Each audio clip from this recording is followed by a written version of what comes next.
Hello, hello, people of the internet. Hello, Choppy Cat. Hello, the Chowser. Hello, Lucid Tavi.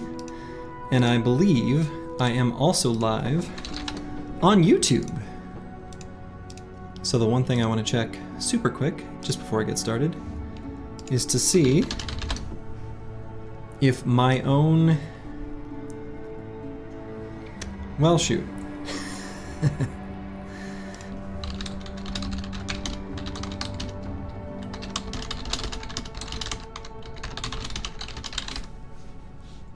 Yeah, I was just checking chat for the YouTubes. And it's not working. My bot should be in there, though. No, maybe it's not, because I had to update... Okay. Well, we'll see. Dang it. The tricky thing is that I can't test this unless it's live. I could do like a test, I don't know, text, you know, whatever stream, but whatever. Anyway, I think I should be able to get this working next time. I think I know what's missing, but I'm not gonna troubleshoot it right now because I want to play some Battle Brothers. Hello, Xerxes. All right, so last we left off, we are right in the middle of our exploration adventure. The team is out here busting camps and such. It looks like we've got a decent amount of food still. I think the team looks like they're in pretty good shape. Hello, Roxanne, it's me. It has been a bit. Yeah, I was gone for the weekend. Was out of town. Visiting a big gaggle of friends got together for a Friendsgiving. I did have a great weekend. I did. Ah, yes, Sapka Spirez, Horloyosh. You know what's interesting is the experiment on one hand showed that even against highly defensive enemies, like enemies with shields, we can still hit good enough melee attack skill against those to repel with Lone Wolf.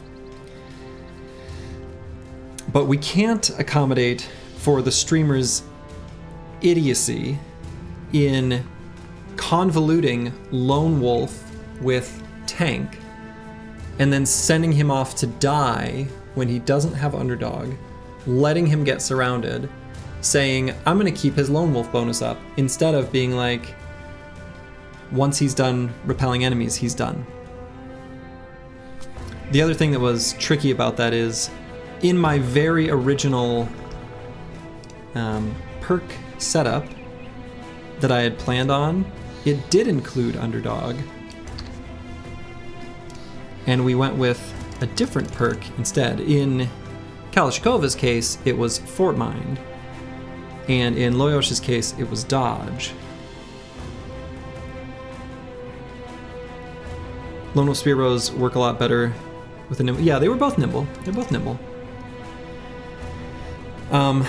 So, or maybe you're trying to say it'd be better forge. It'd require a pretty insane amount of fatigue. And it would also be kind of a late game build then, but, you know, I don't know.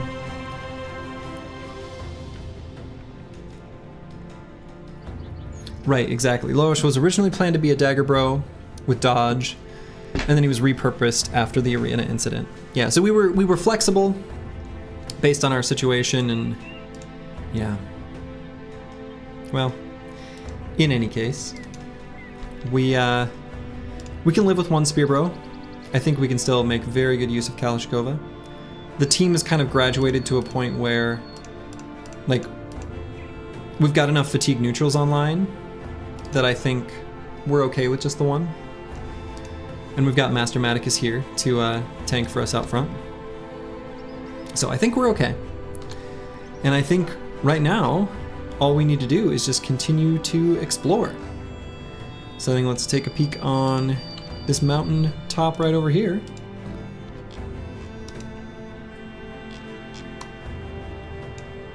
And I think where I want to explore, there's a few things I want to do.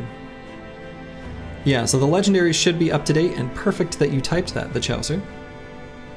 Because we are going to be looking for the hunting ground, to look out for the Ijirak. So this whole area, he can only spawn in the tundra. He can spawn where you have explored, but we may as well start with these areas over here.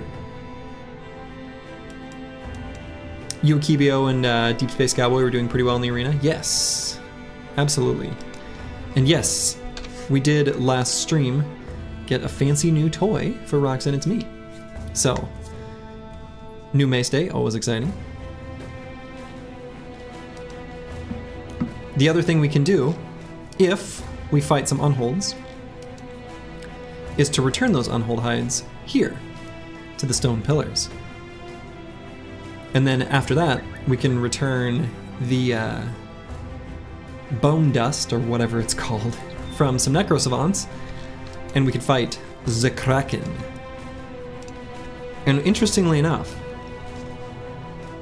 we almost have the pieces in place to be able to do the Kraken pretty safely. The things that we'll need are the Goblin Trophy, a mixture of offensive and defensive bro with Lone Wolf, which we have in Kalashkova. Kalashkova is going to need to be a hero if we fight the Kraken. And then the other bros on the squad will just need some bros with reach weapons. Kind of any Joe Schmo. But hopefully I'll get a chance to demonstrate that. We'll see. But in the meantime, we're just going to be looking for the Ijirak.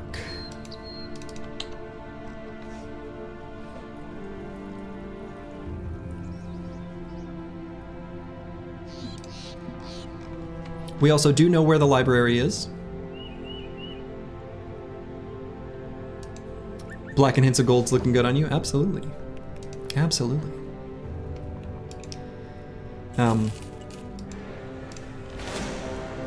Oh my. So, we got a big old Orc Sea of Tents camp. This one has a champion warlord in Thraktar. I think we've got enough bros that are still kind of in training, bros like Nixlarfs and Dr. Vishnevsky, where I don't love the idea of fighting the big Sea of Tents camps with the company in its current state. We're not quite strong enough, unfortunate as that is. So, unfortunately, I think these we're gonna dodge for now.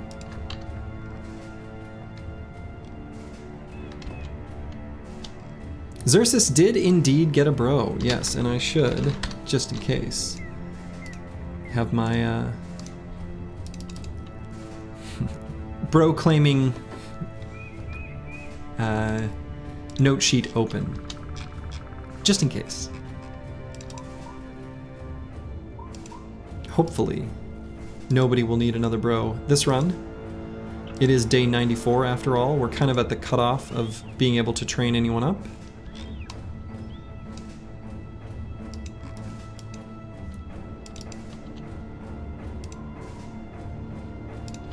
So we are going to be looking through the tundra here. Using the, I should come up with some sort of interesting way to use channel points.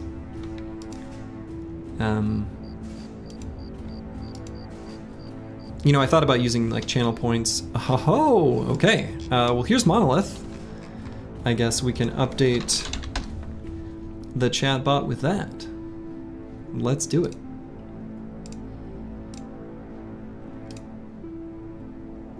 Always nice to find, just to keep it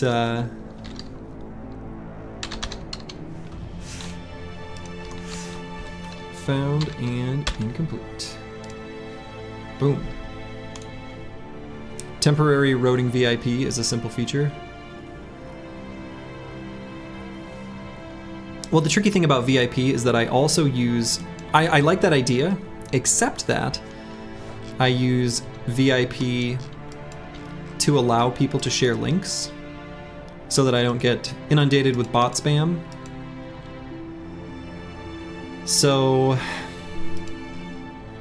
if I had other things that were VIP, I mean, maybe there's different roles I could use. But ever since I instituted that change where only VIPs can share links, the bots have left us alone. We could do this orc camp down here. It's a little bit the wrong direction from the tundra, but this is a nice one, and it's very far from civilization. So this would be a good one to hop down and do.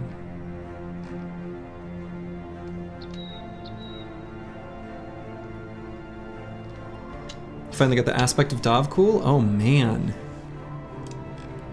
Yeah, aspect of Dov cool. I've never actually gotten it. The sort of barrier to entry is extremely high.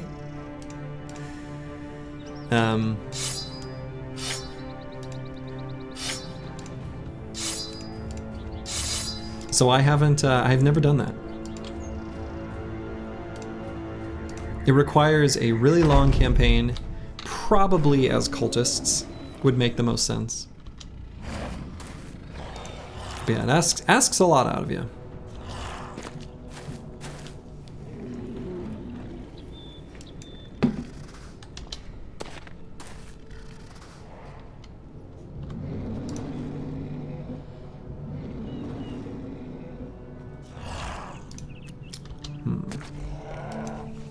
Okay, so I could send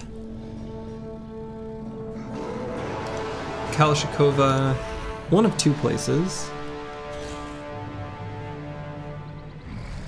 He could go up here and spear wall, which would cover these two hexes, and then I could make these two kind of a little death zone. I feel like that's pretty good. All I remember is you need a cultist that has so much RNG behind it, it's nearly impossible to get in a speedrun. Yeah, yep, that's accurate. It has some pretty extreme conditions.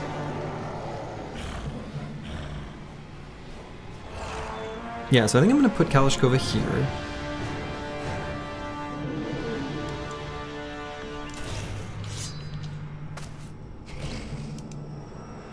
And we'll get a gunner, one gunner here. And then 2 fatigue neutrals. I guess maybe I should let Master Maticus take this hex and Crackalack here. I think that seems okay.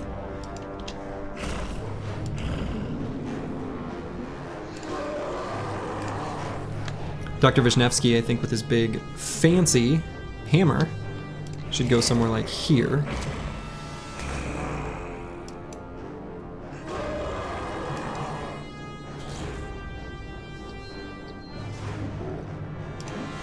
And we'll send... Well, maybe Der Hirnschmelzer can go here. Let him get charged. And then we'll let Akibio and Roxanne, it's me.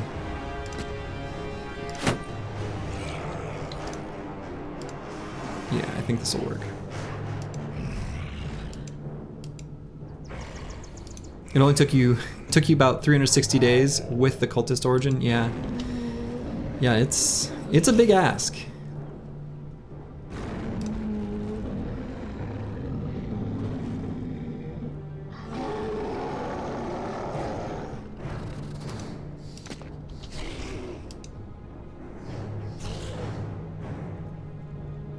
Hello, curse word.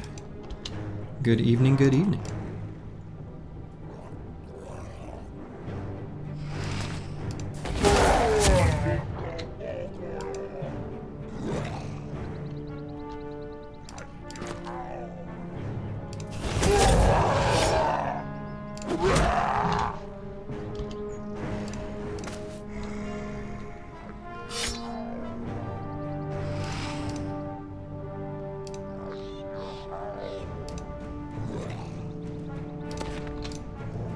Okay, I think I like the way this is arranged.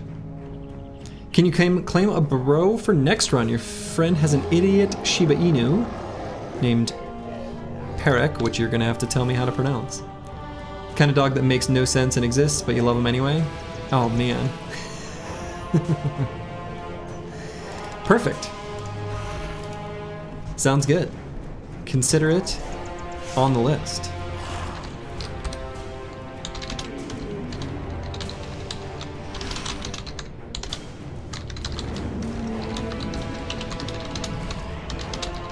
My dog Mango is honestly pretty accurately described as, should this dog even exist? And we absolutely love him to death. So, he was a big hit at our Friendsgiving extravaganza that we were just at. He's very endearing, as dumb as he may be.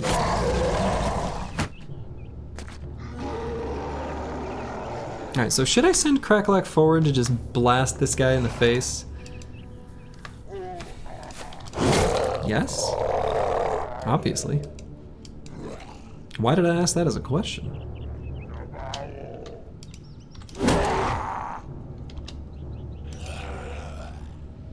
And Dr. Vishnevsky, I might blow up this Orc Warrior's armor. Pretty nice to be able to do that much armor damage from range. Pretty nice.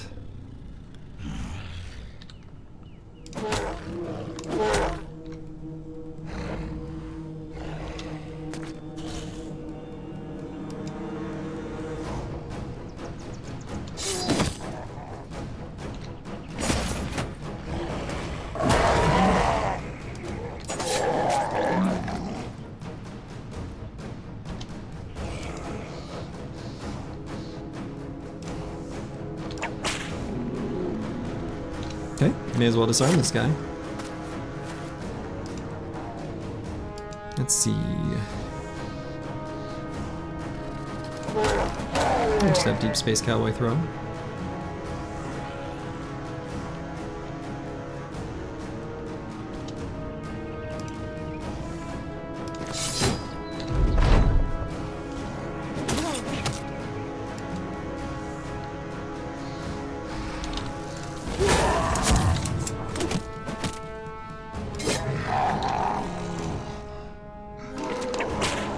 Lucid Tavi just making all the orcs useless. You love to see it.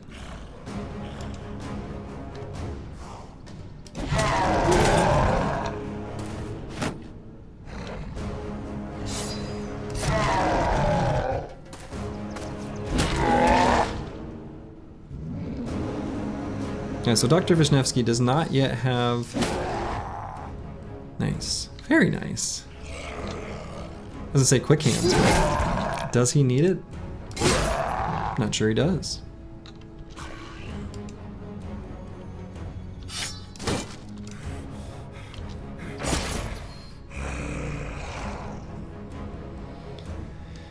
Alright, so I could, using Roxton It's Me, run up with Adrenaline. Then we can set up a Kibio for next round, next turn. I think I like that.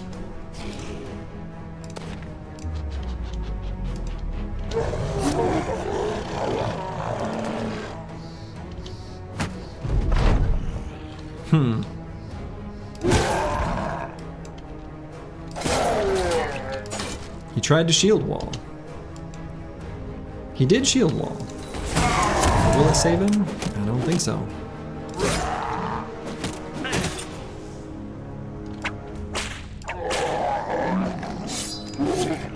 Lucid Tavi got the 2-for-1 special.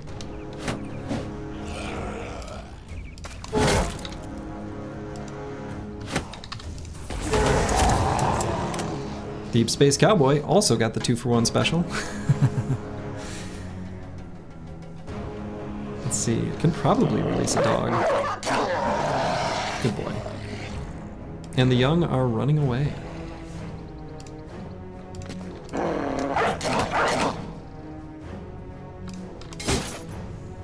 Oh, orcs, you silly, pitiful creatures.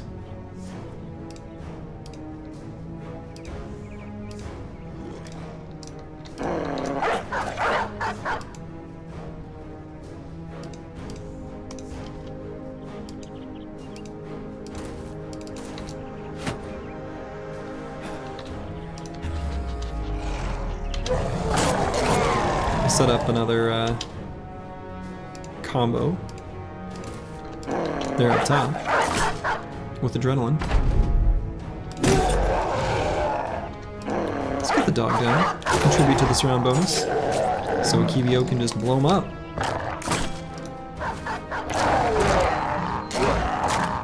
Very clean little fight. I feel like everyone on the team did exactly what their role should be and did it without a single issue at all. A well-oiled machine.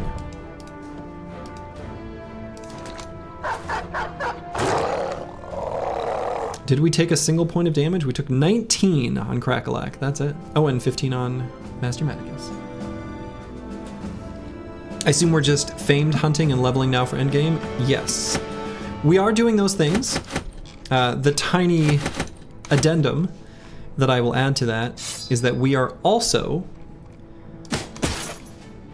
looking for the hunting grounds so that we can fight the Idjarok, which, you know, is still along those same lines, but is a very specific thing that we're looking for.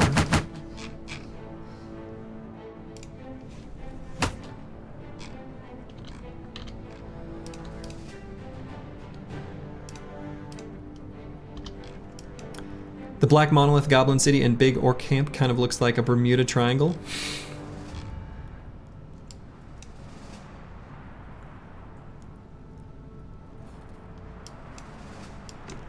Is the Bermuda Triangle? Let's see. What would be the mathy word to describe that shape? Of course, any 3 points, when you connect them all to each other, make a triangle. There are words for the different types of triangles. A cute triangle? I mean, I think it looks pretty cute. Isosceles? I don't know. There's a bunch of words you can use to describe triangles, but I don't remember what they actually are. Obtuse? Yeah, there's an acute one, an obtuse one. It has to do with, like, the angles between them, of course. Elongated. Yeah, lots of words we can use to describe triangles.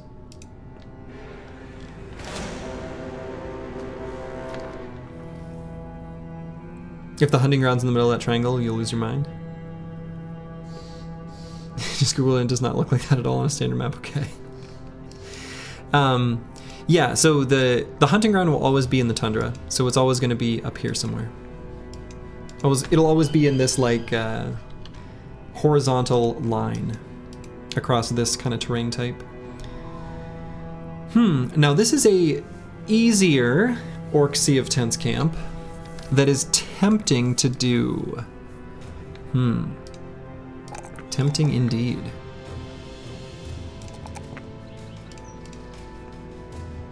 It's a pizza Bermuda. It's a pizza Bermuda. How did I do in offending all of the Italians? Hopefully pretty good.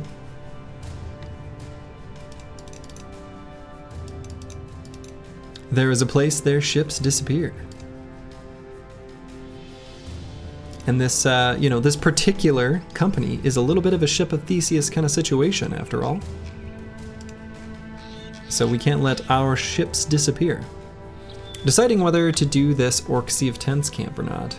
This will be a substantially bigger fight than the one we just completed. True, I guess there is a ground ship where you find the Golden Goose, which was like, where was the Golden Goose? Yeah, right over here. The Curious Shipwreck. We already found that, of course. The many orc warriors is a scary proposition, for sure. Yeah, tree ship.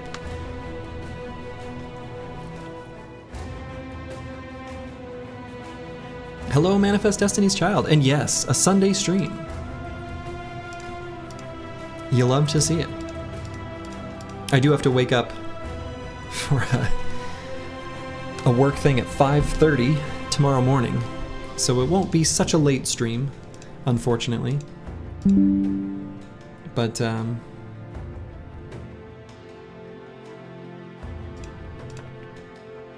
anyway.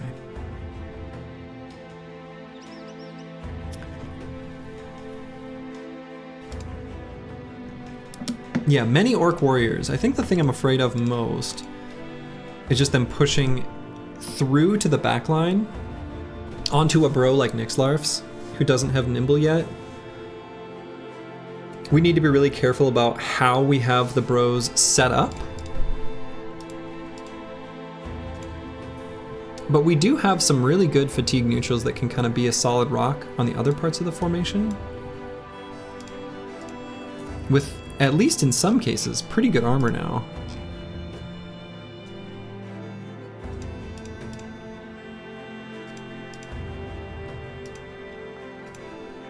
I mean, I guess I could cycle out Nixlarf's for Ragged Edge 82. Hello, Corvus Korak. Yeah, Fashion Bros in full effect. Oh yeah, dude, the banner looks great. The banner, I mean, anytime you have this armor attachment, the Unhold Fur Cloak, you're always looking good. Like, Unhold Fur Cloak on anything is just a very good look. Where am I from? I am from the Midwest United States, so I'm central time zone of the United States. If you took off your bone plates, you'd look nicer. True. The bone plates aren't the most fashionable. Very functional, not so fashionable. I guess I could put heavier armor on Nixlarf's too. Like, I could do this, and suddenly he's a good amount more durable.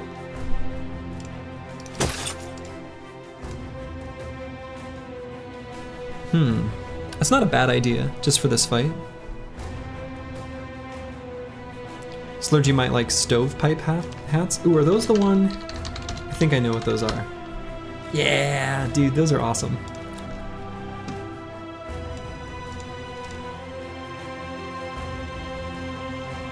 In my head, I was thinking, aren't those the ones that look like a stovepipe? They are.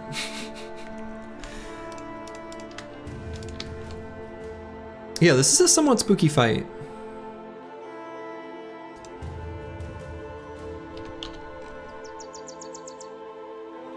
You could switch that Legion Famed around, potentially. I think we want to leave this on, like, I think Searoy 7's going to be our best bro, like defensively. I'd like to get him a heavier helmet.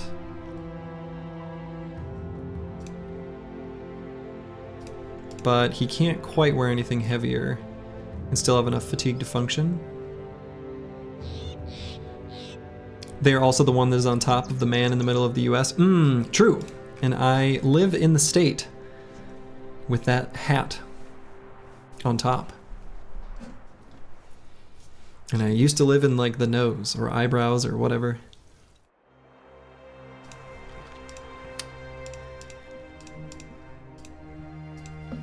Make no mistake, there's some risk to this fight, but you know, no pain, no gain.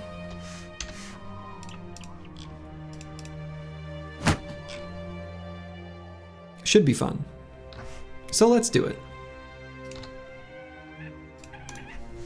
We've got backup bros. If we lose a bro, we'll be okay.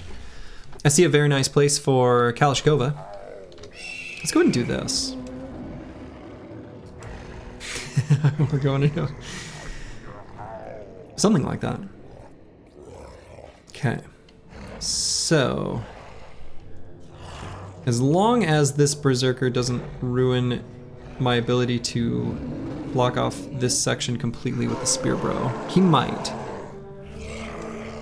Yeah, Mansplitter Warlord is scary. We'd much rather him have a shield.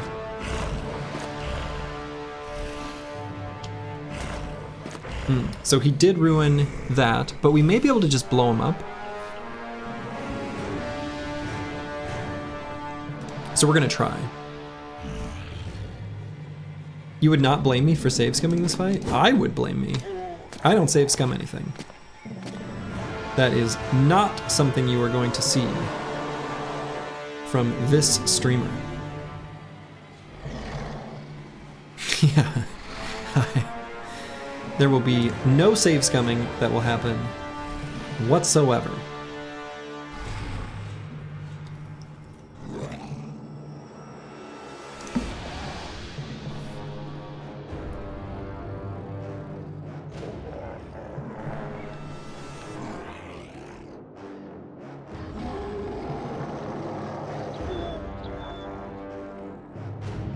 So I suppose if I want to try to blow up this Berserker to occupy this hex with Kalashkova, I need to do as much damage as possible.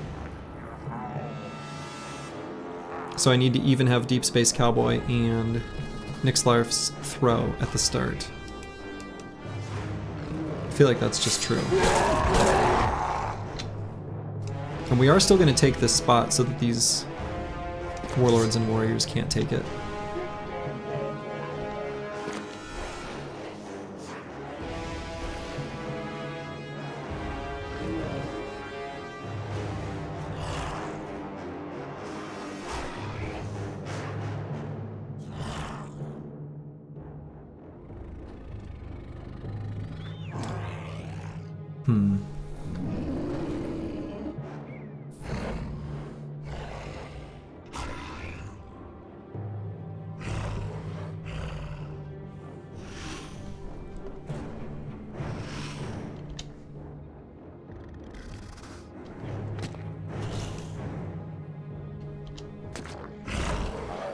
Okay, I really want to know where this warlord is going to go. And so, do I just let them kind of charge into here? Make this a little death zone? I think that's okay.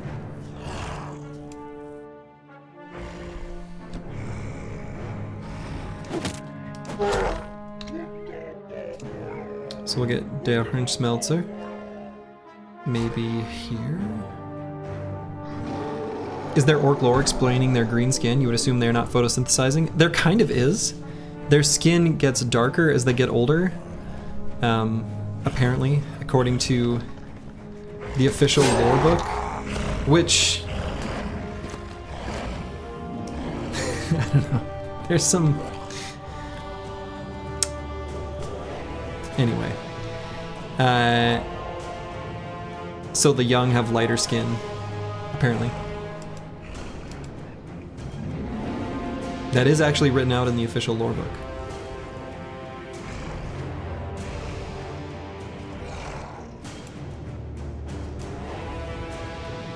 Is there a Warhammer 40k kind of thing where they get bigger as they age? I don't know about that one.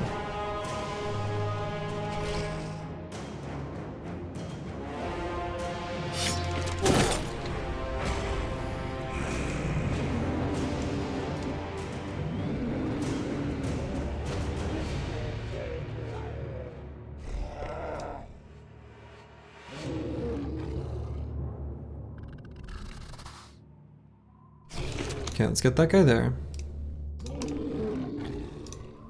Man, I want Lucid Tava to be able to whip this Berserker, but I don't think I can really do it safely.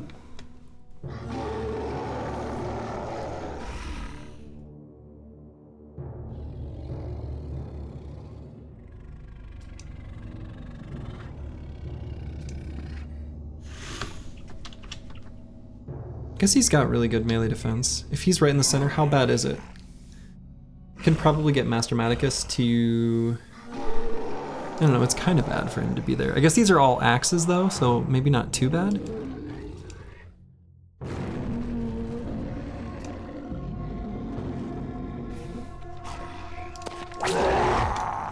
That's a little risky. Let the record state, the streamer does officially acknowledge and recognize that one's a little risky.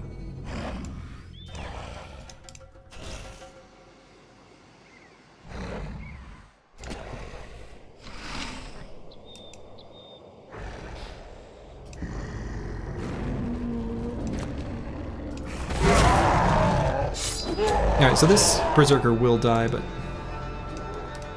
if I get the chance to swing first, guess I don't love that.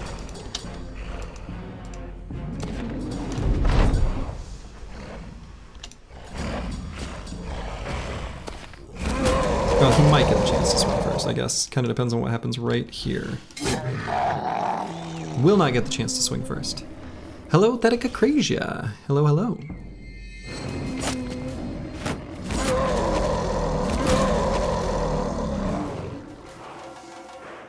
Okay. So they can't do any pushing based on just how they're positioned.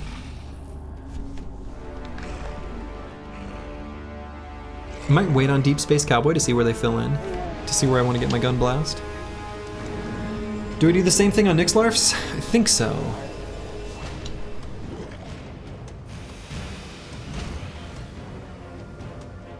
Could maybe blow up this Orc Young.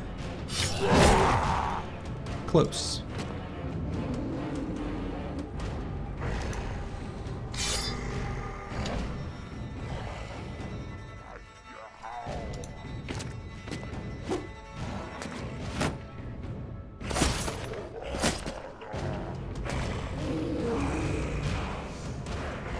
So, I do want Master Maticus to be able to be put in a dangerous position and spam Indom. So what I'm hoping is I can blow up this specific Orc Young, and Master Maticus can slip right into that hex.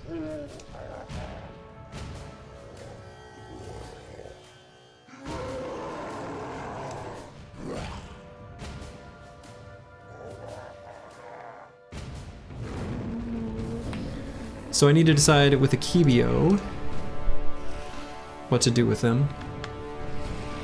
Can probably just blow up this Berserker. That might be best. They're kind of dangerous, right?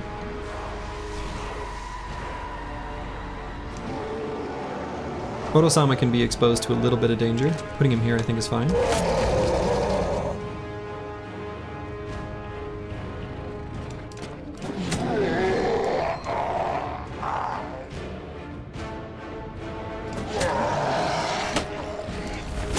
Very nice turn from Deep Space Cowboy. We've got a pretty good gun blast from Nixlarfs that I could do right up here. He is in heavy armor, but he's... Oh. His gun isn't loaded? Oops. Huh, I guess I should have checked that beforehand, but I really thought it was. Oh yeah, no. Well, damn.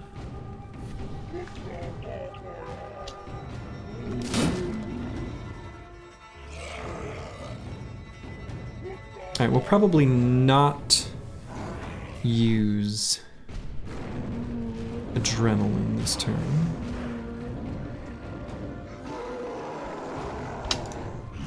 We'll save the fatigue. We're gonna blow up this Orc Warrior first. Do I throw down a dog? May as well.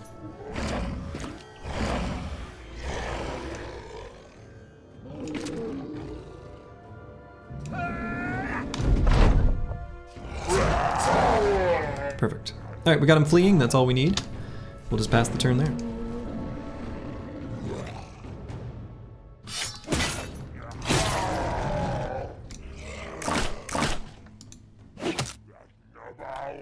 Do these ones also talk like... Is that how the orcs are in Warhammer 40k? Do they talk like they're from Jersey? If so, that's weird. That's really weird. Why would they do that?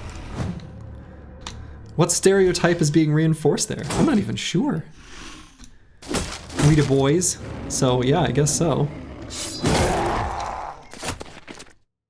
Ooh. A fearsome proc. Did anyone see that? That fearsome proc.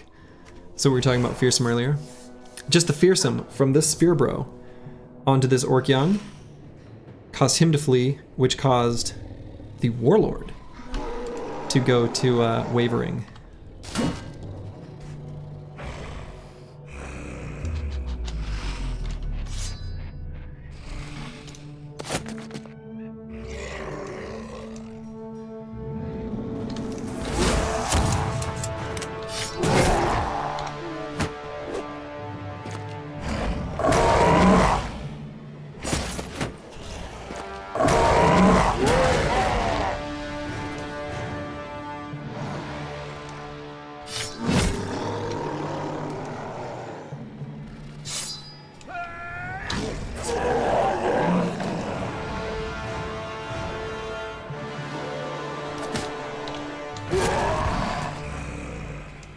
Okay, we got adrenaline up there. And I may as well fully protect Akibio here too. About that dog AI? Yeah, dog, who knows what dogs are gonna do, you know? Unpredictable. Orcs are psychic, reality-bending, sentient mushroom people who talk like an 8-year-old Jersey kid. Dude, as a person who knows nothing about Warhammer 40k, that sounds pretty unhinged. So unfortunately, this orc warrior pushing through is kind of annoying from the perspective of setting up death blows. I might want to put a dog down to prevent this berserker from getting a good attack. I have a feeling this berserker is going to change his heading and go this way, because he doesn't want to attack the dogs. Usually that's going to be true.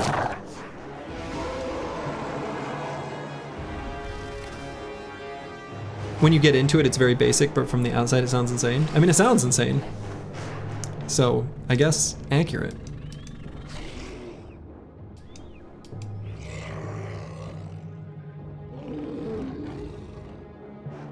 And I think because I can't do any damage without Death Blow to this warrior, I'm probably going to wait here, and at the end of turn, net, and then Death Blow.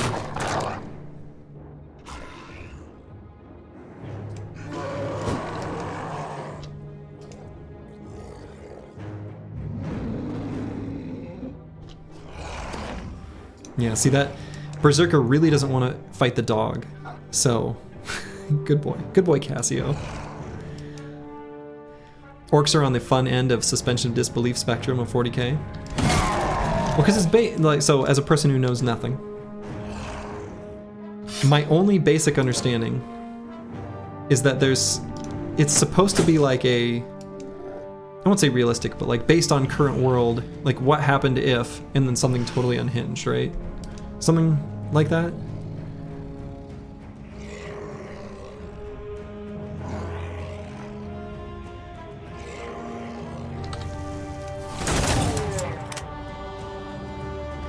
Sorry, Mr. Manicus. Figured you could take it. Somehow the orcs are having the most fun in 40k, and they always will. Basically the Legends mod for real life. I think that's my take. Okay, Grimlock has occupied the very dangerous hex here. I'm gonna wait on Searoy 7 because we're gonna let Dr. Vishnevsky use his pole hammer in melee just because it's gonna do the most armor damage. And we still get the guaranteed 10 damage through his armor.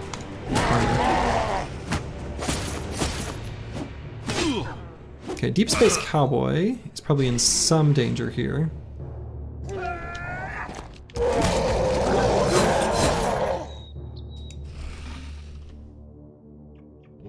So as previously described, we're just gonna net there. So I may bring Lucid Tavi around to help deal with this Orc Warrior. I guess the other option is I could try to disarm.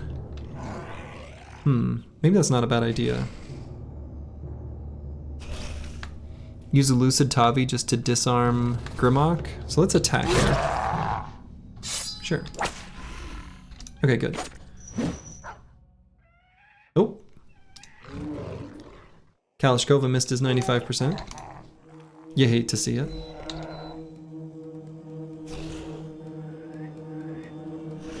On Deep Space Cowboy, let's pull out a spear. The Berserker sightseeing behind her company seems to be having a good time. Yeah, so he moved there because he was trying to avoid going into melee range with his dog. Decided he had better things to do.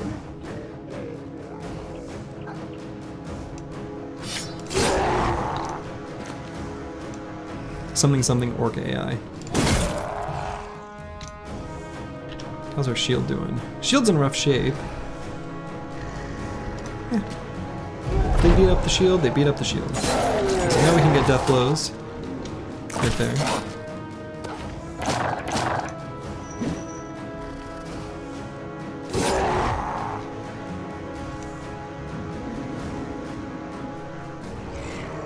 Nixlarps, I guess, may as well put a dog down.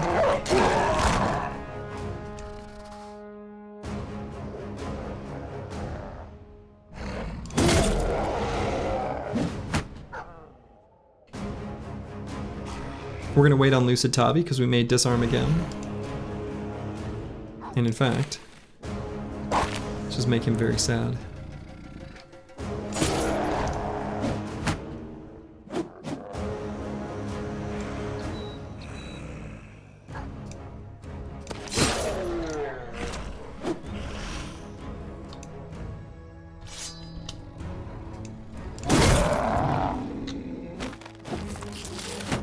Went for the punch.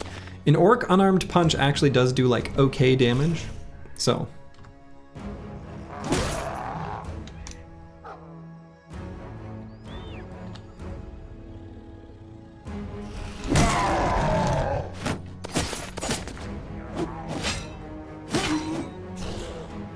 Okay, am worried about Nixlarfs.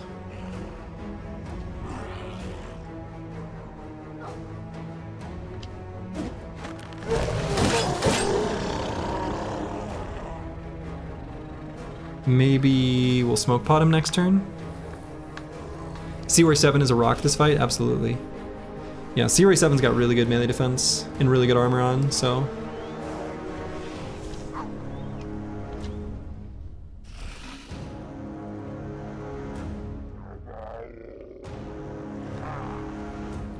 I might just whip him normal. Perfect. Great.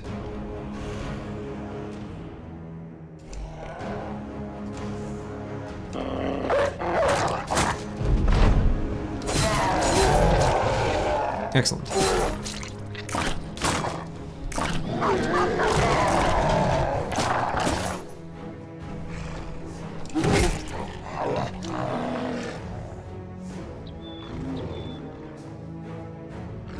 Let's see, what is Nixlarf's defensive setup?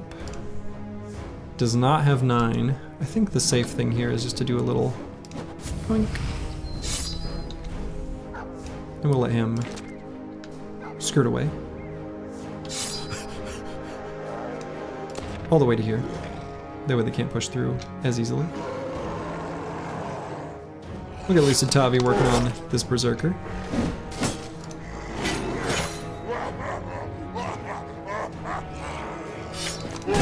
Excuse me? That orc laughed at me. How dare he?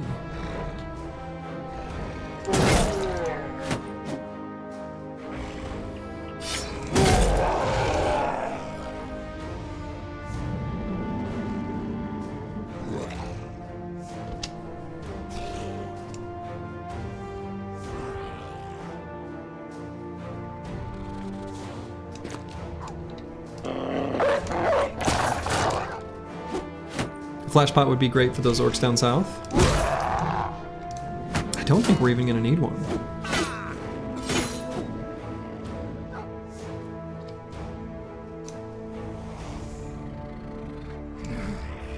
Plus, we'll go ahead and press the blue skip turn button there.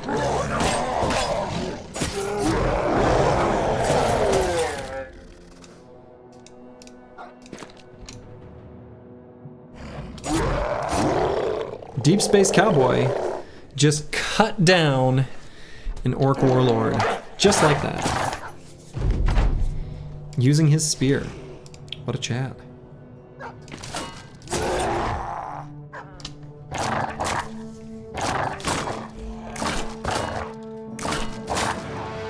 This fight again, honestly, everyone on the team did exactly what their role was.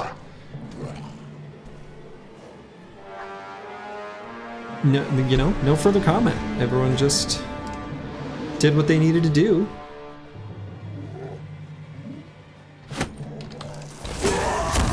And it worked out.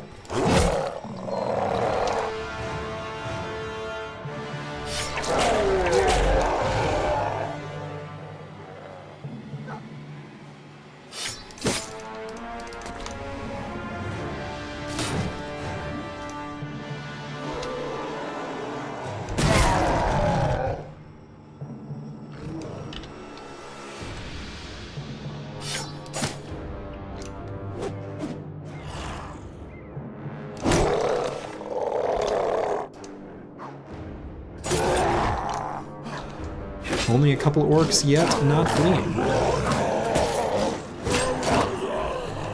So, fearsome, pretty good. Mark your bingo cards, if that's on there.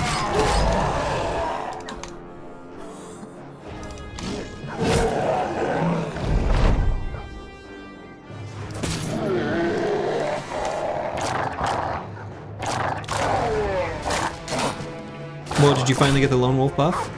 Briefly. Never mind, I lost it.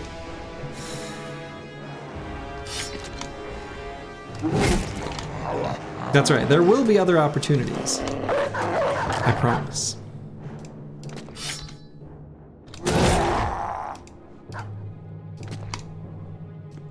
Hopes and dreams shattered before your very eyes. Seemingly so.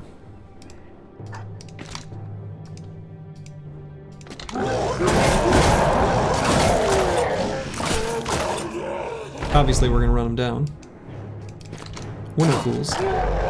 There's enemies. They're still alive. They've gotta die.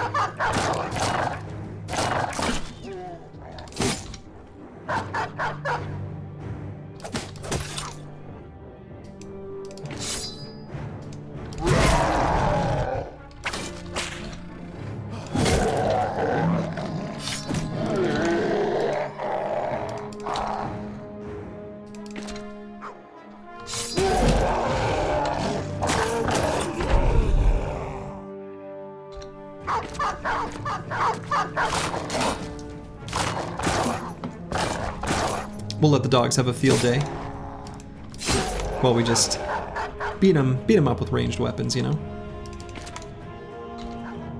We'll let the dogs have their fun too. It's the right thing to do.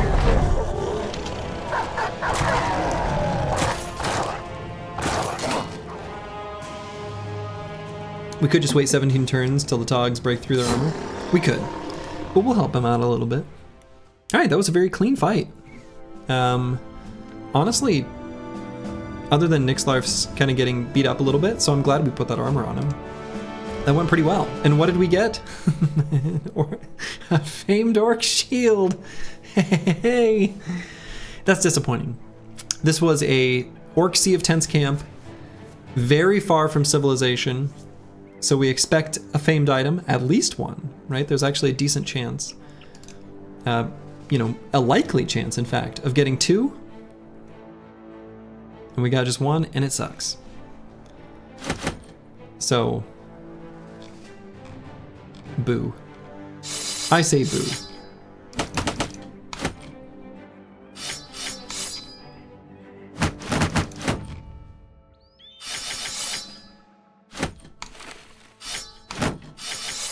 But it will still sell for a decent amount of money.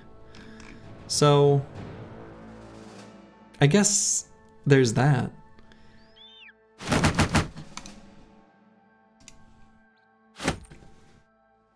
You use and drink that paint?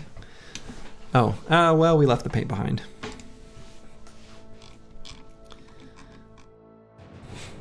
We can imagine that you drank the paint.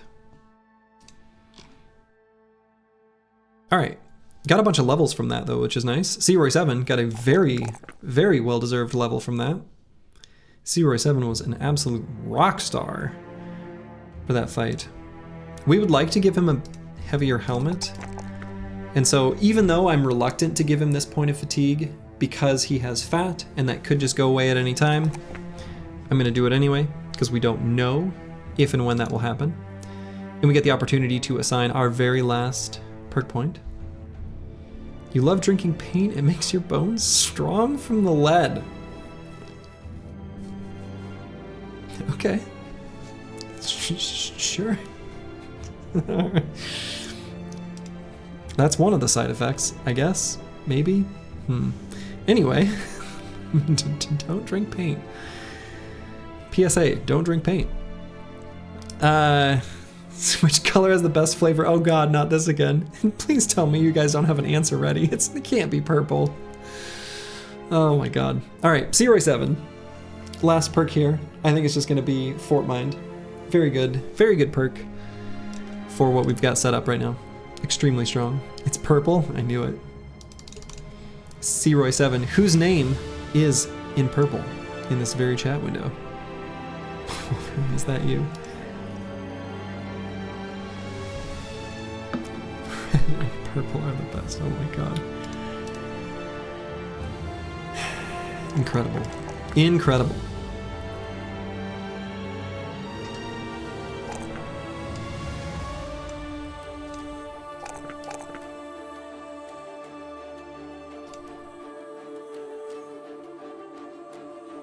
Der Hirnschmelzer is going to be basically the exact same build as Roy7.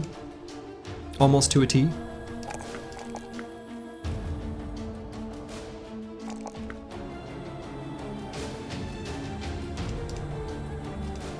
In fact, to a T. And Crackalack, our dodged forged boy with a sword. Let's see, let's take a moment to think about what all... So his final perks are going to be Underdog and Forge. So we're going to need to pump up his Resolve. Oh, excuse me.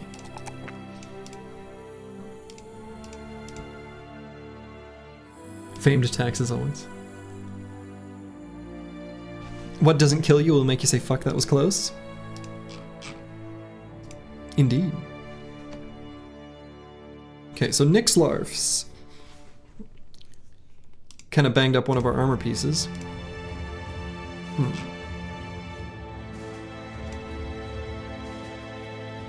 I guess we've got this back up. We'll do the old swap-a-rooney. May as well just leave him like this for now, till he hits nimble.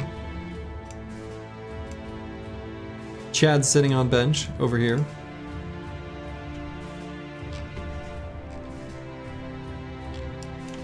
All right. We are looking for the hunting grounds. Stamps bingo card. Nice. I remember that one from having viewed them previously. That was one that pulled at my heartstrings because I knew it was true. I do it so frequently, but yet here we are with some Chads sitting on the bench. Did we do Icy Cave? We did. We did in fact get the Icy Cave done.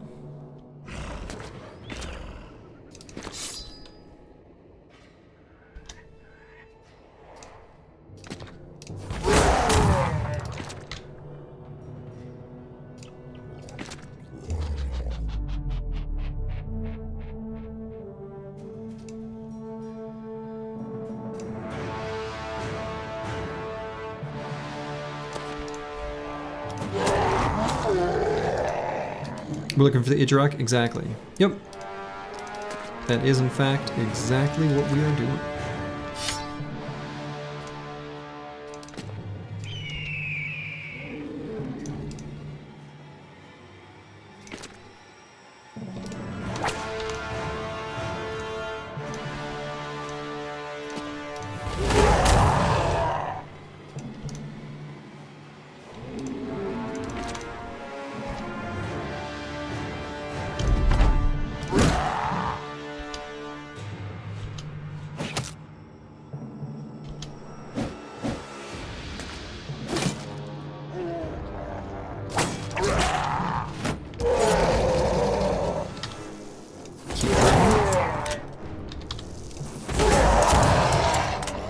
Guns blow them up.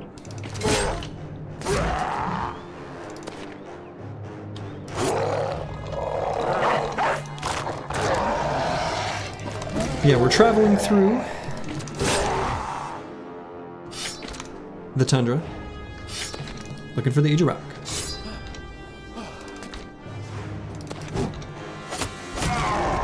Guns are so satisfying in fights like these. Absolutely.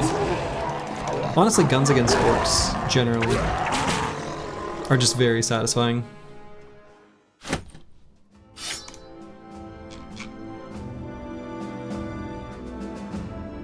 Let's see, we've got a lot of gear that's actually worth like a lot of money. So I'm looking forward to getting back to a town to sell stuff. We're gonna make a lot of money off what's in the inventory. So let's see. I suppose I should. I think I mentioned this previously, but for the longest time, because one time the hunting grounds spawned in one of these like little tiny ponds, I was obsessed with just going to those ponds, thinking that's where hunting grounds would spawn. It's not. It has nothing to do with anything. The ponds are just a decoration, completely irrelevant to the location of the hunting grounds. Completely irrelevant. But I wanted to believe. I chose to believe.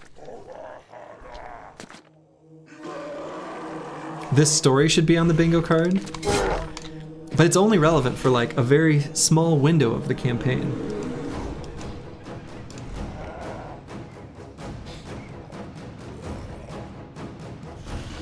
I don't know where to describe it when you're fighting a horde of undeaded. Guns are the best to use.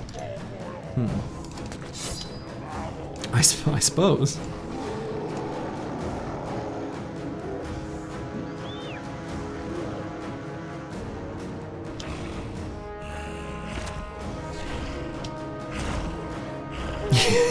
That's the word I was thinking.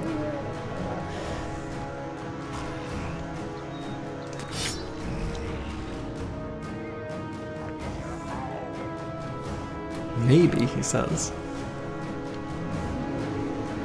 I'm pretty sure war crime is the word.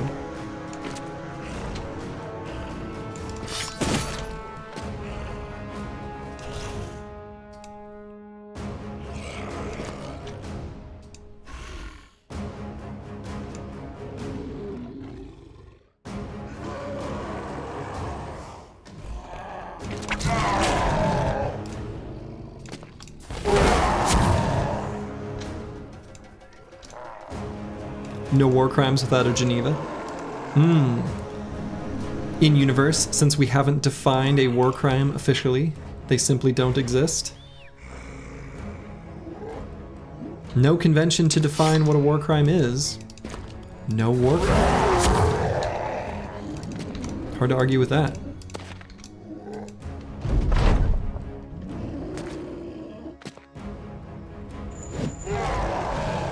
No war crime shaming.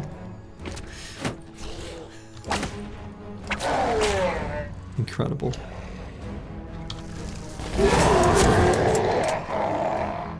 Beautiful gun blast.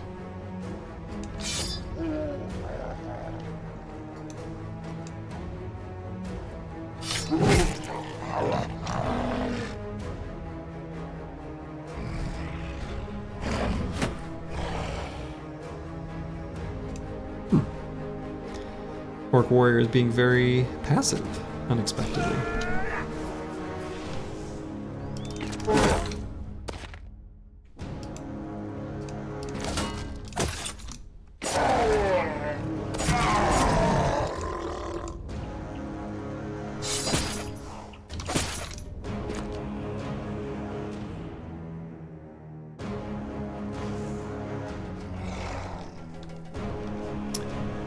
Don't use guns on the indebted, it'll make their bones stronger from the lead. Oh, I get it, duh. Alright. I understand all the references in that joke now, and it's very good. 10 out of 10. Agreed.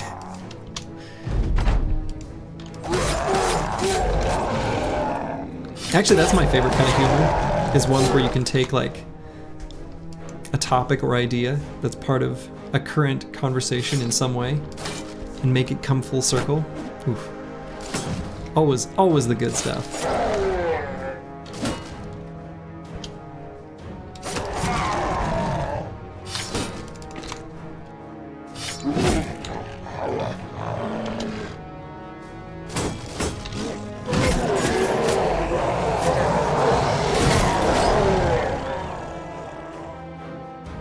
It's like a joke burrito?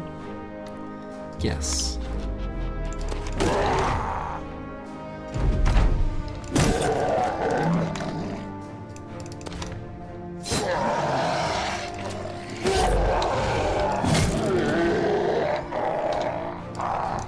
I have the damnedest time eating a burrito without just spilling everywhere. I don't know what sort of failure happened in my youth, but like, I try to eat a burrito and stuff's just spilling out everywhere. It's embarrassing every time, without fail. I don't know what my deal is. I don't know why I can't just eat a burrito, but I struggle. I struggle eating a burrito.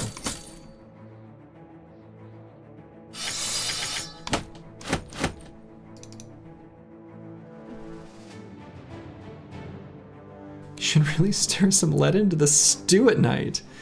Oh my God. Hello, Astora Sunlight. Hello, hello.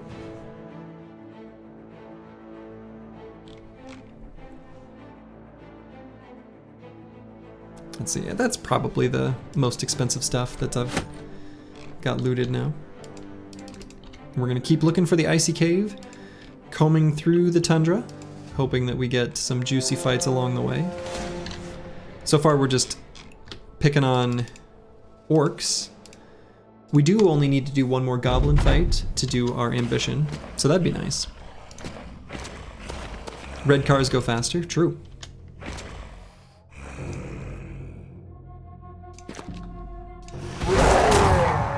Just ask your local police officer.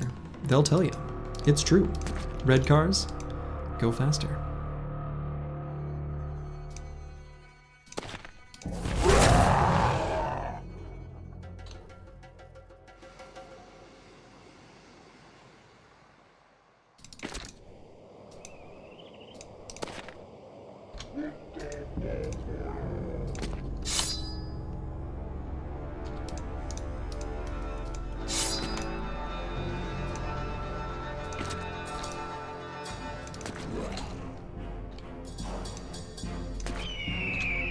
Caw.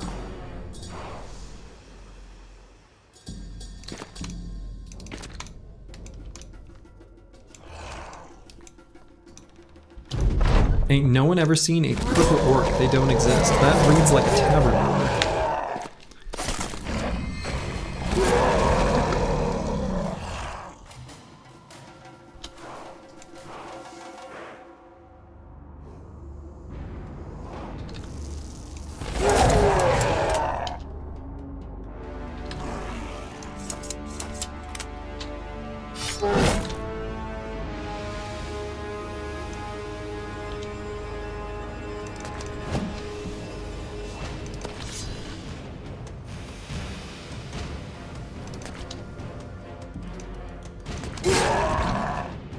There we go.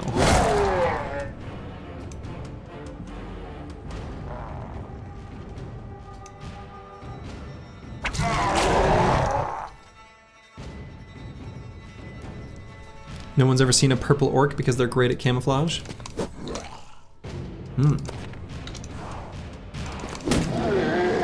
Probably true.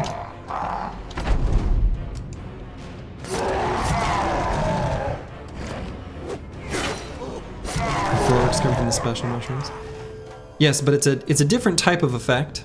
Unlike them consuming the mushrooms to change themselves, you have to consume the mushroom to enter their special domain.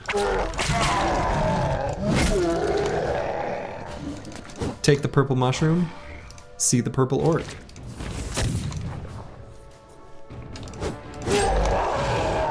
Have yourself a coming to RNGesus moment, where you realize all along that you were the baddie. Have a little self-reflection, come out the other end enlightened.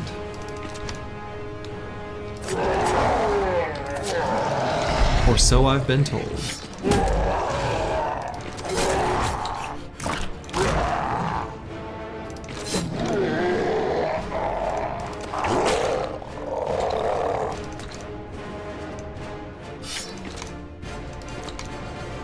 Another clean fight, where everyone did exactly what their job was. And the orcs were taken down. We got ourselves some mushrooms here. I'm sure someone could make use of them at some point.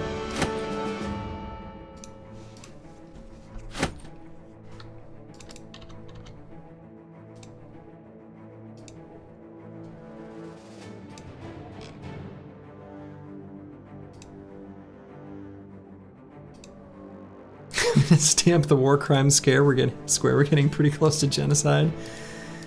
It has been pretty thorough.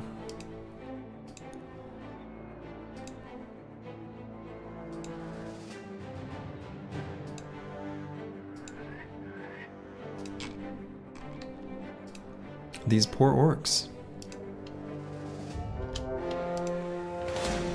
A plethora of barbarian chosen up here. What's here? Wow, this is a fun little menagerie. Look at that, a few of just a little smattering of each type of barbarian unit. That's fun. Let's do this one. What legendary locations have we beaten this run? Shoot, do I remember my own command? Legendaries. There we go. Not too many yet. We're still looking for them in a lot of cases. Is the problem. Hey, you're welcome.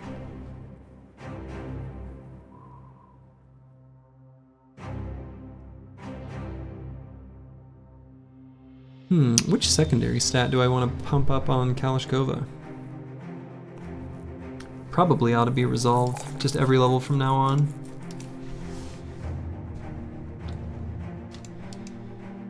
They brought the whole gang to that camp. Yeah, this is a fun one. Look at how fun this is. Let's do this one. I think we're gonna start with the sword out so Master Maticus can lock the unholds in place. I feel like these two camps will have a famed weapon. I hope so. I hope so.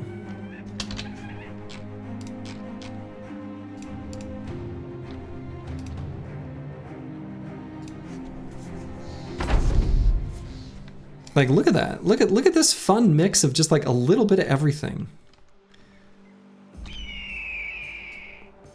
Caca!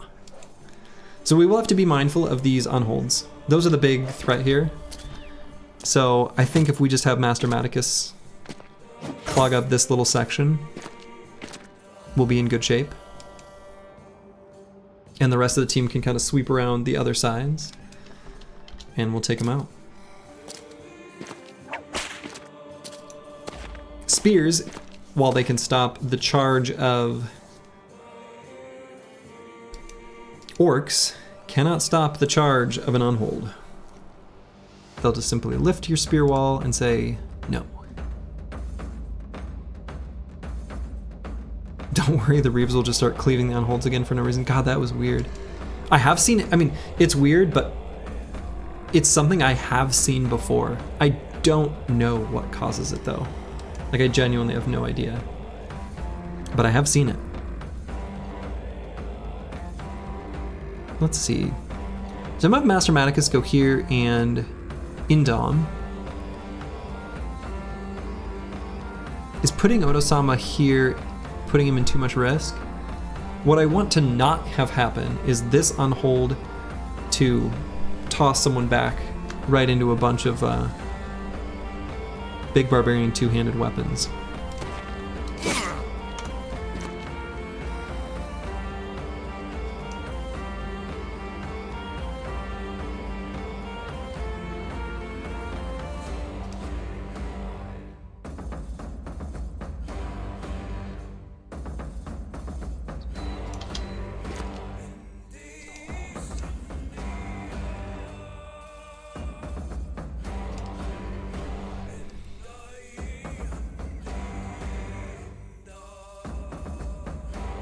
I suppose if he's going to do it to anyone, I may as well have it be someone with a shield.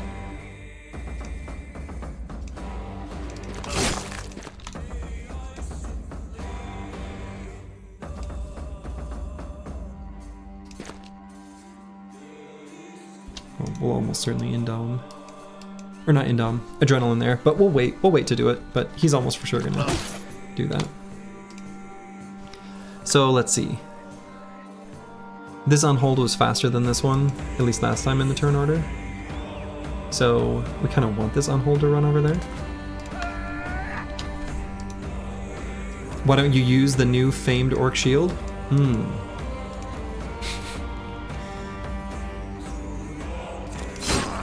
Indeed, why don't we? Because they're bad. And it's sad.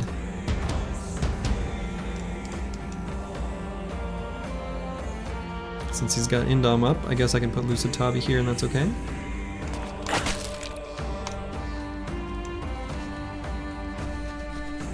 You think it's when the Unholds have more initiative than the Beastmasters and they get way ahead of them so they go wild so they haven't been whipped? Yeah, I think it's something like that. I think you're right.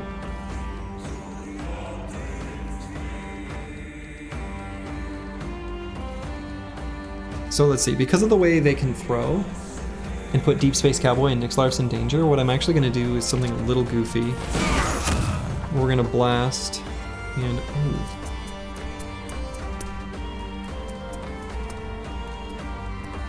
Kind of didn't think of the possibility of getting a kill there.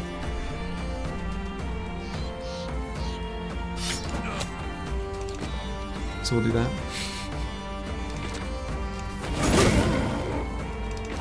Then we'll just back up.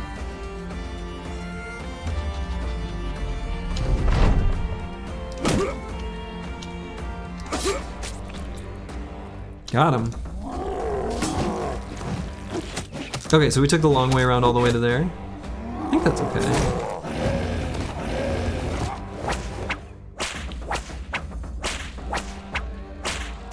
As predicted, it was the bro with the shield who got... Oh my goodness.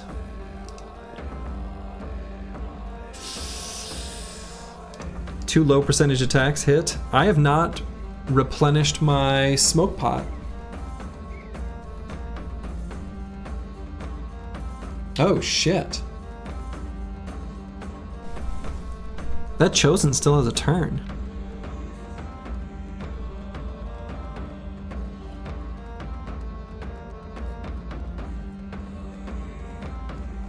And these Unholds are making like an impenetrable wall.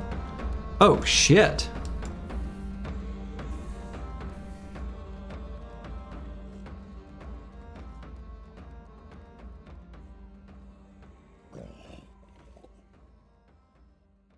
Let's see.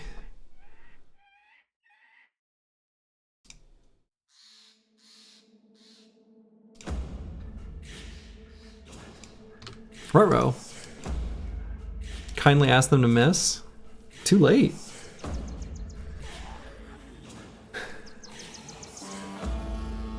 So Lucid Tavi can go up and do a disarm. I mean, their turn's already done. I guess the move here is for Oto-sama to end turn. He's gonna rally next turn because Kalashkova took some very understandable resolve check.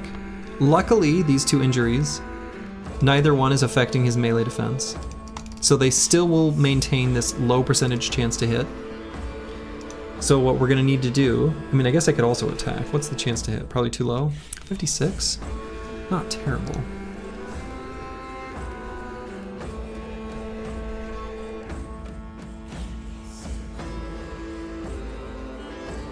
We also need to be somewhat mindful of Nixlarfs with this Unhold, as dumb as that sounds.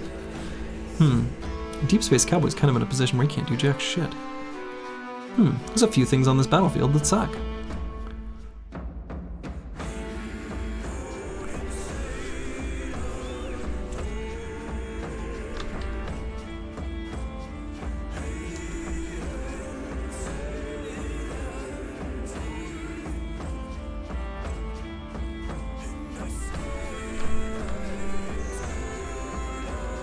Yeah, I think we just end turn. We gotta save a little fatigue on him. So Lucid Tavi has to move forward into a kind of shitty spot himself to try to disarm probably this Chosen back here. That feels like the best choice.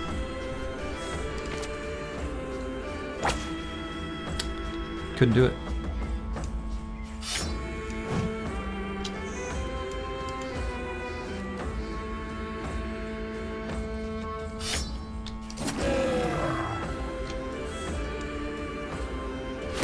Deep Space Cowboy.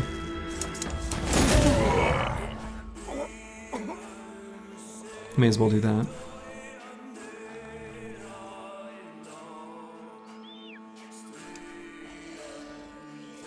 Does he move forward to make himself a target for next turn?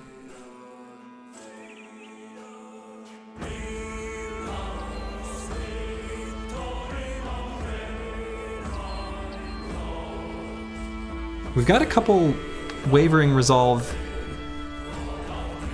checks here that we did.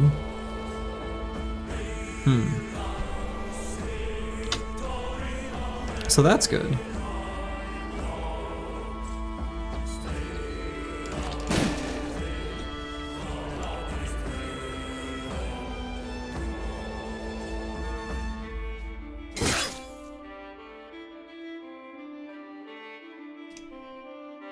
This might hurt der Hirnschmelzer. Okay. Trying to move through zone of control. Don't love doing that, but... Option of putting a dog down or doing adrenaline.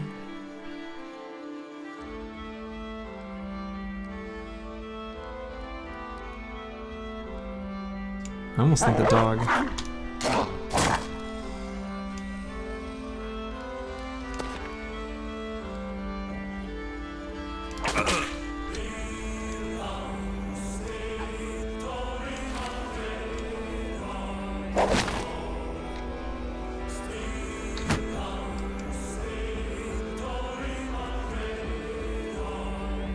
Let's see.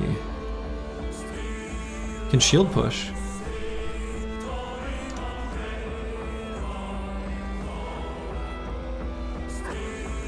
Akibio might be able to do it. He might.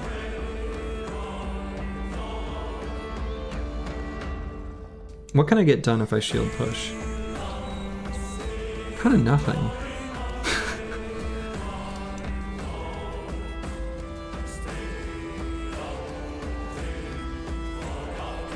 Could have, I guess, if I'd done the shield push on the Chosen before he got netted, but then I wouldn't be able to put him in range to net him, so maybe that does nothing. Otosama still has a net though, so if I do like this, I think that's fine.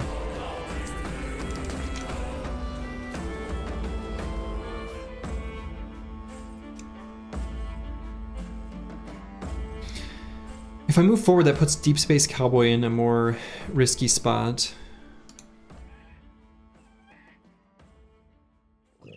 Yeah, so let's just not.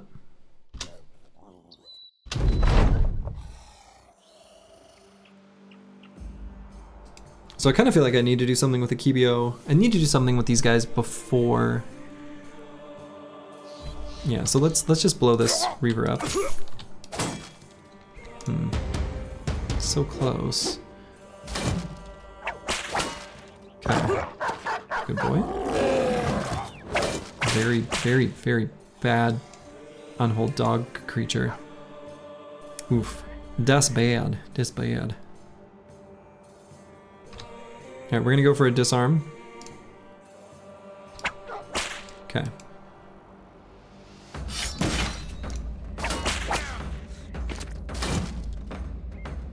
He's got good melee defense.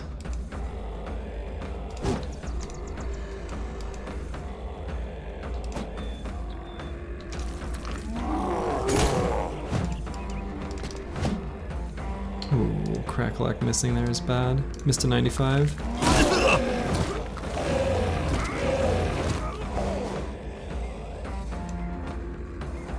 I don't love this on Deep Space Cowboy either. Those bleed stacks? Yeah, the bleed was very unfortunate. Let's see. So since Roxanne and Smee can hit this Beastmaster, let's go after that guy. Let's do Destroy Armor here. Try to do as much damage to those as possible. Oh my god, missed another. This Thrall. Alright. Definitely gonna adrenaline. Because we need to do as much damage as fast as possible.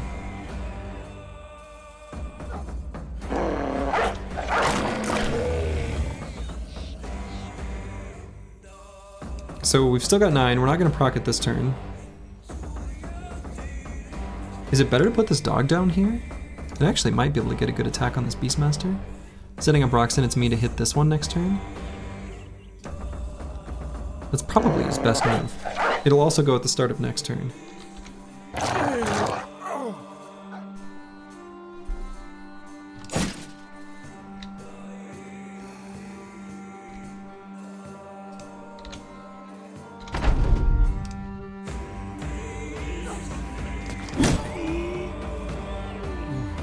Okay, let's just get the adjacency resolve check.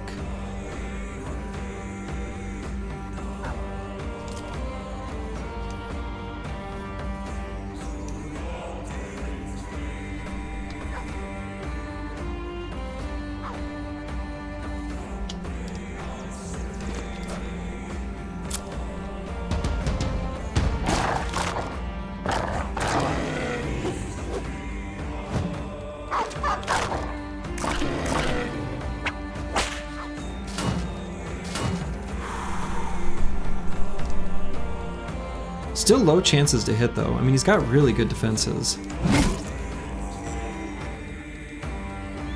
Let's see, I probably should put Crackalack in range of this on hold. I feel like that's true.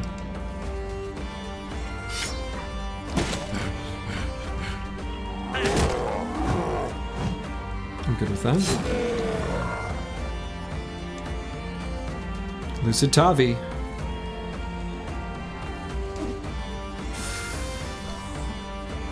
Missed a very important attack. I was hoping those fearsome procs could maybe... Okay. So they are in their weird, like, I'm not sure who's my enemy state. They got the question marks over their head because we'd occupied the Beastmasters.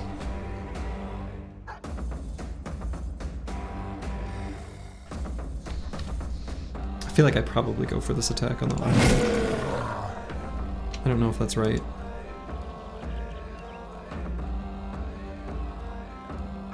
Alright, Crackalack's just going to be locked into this on hold. So Searoy 7's going to help out back here.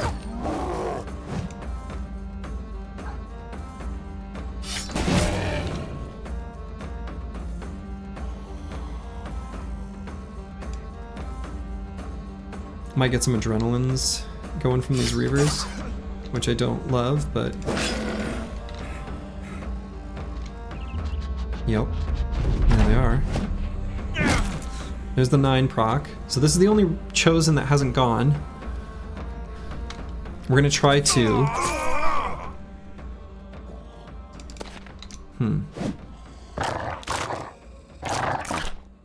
So we hope it's just not a death here.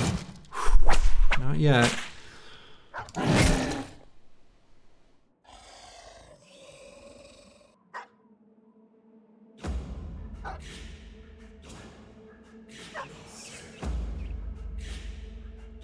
Technically can shoot this unhold with Nyx Larfs. No, don't have enough fatigue to reload and shoot.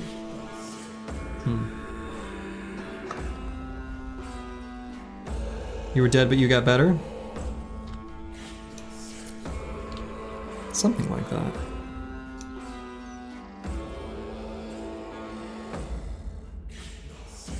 I got better.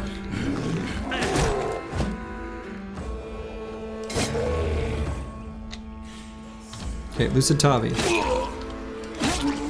Hell yeah!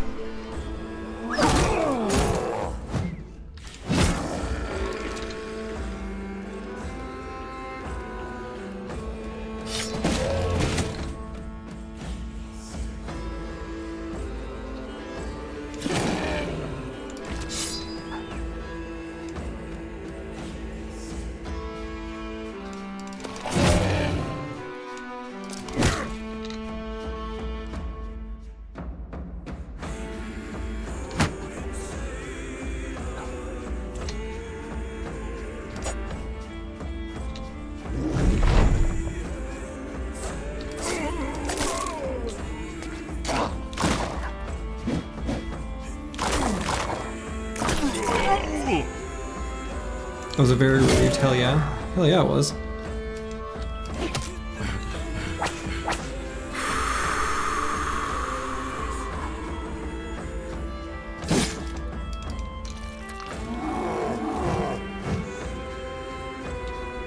We only get one attack, so let's make it a decapitate.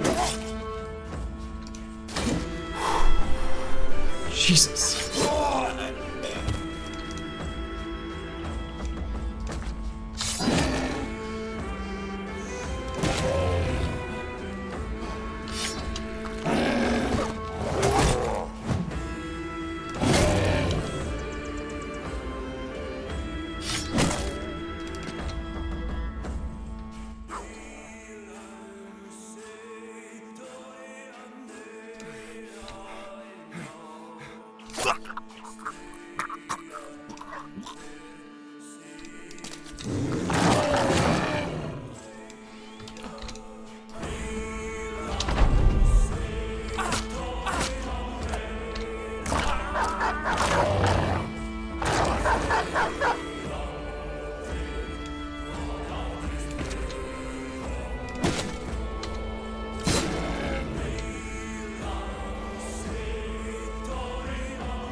Well, that was more frightening than I'd have liked.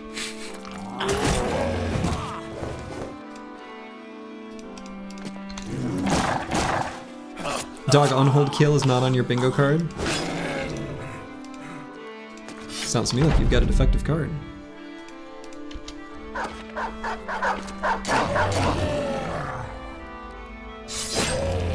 Send that one back, it's broken.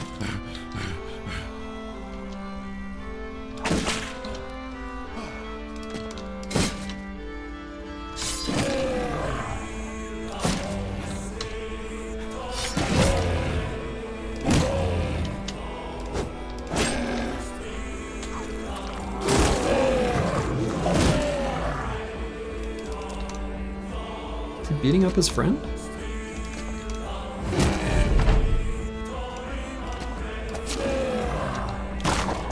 They're not friends anymore.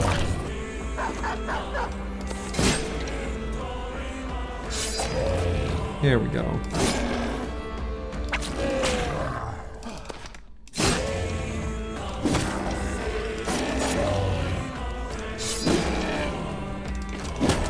Whew. All bro's alive, but streamer is 2 years older. You know that movie, Saving Private Ryan? There's the scene where they like transition from like Tom Hanks to like old man Tom Hanks, and his like face slowly transitions. That may have happened in this battle. Yeah, we lost a couple good doggos. It's true. All right, what should I leave behind? Most of this stuff actually sells for like quite a lot. I guess the notched blades aren't too valuable. Ancient legionary helmets aren't that valuable. These aren't that valuable. All right, we want like the crowns and the ammo, and we want the food to keep our campaign going. And we want these weapons, and we want these, and this, and oh, we need that. Boy, leaving a lot of stuff behind.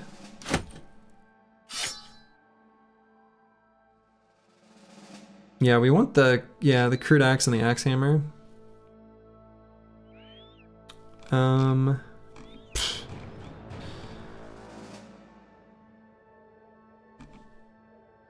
Maybe let's take the food that's just about to spoil. Get rid of that. Oh, but we want the heavy throwing axes. We actually like want those, like, just in general. Yeah. No, the zoning bro is you are absolutely correct. We do actually need another set of those. Well, that was fun. Otosama looks pleased. Look at him, he's smiling.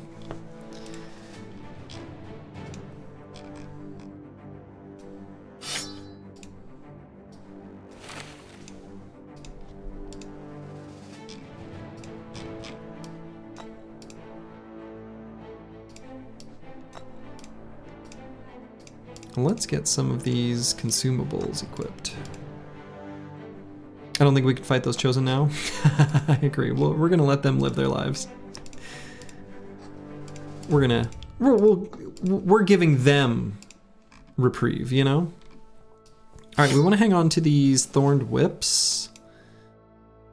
Actually, might be useful for library. Actually, I guess I could give one directly to Xerxes 2.0. One of our Chad sitting on bench designated roles. A nice red smile, Odo. Indeed. Yeah. And he looks fine. Right? Like his hair is perfectly kept, you know? Who would be the group's cook? I don't know, probably the one that's shoving paint into their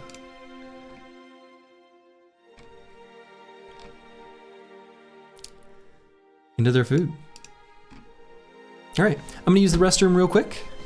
And then, ooh, yeah, we want this. Use the restroom real quick, and then we'll continue our adventures. One moment.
All right, I am back.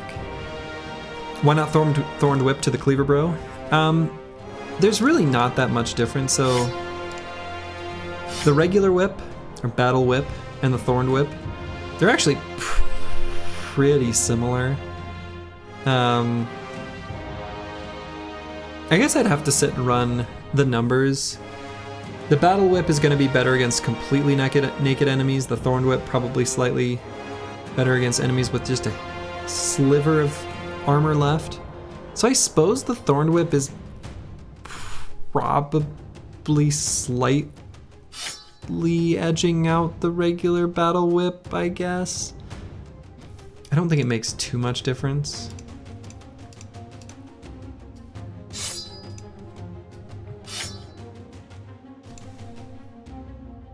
They're pretty,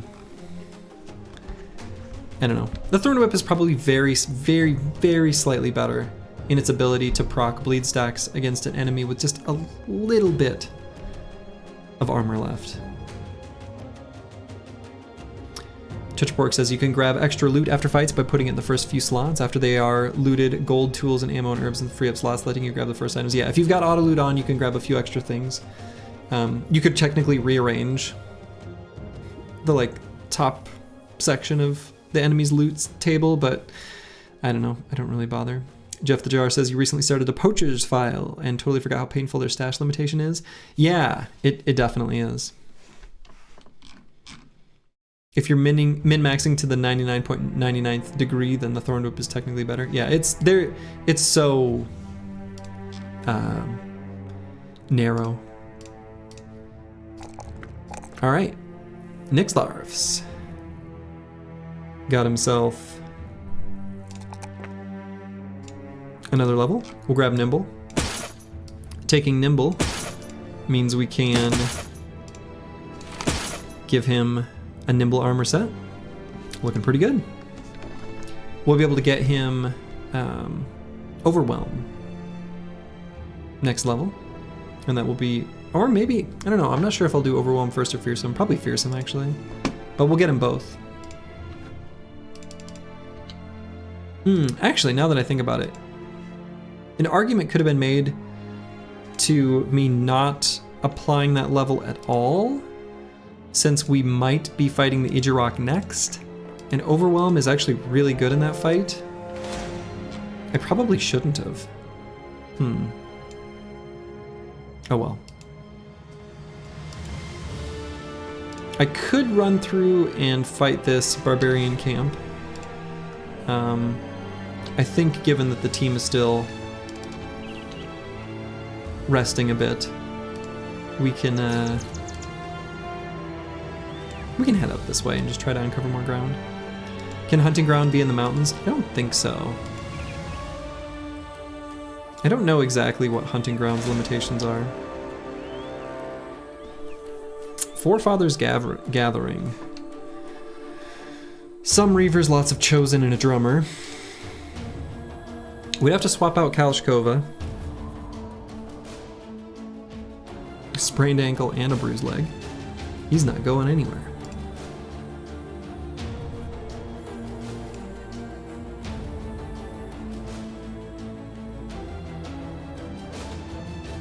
The Chosen are really taunting us. A little bit. Yeah, I'd like to have Kalashkova in better shape to be able to fight the Chosen. I feel like we could maybe get by if he were still fine, and we could maybe swap someone out to bring in like Ragged Edge.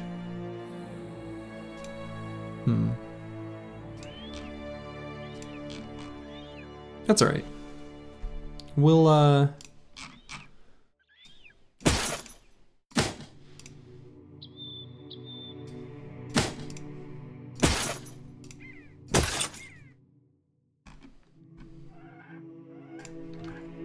yeah, we'll avoid this one for now. Just the moment. Let's take a peek on this mountain. Well, maybe I don't have to.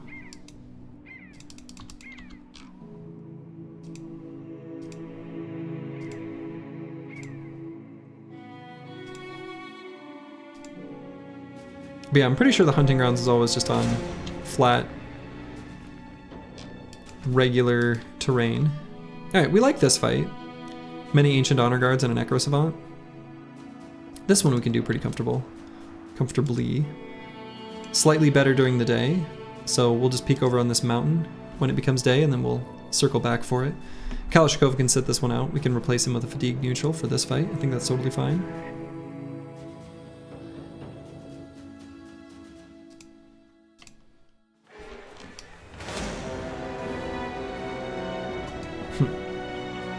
Found a camp way up there. Alright, so let's set up for this Ancient Dead fight. Why do I say Mace? He doesn't have Mace Mastery yet. Fatigue neutral of some kind. You have 8 more lives, there's no risk. Maybe. I think we may have procced this more than just the one time here. Dragon 82 says, I am the master of all weapons. Indeed. You are the master of all weapons when you compare them one to another.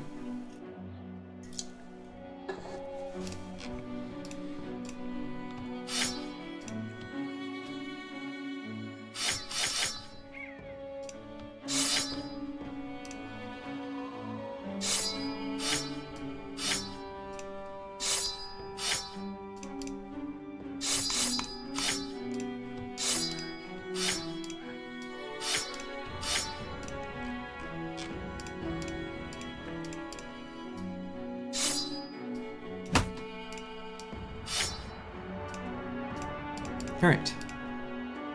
Let's fight these undead. You think that fat should prevent elves from being able to fling you? Kalashkova says when he's not watching, it doesn't count. Could be true. Yeah, I think everyone else is in good enough shape. Armors are still looking good.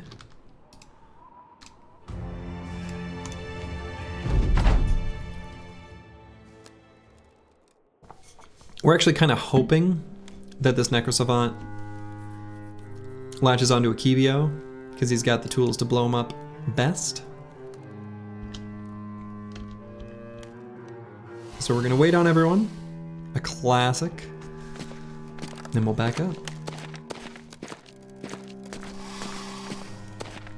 We will need to be careful with Oto-sama, actually.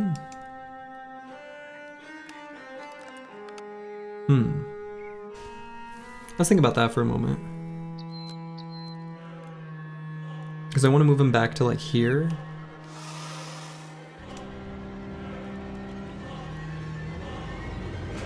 So maybe I'll put a Kibio here. Actually, I think that'll be better. He's nice and healthy.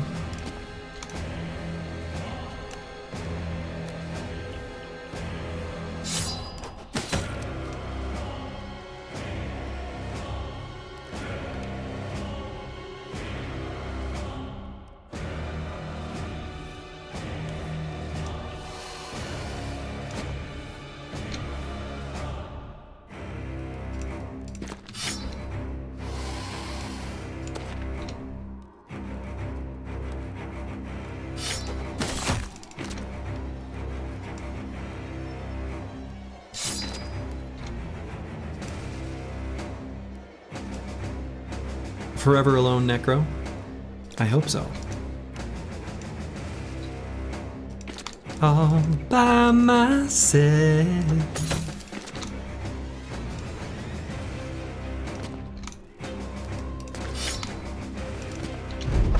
Okay. Oh, I guess I could have. It'll be fine. Probably. Necro back there taking existential damage. We hope so.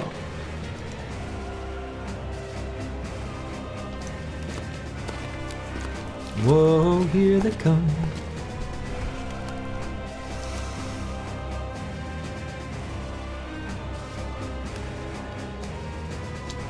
Kibio is faster than the Necro Savant.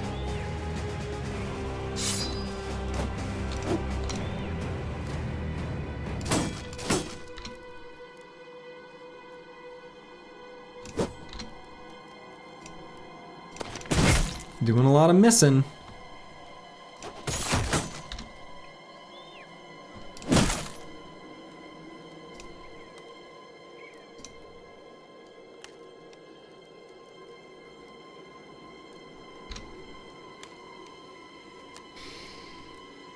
Dr. Vishnevsky doesn't have the best armor on the squad, so I do need to be a little bit mindful of him moving forward. I say as I just like literally click move forward, but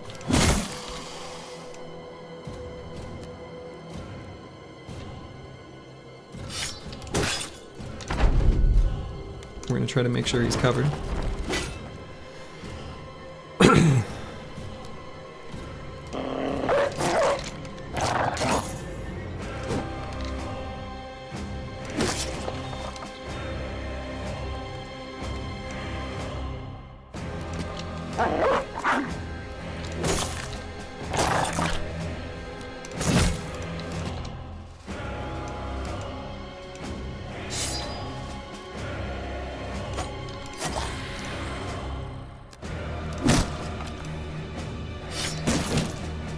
Hey, very nicely done from Roxanne, it's me.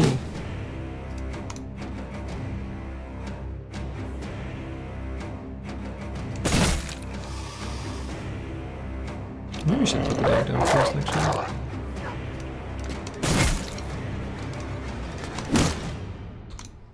Nice attacks by Ragged Edge 82.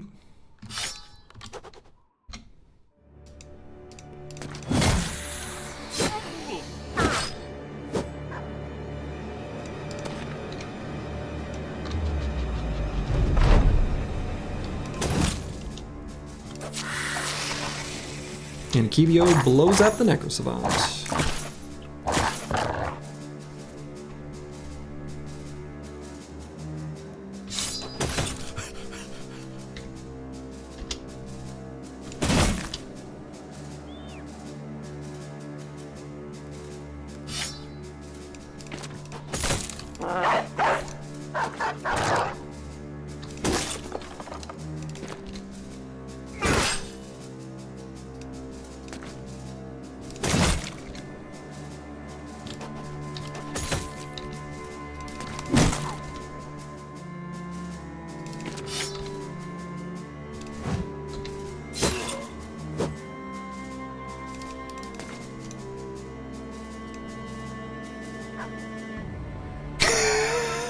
Okay, that's a good meme.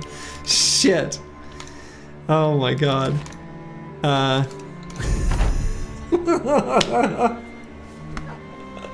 Oh my god, I need to set up where I can get that on stream.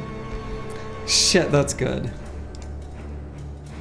I need to be mindful of this position as I just recklessly charge into it. It's true. It's true. It's funny because it's true.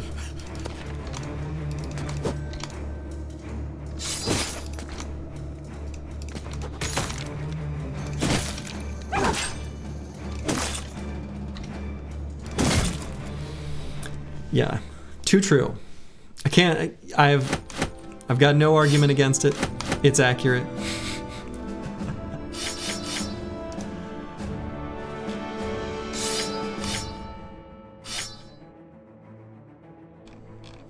Easy, never punished. Exactly. That's how you know that next time, I'm just gonna do it again. It wasn't that risky. It was like a small amount of risky.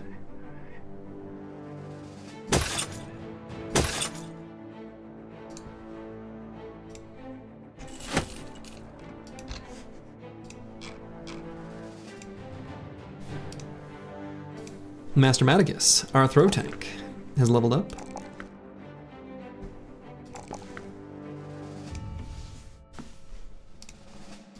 Dr. Vishnevsky also got a level.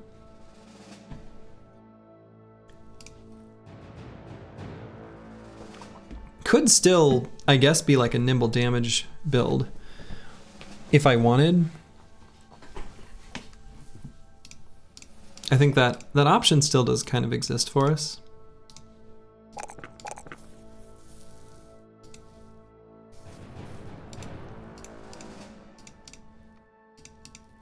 Don't know that I really need one.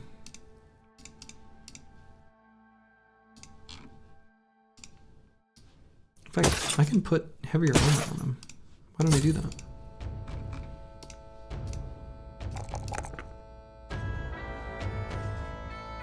I could even take fatigue here if I wanted to be able to get occasional uses of the secondary attacks from both the reach weapon hammer and melee hammer. I kind of feel like that's okay.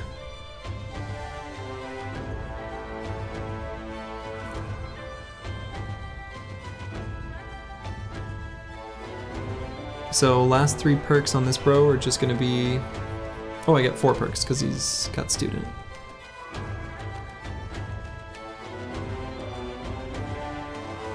So like fearsome, forge, underdog, fort mind.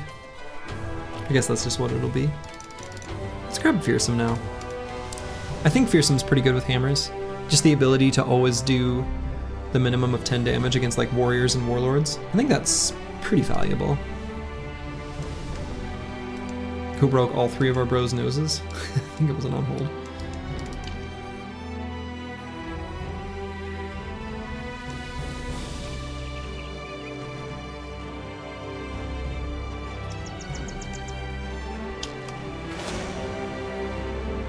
Alright, we got a wimpy barb camp. We'll go ahead and do that. When are we gonna get our next? Oh, very soon. Well, pretty soon. Wondering when we were gonna get our next camp follower.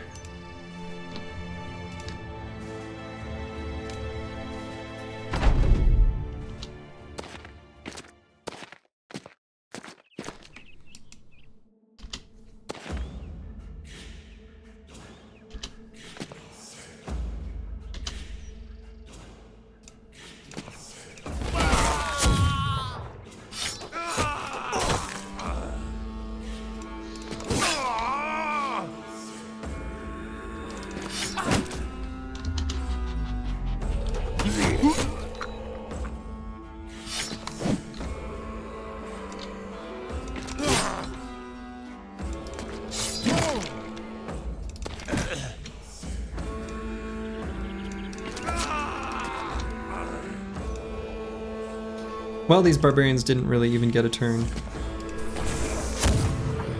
Poor failures.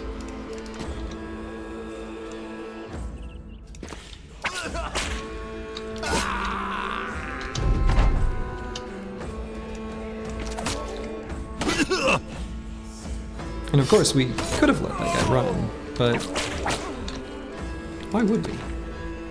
You know? Good boy. We have the famed needed for bounty hunter. We do. We do indeed.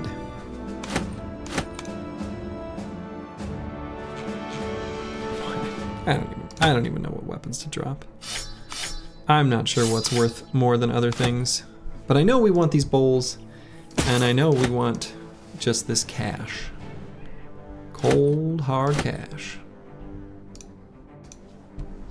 Alright, that's good enough. Check into cash.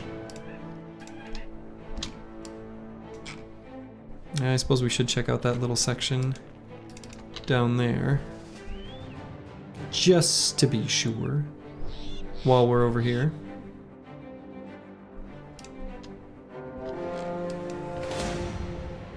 Shelter between ruins. Alright, we can check that out.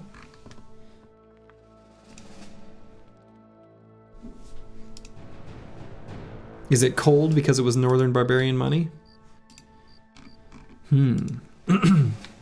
Yes. Here in the tundra, things are cold.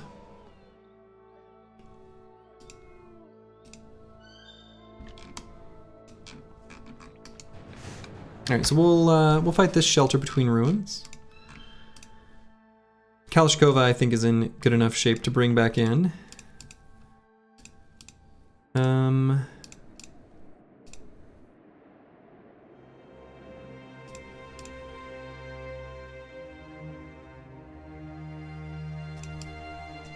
Deep Space Cowboy, we could give a rest. We'll go ahead and swap out our throwing weapons.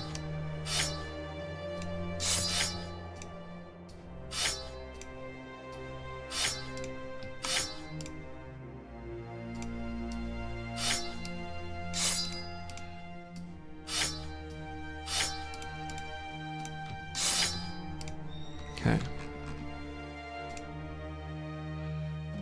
And let's fight this shelter between ruins, shall we? Just blasting through camps. Aha, and that's why I wanted to bring the spear back. Had a feeling. There's a pretty good chance that this will be a undead fight. I should have thrown out my caca right at the beginning of this fight, just to know exactly what we're dealing with. We still can, of course.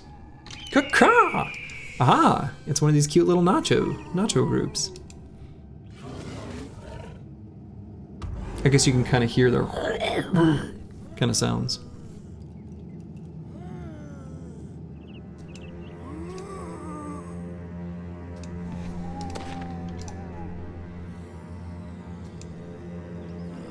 So we're going to set up Kalashkova right here, so I can put Nixlarfs here to blast.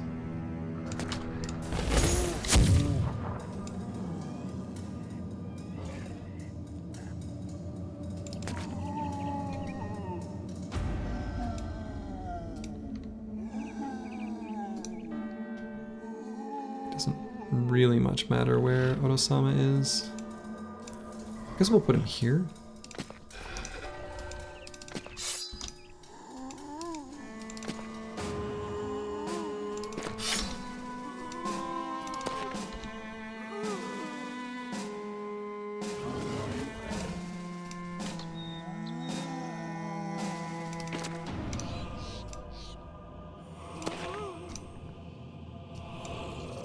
You join the stream and the first thing you hear is Slurgy making animal sounds.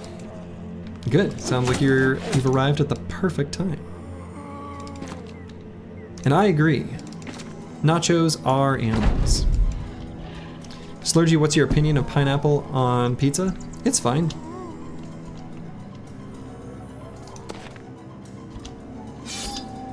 Not my favorite, but I don't hate it.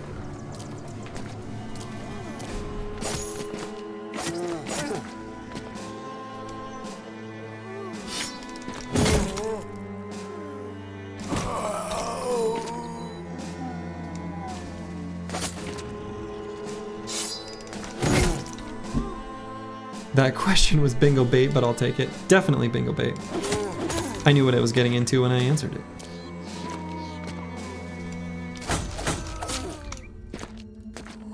No doubt in my mind.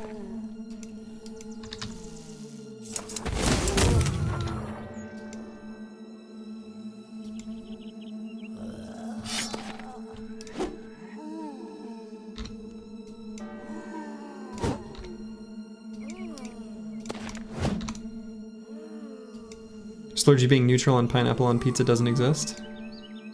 Oh, sure. Surely in some version of reality, that's on a bingo card. One must imagine.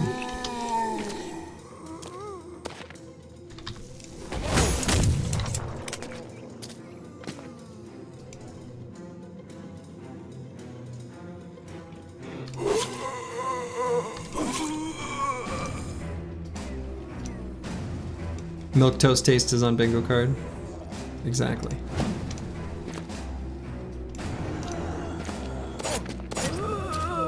And that is definitely a milk toast take.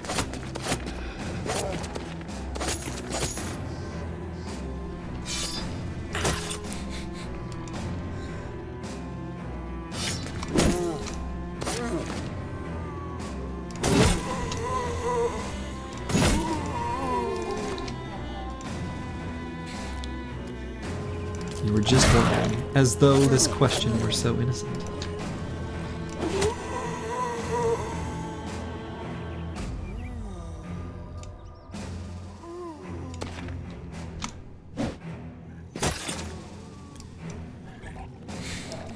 There's more than one now. What a time to be alive. I know, right? No, I'm not sure. I'm not sure what to make of that, mentally, actually. It is very funny.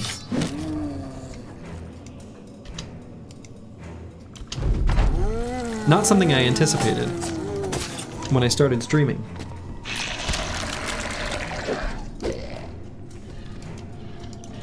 I was just recording this thing I was doing, you know? Didn't think another thing of it.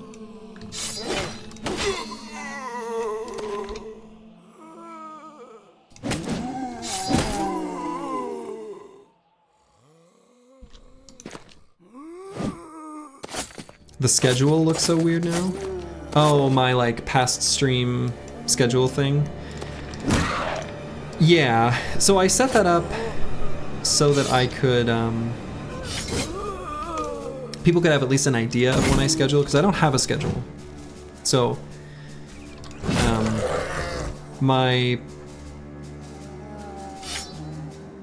personal, I don't know. I don't have a schedule. Like, and it's hard for me to set one.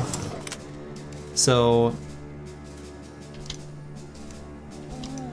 I set one up that could show like what I've done in the past, because that is a good indication of when I'll stream, but it's not so foolproof that I can't give it as something concrete. Real life's tough.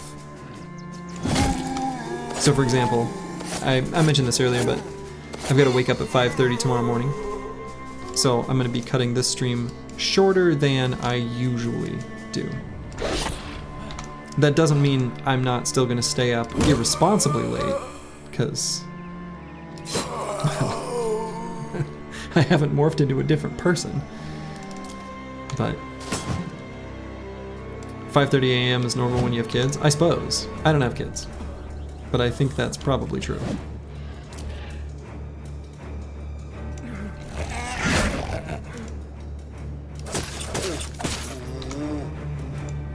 I thought your schedule was to only stream on rainy days.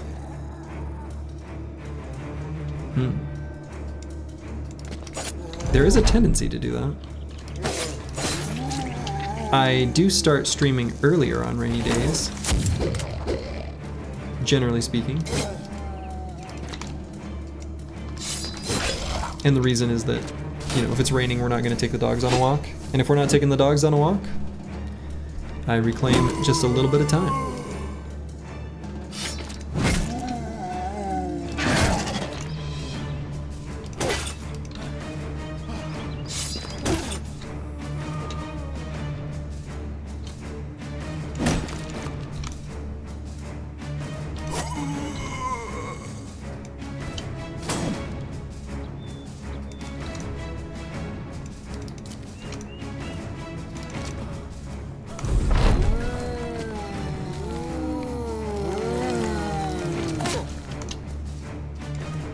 Dogs suboptimal for gaming degeneracy. That's true. But they're very cute. I'm willing to let that one go.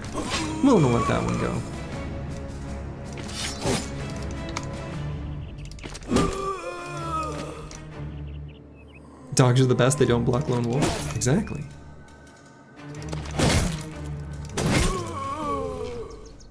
Alright, nice little fight. We did get ourselves another decayed coat of plates, so we're certainly going to take that. I suppose we want like this hand axe. And this book, and these rings. Oh boy. Everything in our inventory is so expensive. It's also expensive.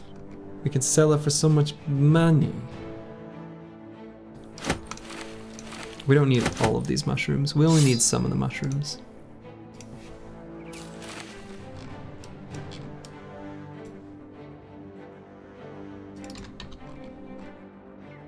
I think it's time to go to city and sell. Oh, absolutely. We are slowly making our way over that way.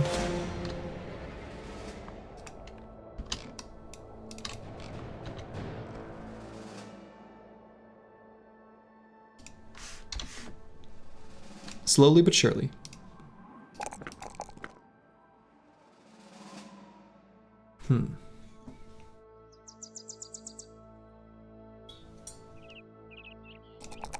Let's get our hit points to a nice even 100 next level.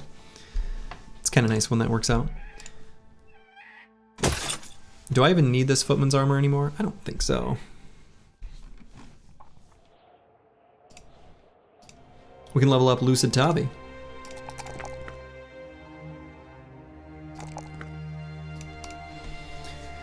So last perks here are probably going to be Killing Frenzy and Gifted. Seems pretty straightforward to me. Is Akibio the group's highest level bro? I think so. Pretty sure 14 is the highest we've got. Kalashnikova, not too far behind. Akibio's got a lot of kills. 253. The Katal has done some work.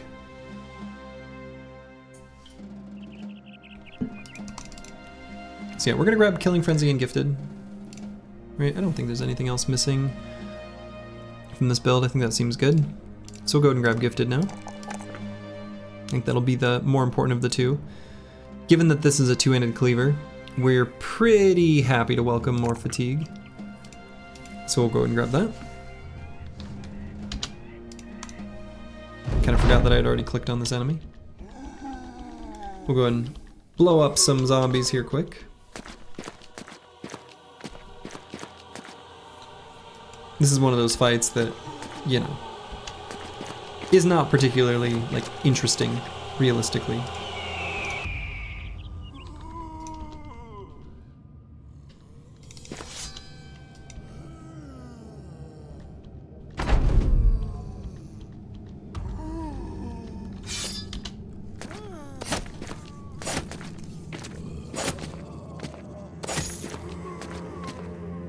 Because the team is definitely powerful enough to kind of just,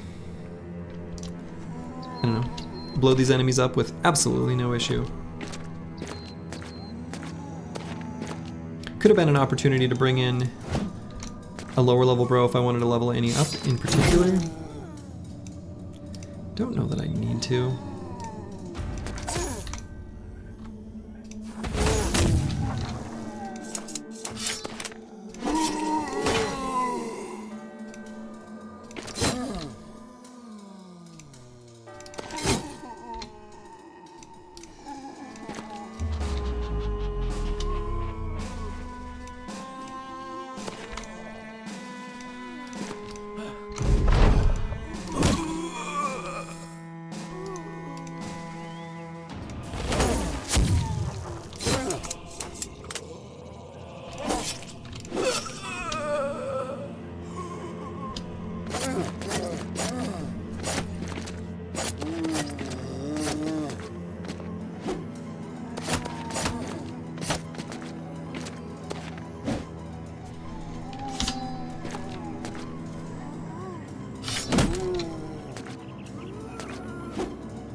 That adrenaline is really doing some heavy lifting?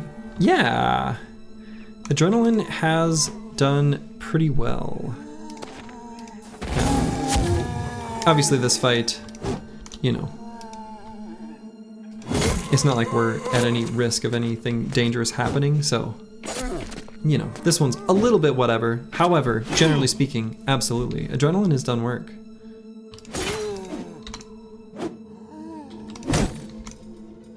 I'll make my obligatory statement of my reluctance to take adrenaline is probably my biggest weakness when it comes to building bros. But it is good. And in this case, it has been like, really good. So.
The adrenaline sound effect has to be one of the cooler sound effects in Battle Brothers. It is a good one though.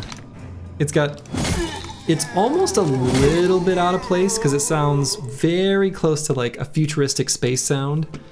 Like you're, you know, disabling the tractor beam on the Death Star. It's just right on the cusp of that. But yes, it is a great sound.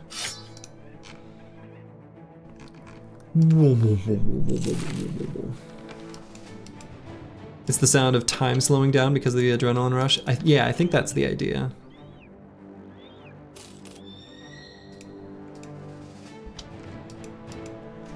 There's a line somewhere for an injured spear bro. You want your face to heal? Don't let anyone pass your spear. True. We should make sure our spear bros know. Okay. So it looks like the hunting grounds is not over here. So we can pretty well say, you know, that with confidence. There is still something of a limitation for how close it can spawn to towns. So I don't think it'll be up here. So I don't need to like go up north of this mountain range. 9 out of 10 scientists agree that's what it sounds like. Asian parenting the spear bro.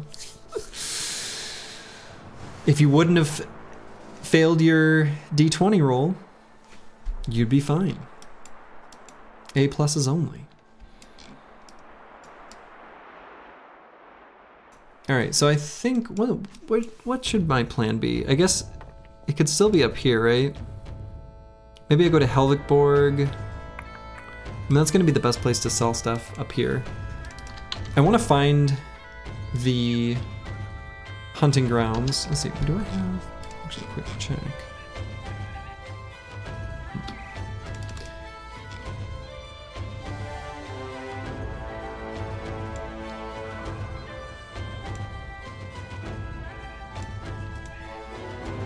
Yeah, I want to sell stuff here soon.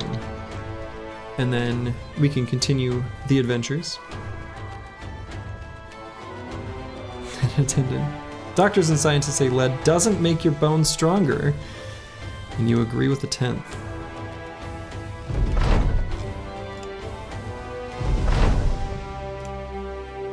Fires of religious turmoil burn bright. Different factions taking over the holy sites. We do want to participate in the Holy War. I think that's a really good way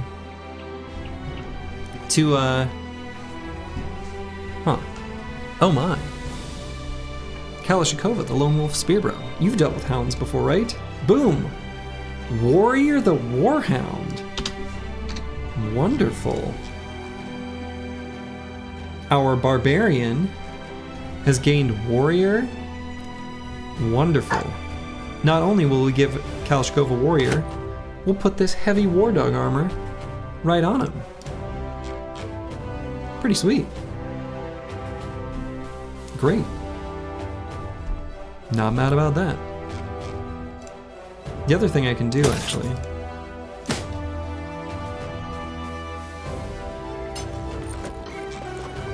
let's get Master Maticus. Let's get one set of heavy armor with the Unhold Fur Cloak. Specifically a anti-goblin tool.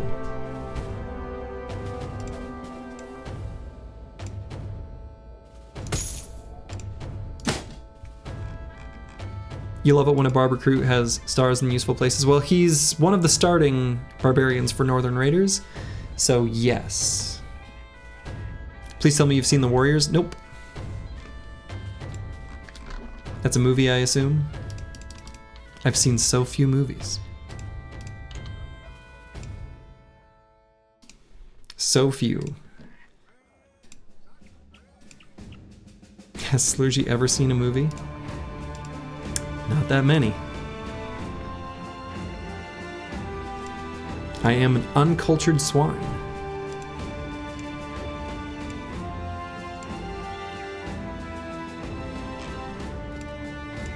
All right, so this is the best sale price we're gonna get in the north. So we're going to offload, I think, basically everything, except for this broken ritual armor, of course. And we're gonna keep our crafting supplies. We wanna keep all these. I guess I can get rid of the shimmering ashes. But yeah, we keep the rest. Oh yeah, we don't need this orc shield. Fair enough, it's only been available for 45 years. You know, but so have a lot of movies. I have a tendency in movies to just get bored because I can't interact with them.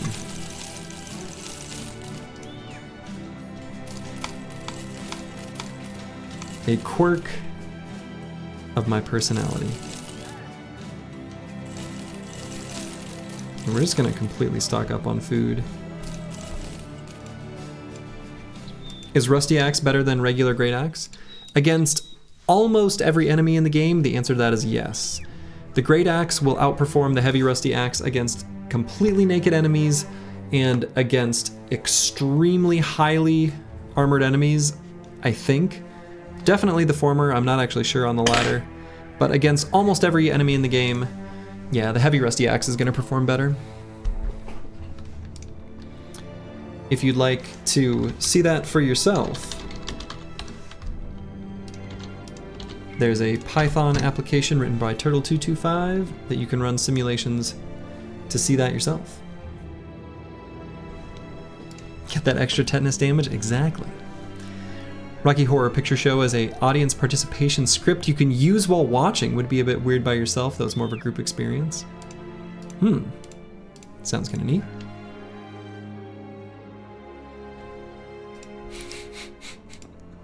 Roxanne, it's me using some chemical weapons. All right, we're gonna get a two-handed hammer because we're gonna give that to Dr. Wisniewski. Since he has hammer mastery, it just makes sense. I think that'll be a very nice thing for him.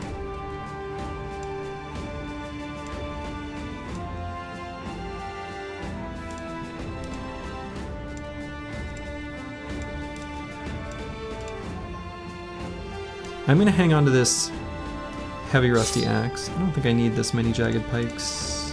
Oh, I guess I'm hanging on to an extra. I don't really need either of these, probably.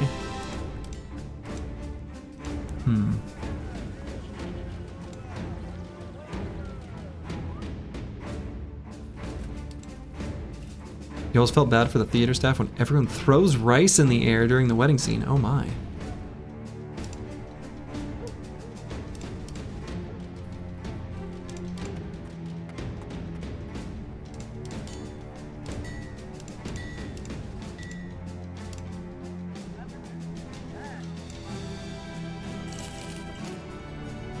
Buy a rondelle. Always nice to have some slightly improved daggers. You can give this Kalashkova.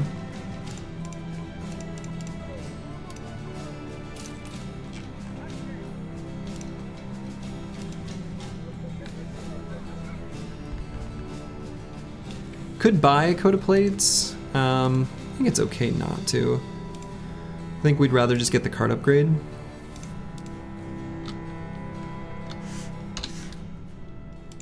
So let's do that.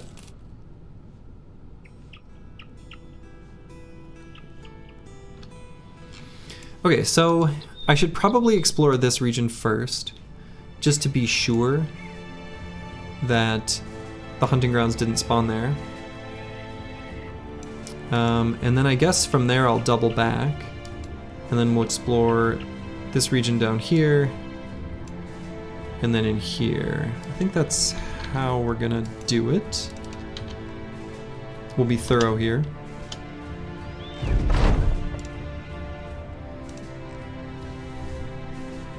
And then we can participate in the Holy War, siding with the South, without needing a place to resupply in the North. But we've got to find the hunting grounds first. Oh my goodness. Team's getting in fights.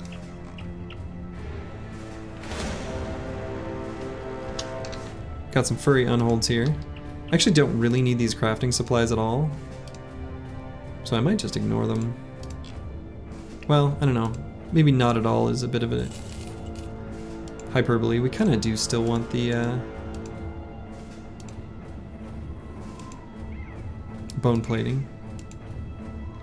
Don't we need unhold pelts? Yeah, but these ones are gonna drop the thick white fur, and if we want to do the stone pillars, which I'd like to do, it's not like a requirement for each one of my runs, but I want to find the, you know, I want to do that. I'd like to show off the Kraken fight. We only need the regular unhold armors, unhold pelts.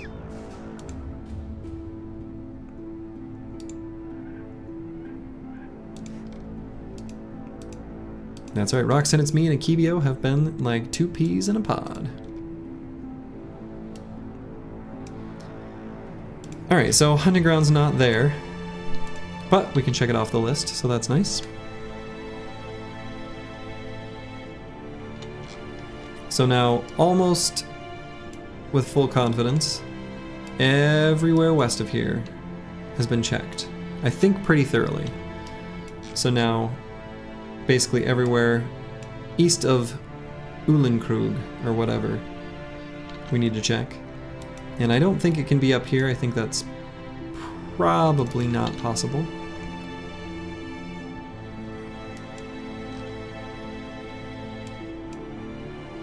I suppose it could be down here, so let's go down and step on one of those mountains. See, I want to fight these. But I'm not going to make myself an enemy of this house quite yet.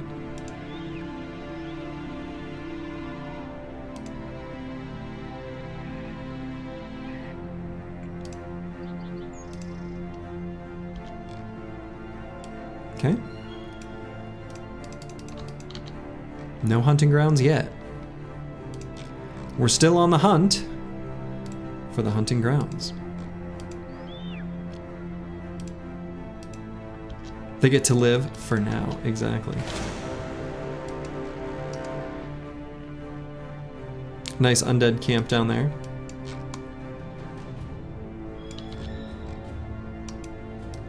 We'll visit that at a later time.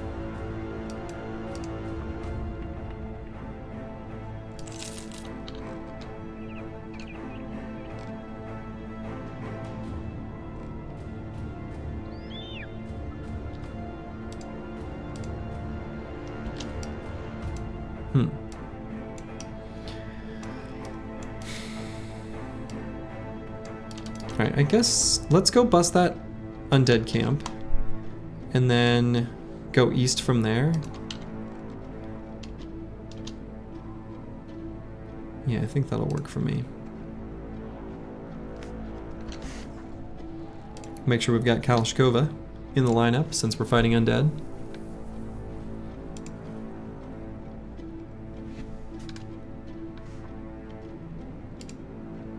Actually, let's step on this mountain real quick. Okay. Another camp down there.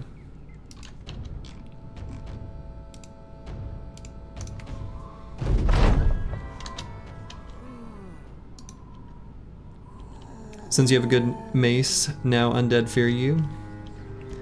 The undead fear nothing, unfortunately, for they know not what it is to fear.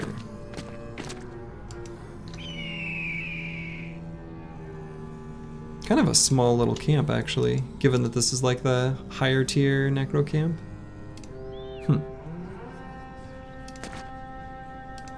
He did indeed get a famed mace.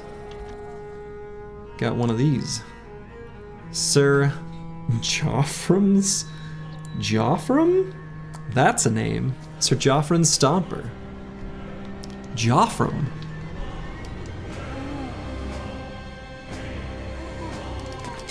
That's not a good name. I don't like it. Probably spat out a patrol. Yeah, I think it did.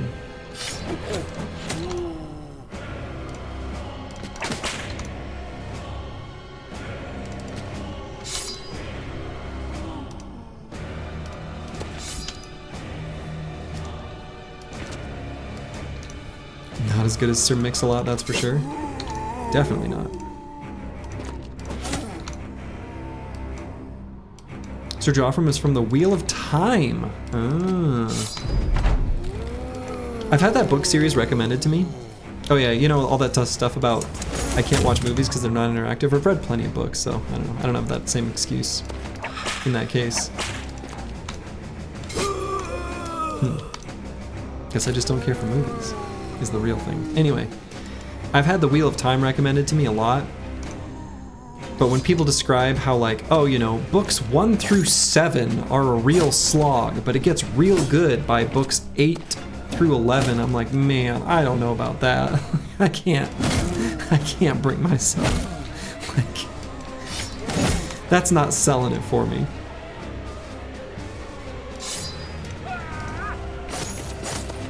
You made it to book 8 and gave up?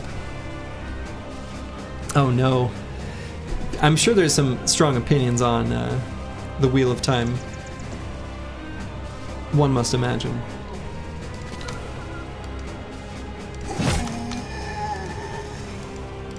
And maybe they're great.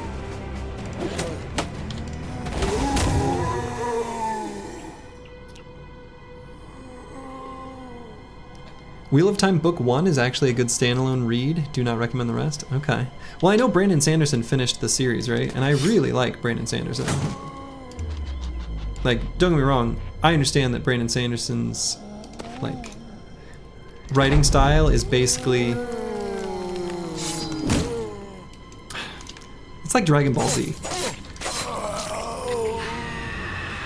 And I don't have a good articulation other than, like, just saying that as a fact. But I do like it.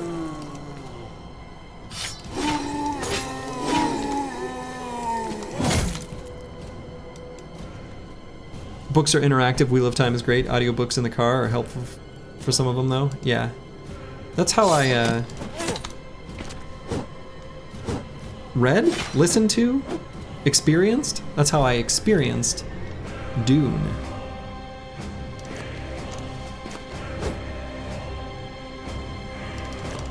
Was through audiobook partially. It was a mix because I had to read it real fast as a wedding gift. Mix of a part of it. I mean, it's a long story. Dragon Ball Z is great, but makes no sense. Oh yeah, absolutely none. Carrot cake. If you've not seen Dragon's Ball P, you're missing out.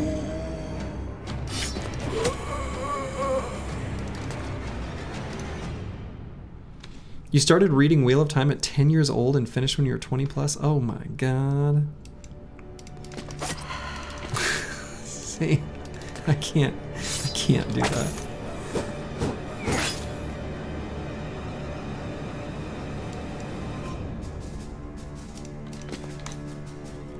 But yeah, books are interactive in that you have to physically turn the pages and such. It's true.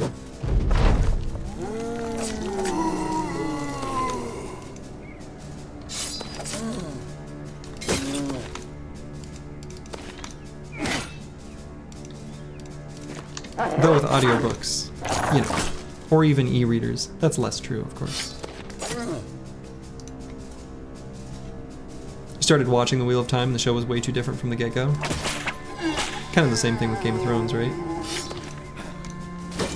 Where they're just like, yeah, this is too complicated, too many characters. Let's just simplify by grouping a few of them together.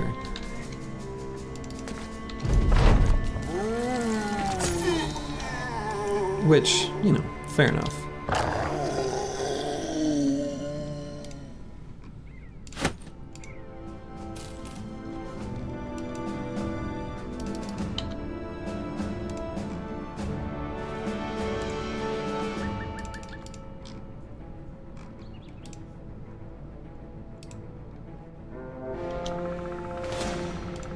More necro camps to stomp? May as well. If they're just going to offer themselves to us, we shall take it. Caw! Alright, here we got a nice hefty load of Geists. Do they have no necro? They might have no necromancer. Kind of interesting. Wheel of Time, they change things for politics reasons, which makes the storylines not make much sense. Ah, okay. Yeah, that's fair. I think actually that's one of my biggest pet peeves is if there's been an adaptation where they change things to make, you know, things more simple for the audience or whatever, and in doing so, make it so the characters' motivations don't make sense. Because if you can't hold up that sort of suspension of disbelief that you just have to be able to do when you are consuming any fiction, or even, I guess, any story. That'll definitely ruin it. The characters' motivations have to make sense. And if they don't, book is... I say book is ruined. Media is ruined. Whatever it is.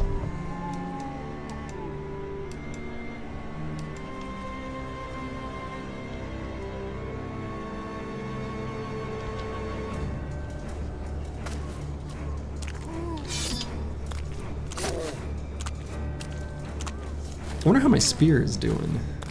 Like, the actual spear itself, durability-wise.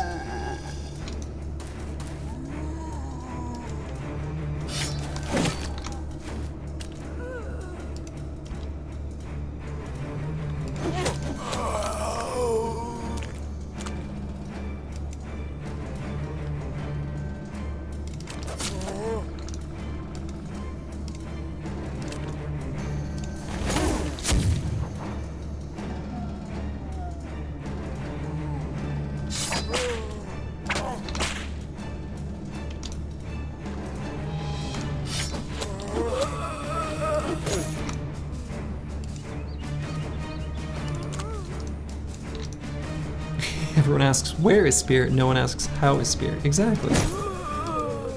We gotta give our Spear Bros some love. Oh, the Spear is literally completely pristine. Well, okay then.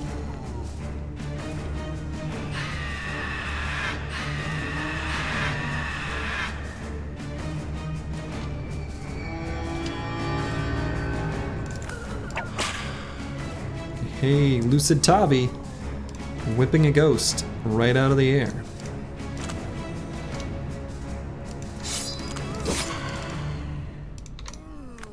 Crackalack, smacking one out of the air.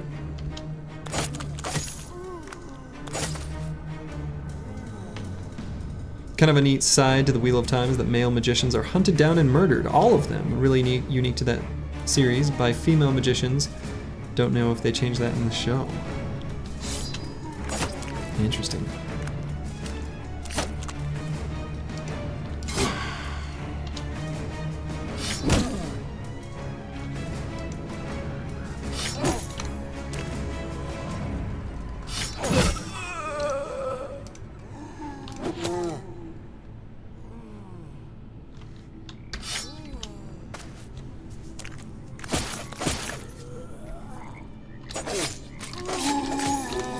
I do find it interesting when a book series is able to make a clear distinction between like men and women in some sort of like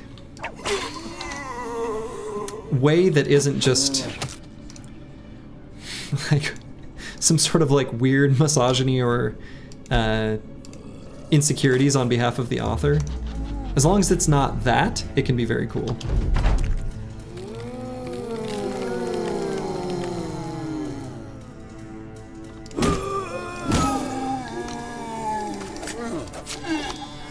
Where it's like, the author was just like, I don't know, picked on by girls when they were younger, so they've got a vendetta. It's like, okay, you're so mad you had to write it into a book. Seems a little extreme. But I think, like, for example, the way it's done in a lot of Brandon Sanderson novels,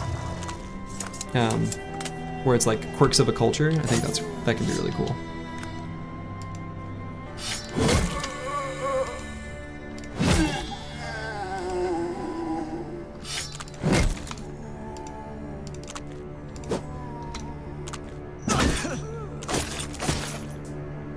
Ooh, Crackalack just got crackalacked.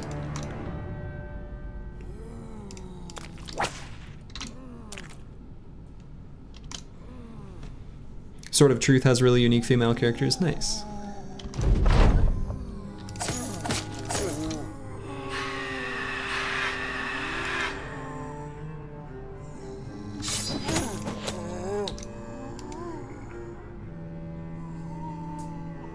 I think I'm gonna put a dog down to make sure Crackalack can't get surrounded.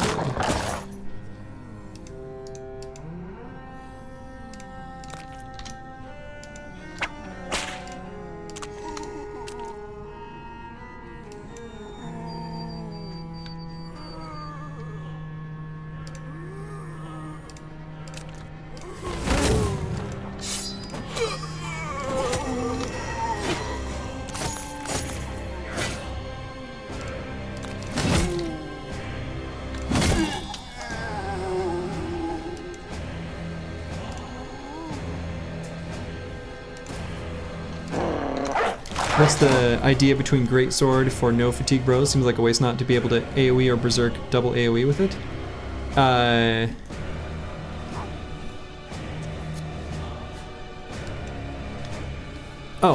In this case, it was because realistically, Crackalack has such low melee skill that we needed everything we could get to make him be able to participate well offensively.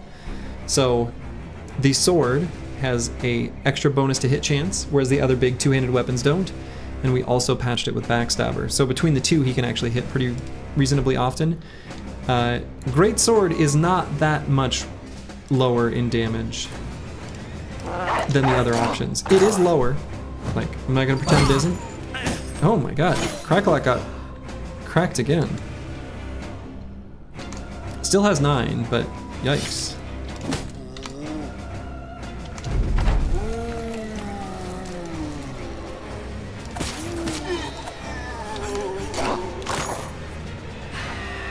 You're running a Berserking Greatsword frontline in your current run, and he often hits 4 or 5 enemies with Fearsome in one turn. Awesome. Yeah, I think especially if you get like a named Greatsword, that kind of thing feels awesome.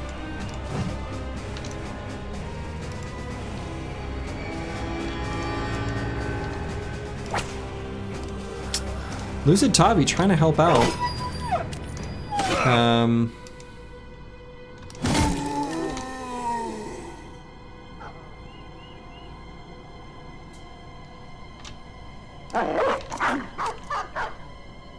It's kind of ridiculous how poorly that's gone down there.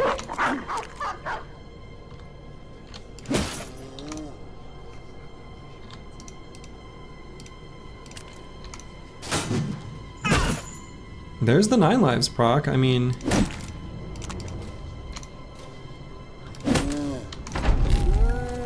it's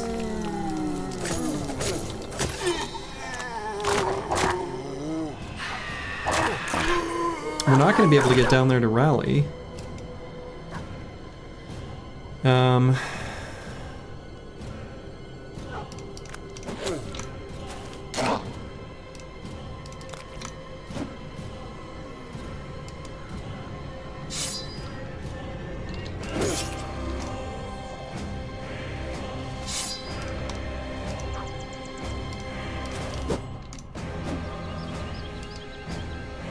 We can blow up this one, but I don't think there's even a play here. Unless it can be finished off by Dr. Vishnevsky and Deep Space Cowboy together. That's so close. This is so stupid. If he dies, that'd be such a incredibly unlikely tragedy. But considering he's got this severe concussion, I'm gonna put this as likely that he's dead. He's got the extra bonus defense from 9 lives right now, however, with the severe concussion, and those hits, those chances to attack against him by the Fallen Hero against Crackalack, they were really, like, low. Let's see if we can even find one. Well, whatever. I guess they've already rolled off the combat log. Yeah, the zombies' chance to hit was 39. Anyway. But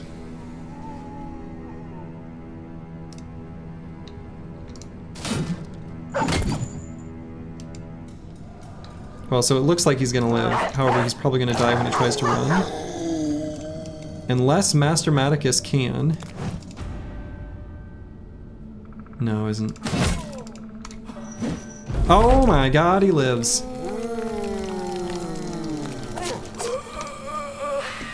It's a Christmas miracle. Hey, Grib. Hello, hello.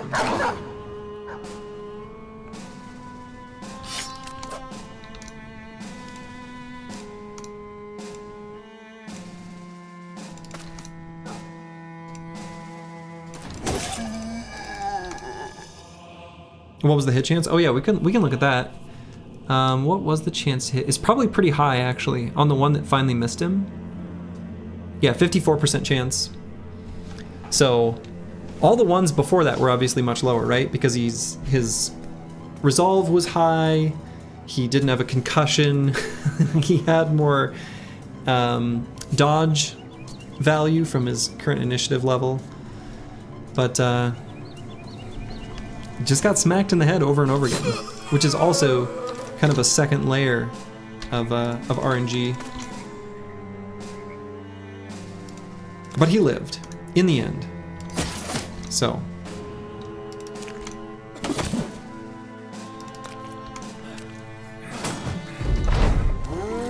Oh, was there a... Yeah, 1 second. Baron Von Pone, you have permission to share links. If you would like to share what you tried to link earlier. Sorry, I've got to give everyone who wants to share a link. Whoa! What button did I press that did that? VIP access. Just to prevent the bots from coming in and spamming.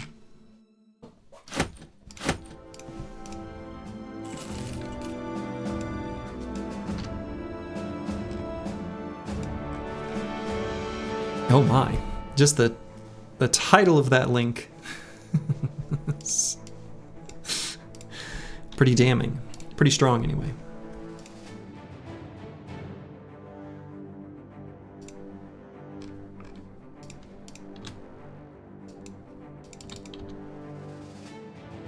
You're welcome.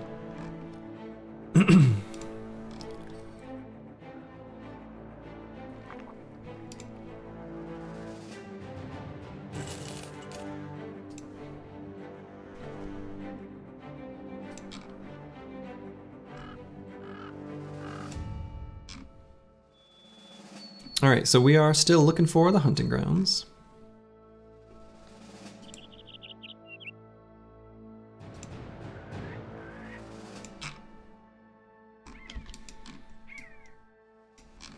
So I guess let's search in this area.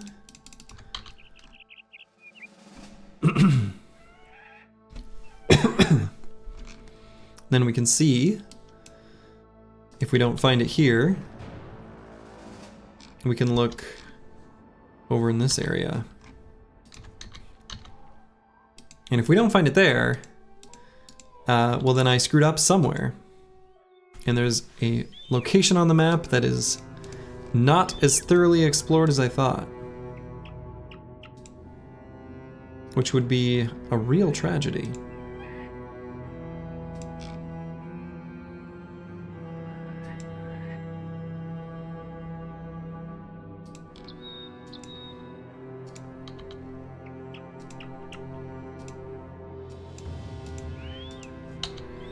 I think you missed it, but you're curious, isn't it a waste to keep a 70 attack bro? I mean, no. Like, obviously we're not gonna get a good view of his stats right here. He's very powerful defensively. And so that's the main function of a fatigue neutral, right? He'll put out a little bit less damage, that's fine. Like, is he the best bro we've ever had? No, and that's okay.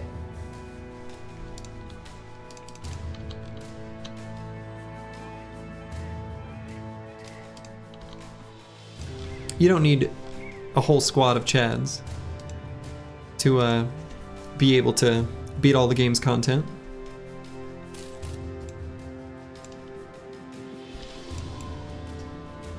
Some bros are gonna have some things that they are lacking, and that's okay. You've just gotta compensate for it and make the best of what you've got. Obviously we do a little bit of fishing for Chads on the regular, make no mistake. I'm very well known for such activity.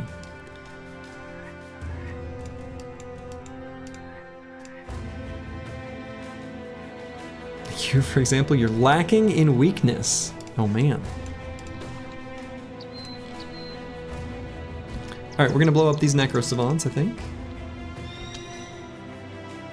The 4 out of 10 goofballs are fun to keep around, for sure. And we've, you know, sometimes we get a bro with weird stat lines that we just need to make the most of, like Master Maticus here. And then we do. And it's cool. And it's fun.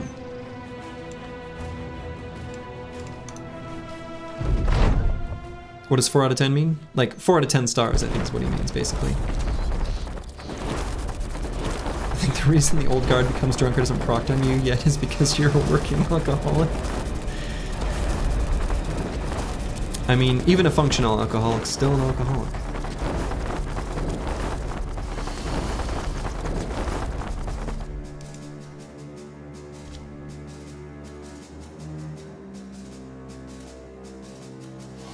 Okay, do I put Lucid Tavi here? I think this is okay. Dang.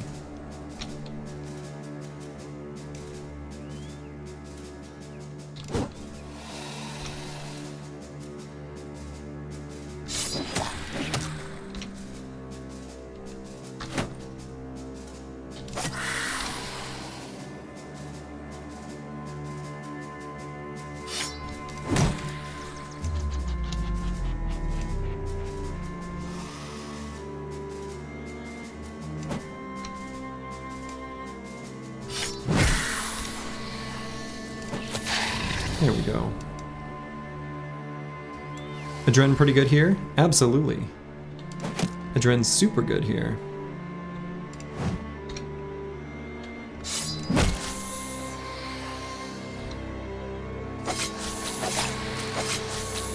Beautiful.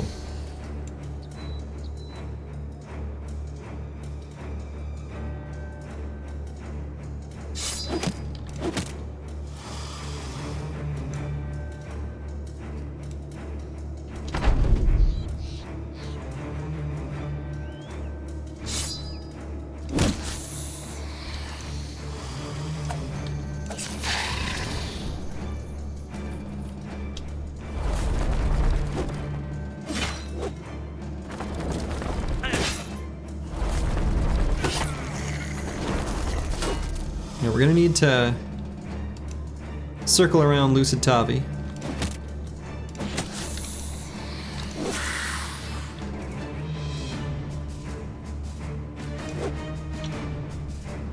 Make sure he is well supported.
I feel like, poor doggy, rating things on a 1 to 10 scale in Battle Brothers is a pretty normal thing to do.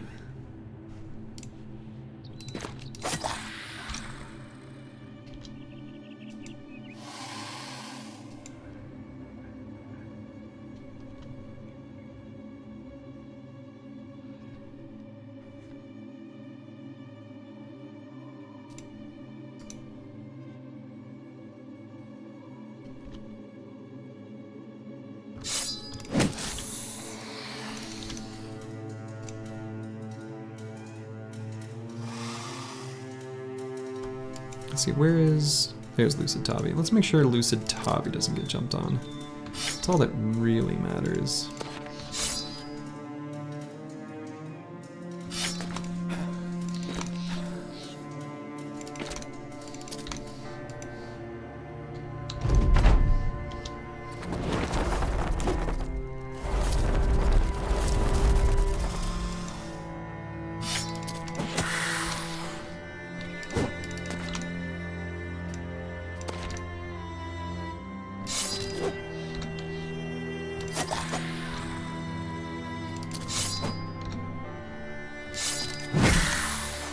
Necrosavants.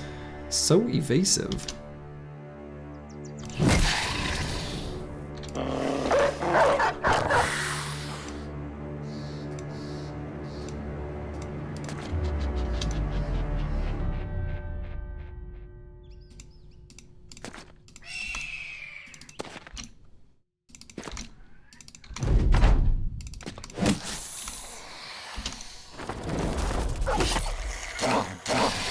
There we go.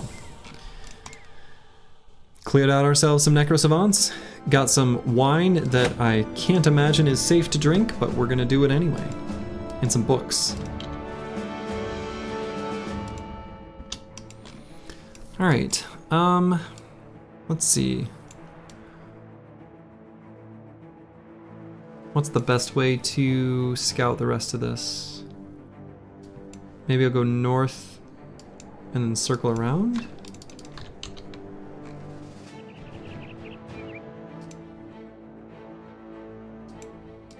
Where the hell is this hunting ground?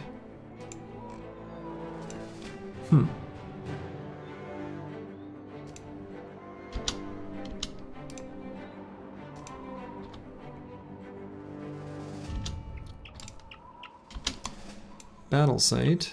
Interesting for that to appear.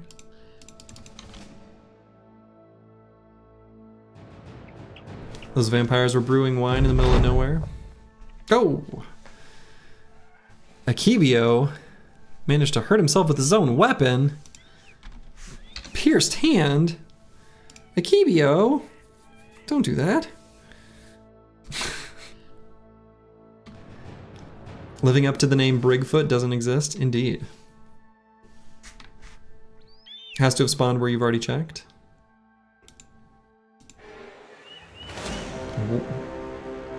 What in God's name is this army doing over here?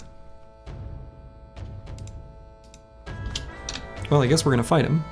So let's rearrange the squad back to standard fighting position.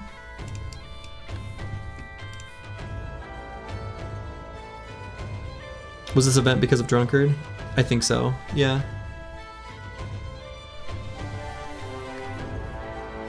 Yeah, what's this enemy group doing? Dying?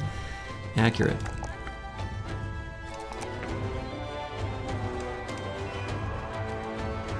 Let's see, what do they have?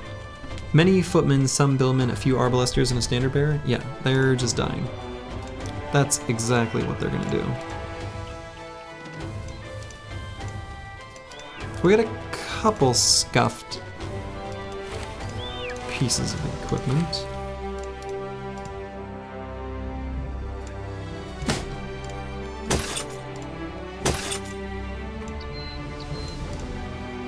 Not anymore, though. Alright, well.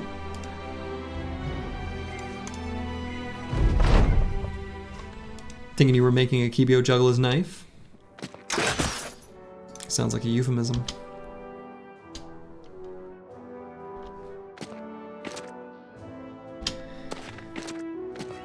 Alright, I think this is going to be a pretty straightforward little fight.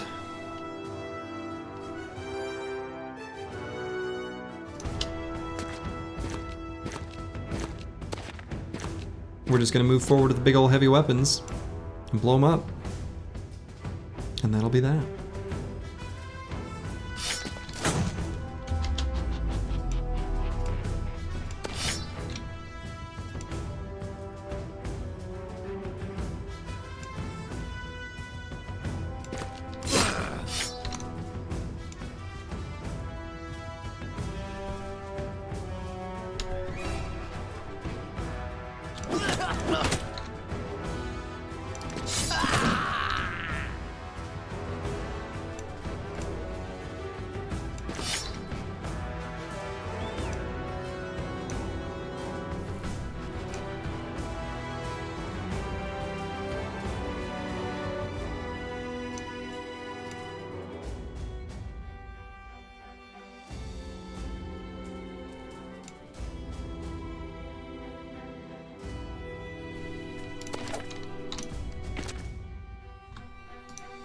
Do I make the statement that that was putting him in a slightly risky spot? Because it was.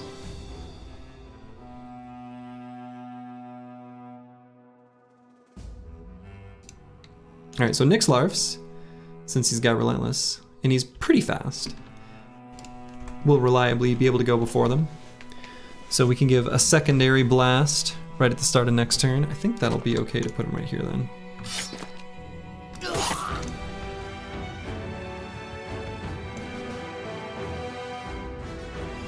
Let's go ahead and just keep our lives simple. Net that guy right there.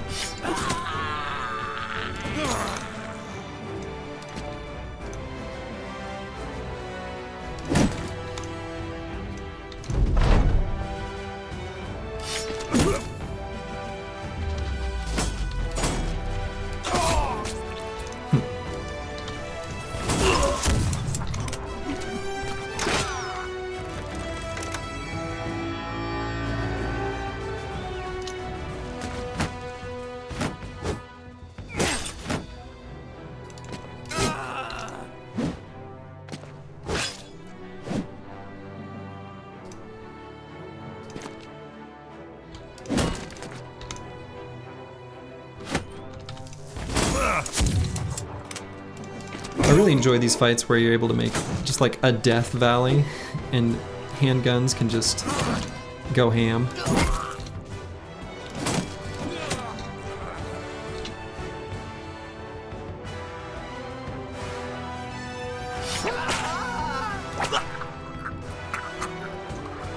Wow. Lucid Tavi had an unexpected hell of a turn there.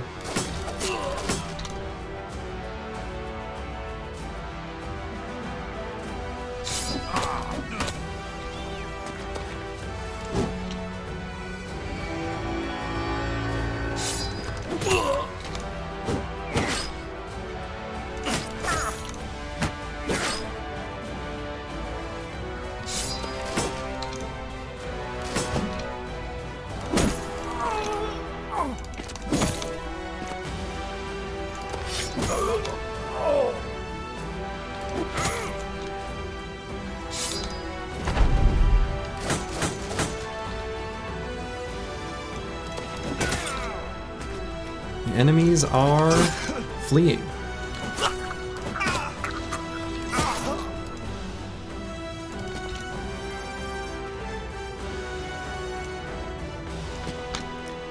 No, you don't, good sir.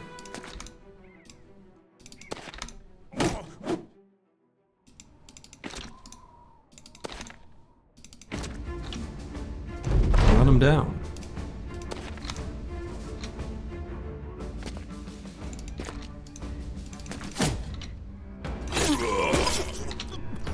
Alright, we'll let that last Arbalaster go. I think he's basically already off the side of the map.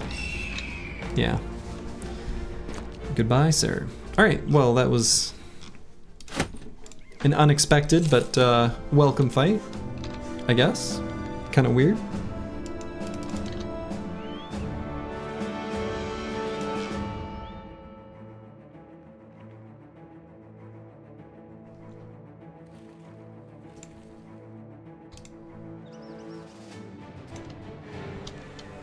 Hey, there's the hunting ground. All right, we found it. We can fight these ancient dead here quick first. I think let's do that, and the reason is that we can get a level on Nixlarfs where we can grab Overwhelm, which is very handy against this here Ijarok.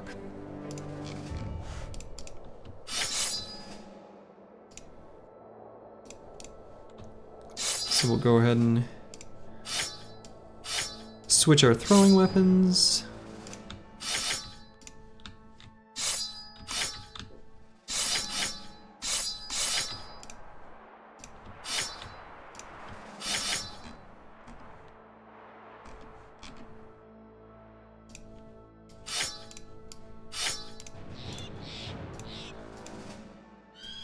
Something I'm realizing now that would have been a good idea for our throw tank to really be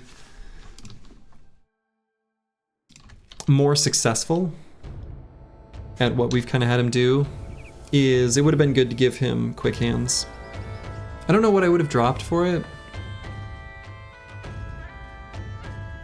Maybe bags? I don't know. The priest is scary? Nah. Let's see, do I do something with one of these chads sitting on the bench? Akibio's not that great in this fight. Let's bring in Arnold, who... It may not come to pass that this ends up being a massive contribution to the company overall.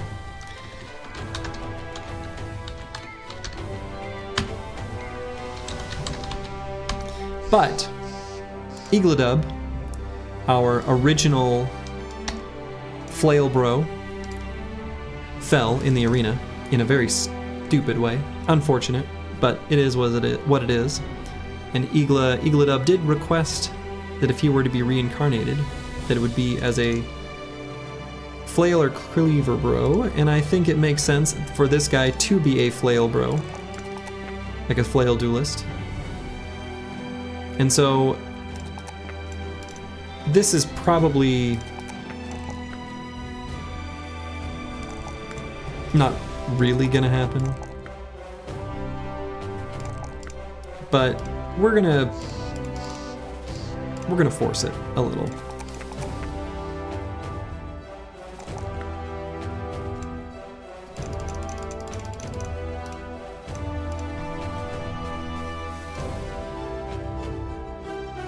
We are gonna give him a heater shield for this fight though.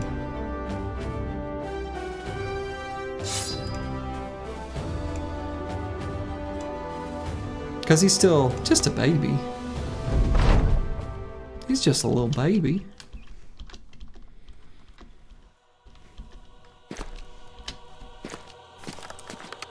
And we'll do the classic maneuver. Backing up 2 hexes. Finding our way out of the miasma. Can't be hanging out in that. Stuff sucks.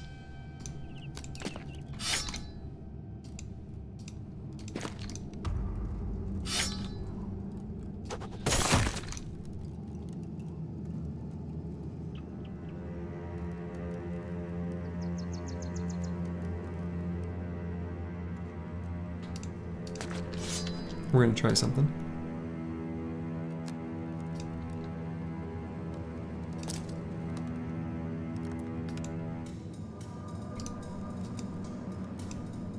A little mini experiment. This is kind of just to understand what the AI does more than anything else.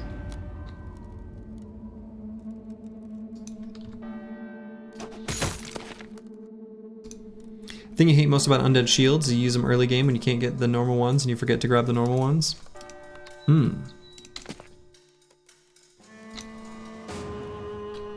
So Kalashkova does have Lone Wolf active. At least he should. I think it just doesn't update until maybe an enemy takes their turn, or I'm not sure what makes it take effect. Start of the round does. In any case, it updated and checked for Lone Wolf being active. Brought him up to 105. He's not confident, so I think they'll probably just completely go around, but this Ancient Legionary and these two might attack him. I'm not 100% sure.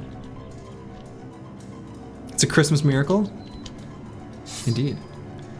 Well, I guess if I'd moved the banner, we could occupy a better hex, but we'll just... I'm curious.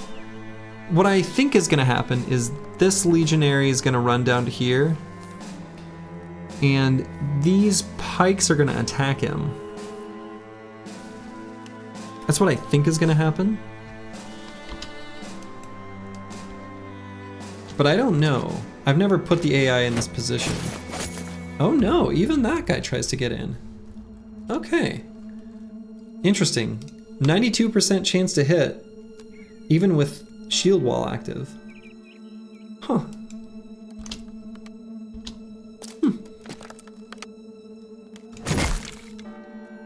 Is Ijirak the Santa of this world?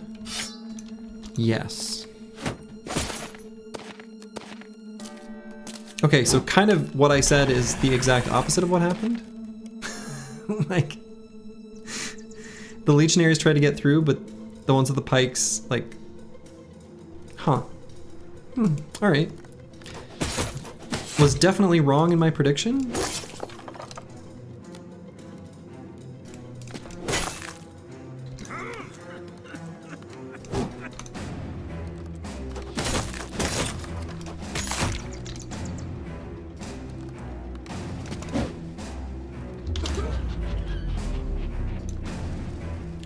It's pronounced itchy rock.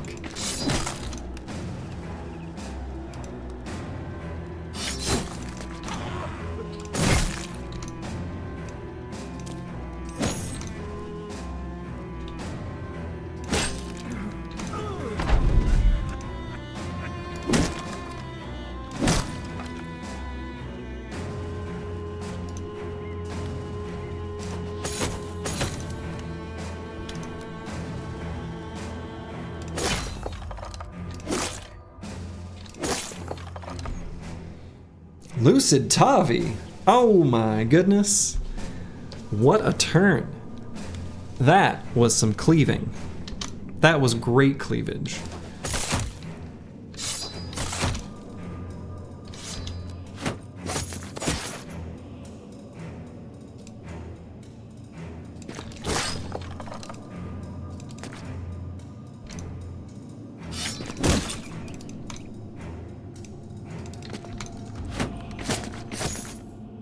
They're still trying to break through the spear wall.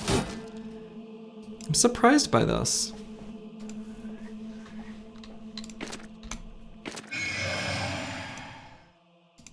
Oof.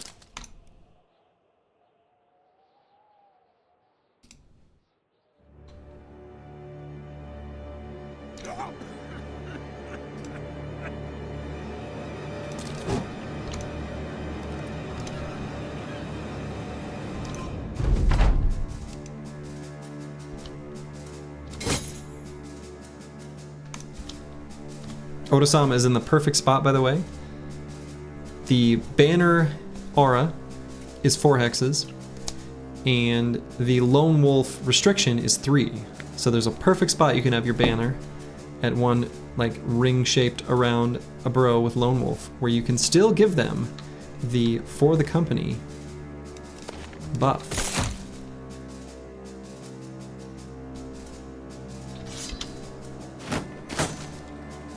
Okay, he made it through eventually.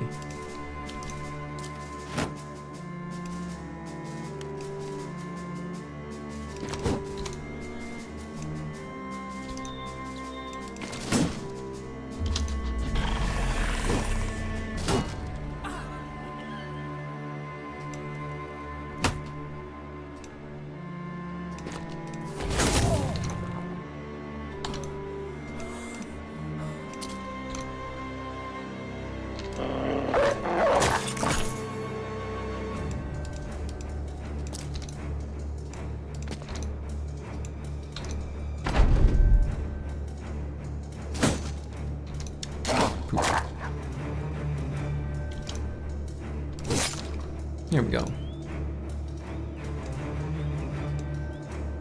What happens in Battle Brothers stays in Battle Brothers.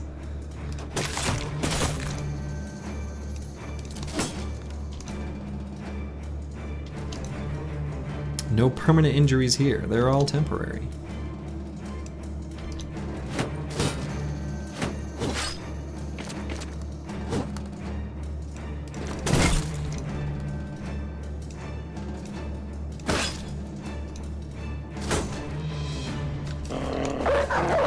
Bogey.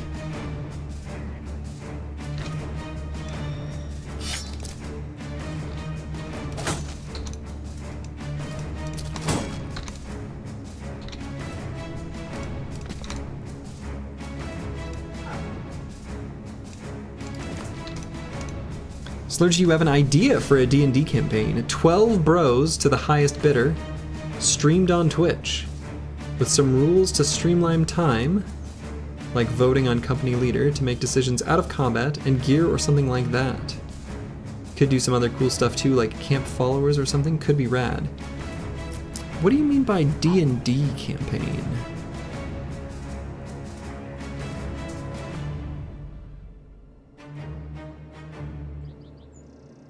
And yeah, what do you bid with? There's a lot of... I'm not fully exactly able to parse the full scope of what I think you're trying to describe. Certainly I'm intrigued, I'll say that.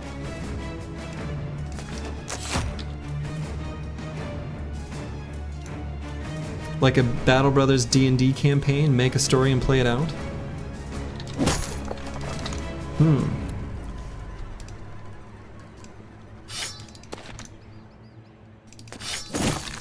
I don't think I've watched enough, like, live action D&D to really have a good feel for how to do that well, unfortunately. I know it exists, things like Critical Role and Dimension 20 and other such things. Like, I'm familiar with them, but I don't really watch them much to know enough about them to get a good feel for the way those are kind of typically run. But I think it's a cool idea. I've got a good buddy of mine who runs our current D&D campaign, has wanted to do a like live action D&D thing on Twitch. Probably wouldn't be under my channel, but I did get him to buy Battle Brothers, so if I can get him to play it, maybe I could make something there. Famed tax. Roxanne, it's me putting in the tax. We got the Hardened Fortress. It's kind of a whatever kite shield. If we were to compare it to our current, you know, kite shield here, its only advantage is that it's a little more durable and it is lighter. We'll go ahead and use it. It is better than just a regular kite shield, but unfortunately not a very exciting famed to find. But still, shiny is shiny.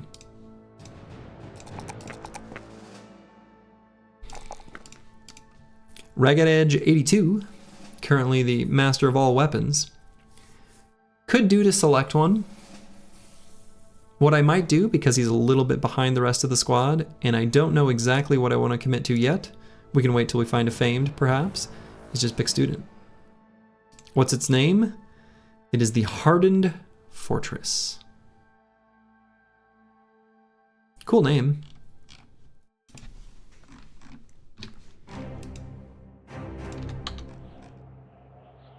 Let's see if we can make it to the hunting grounds before nighttime. If we can't, we will wait for day. Oh my goodness, what is this army doing here? Why are they all the way on the side of the map? Why are you here?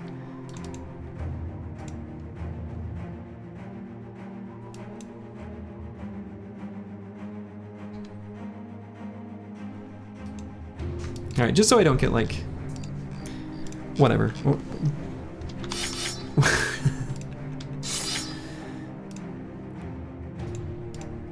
We'll live and let live there, I guess.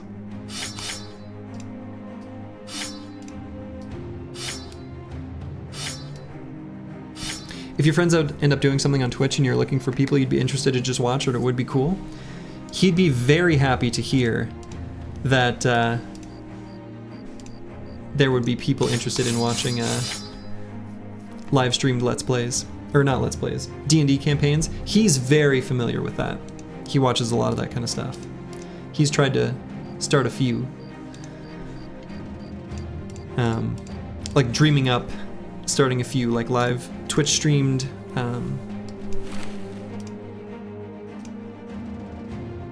campaigns. It just hasn't happened.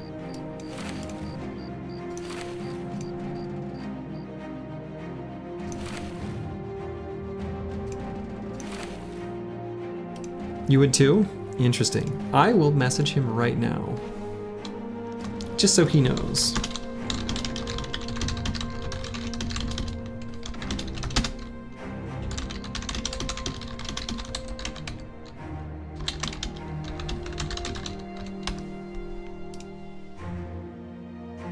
D&D live play is fairly saturated these days. I think it really is. I think that is just true. I think there's a lot of people who are doing that kind of thing. It sounds nice, but in practice it will take forever. That's just Dungeons and Dragons. Good DMs are hard to find. Absolutely they are. But I've got a real good one. Like, he's really good. Like, he's excellent. Helps to have a unique setting or cast of very good improv comedians to get viewers. Yeah, we have a few, like, the people who are playing in my D&D campaigns, like the few that I've done, are like theater people, they're musicians. They're they are much, much better at speaking off the cuff and, you know, performing than I am. You know, I say as I'm streaming to all of y'all. But most of the people in the D&D campaigns I'm a part of are like very, very, very good.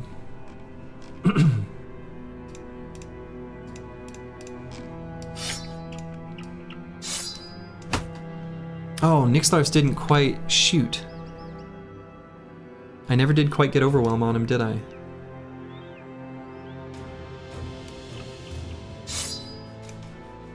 Well, dang. We'll still set him up like this. Just so he has better options for attacking, but... Dang. Well. Iglasvi is going to be given one of these pokers. Your buddy back in the day was a good voice actor and you had no idea till you joined the campaign. Was amazing. Yeah. Yeah, my DM is a really good voice actor too. Like he's... Though, I mean, just like anyone else, it's very funny when other people are embodying their characters' voices in their like a cliche accent. I think he has trouble not slipping into them, which is totally fair. I think that's just really hard to do. You kind of wish 5th edition D&D wasn't like 99% of all RPG content. There's so many other games. Yeah. Yeah, that's true. But I think it's the one that people know, people recognize. It's kind of hard to get away from that.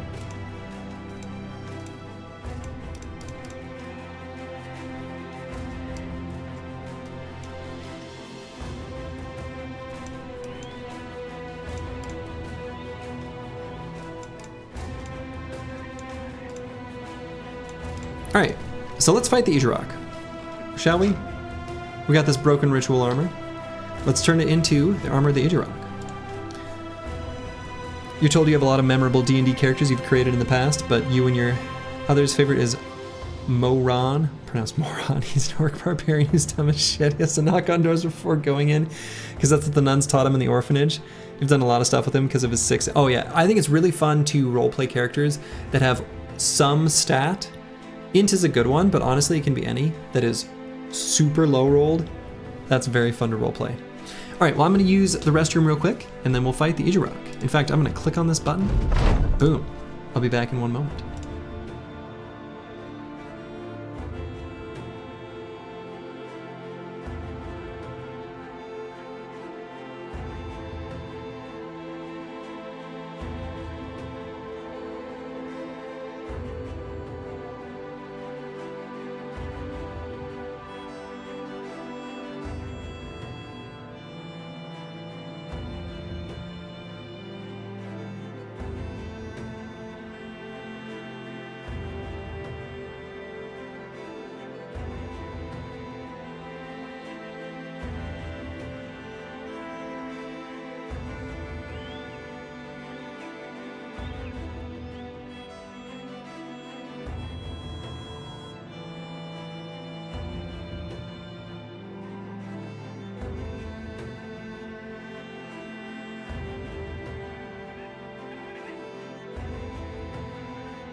right, let's go.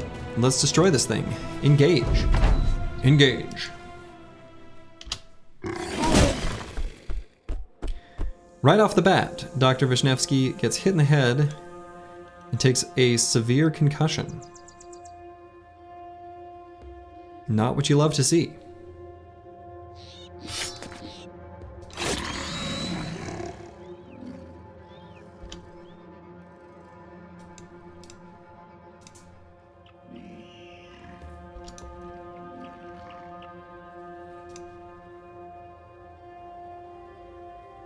Could move Roxanne It's Me up here and then do Adrenaline to make sure that we can get the Daze debuff on him for next turn. Seems good to me.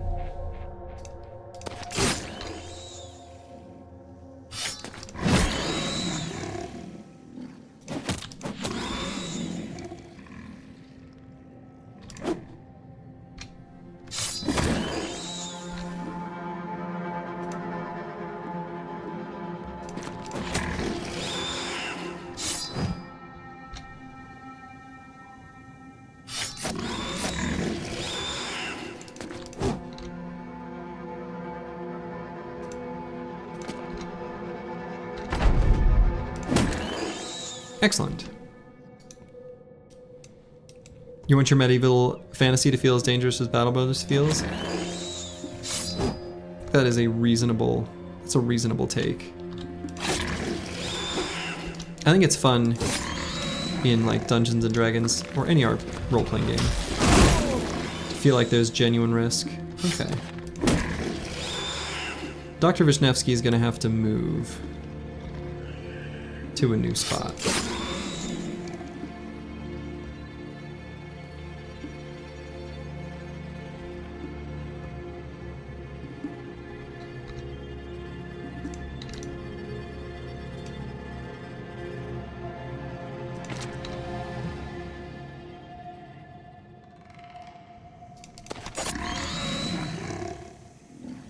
So we'll get him.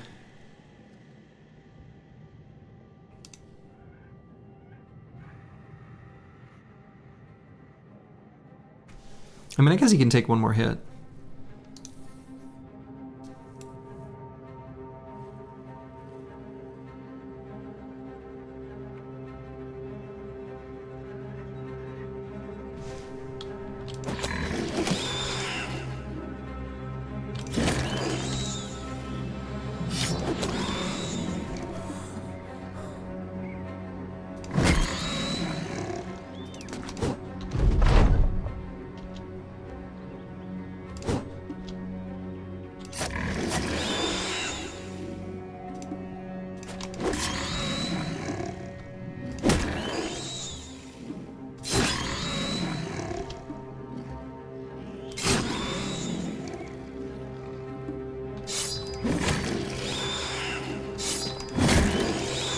And we learned he can just go to the exact same spot.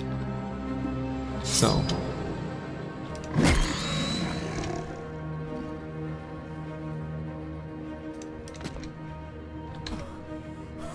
That is something he is capable of.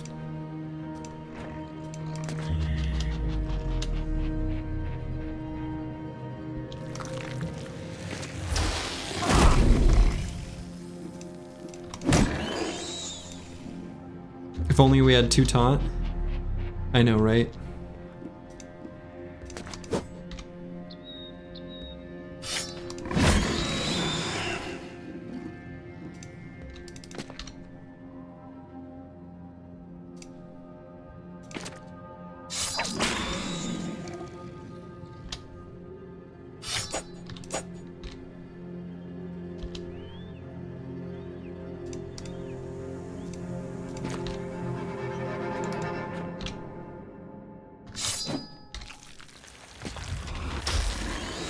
Nope, he did his little weird teleport and poop maneuver. We've seen him do this before.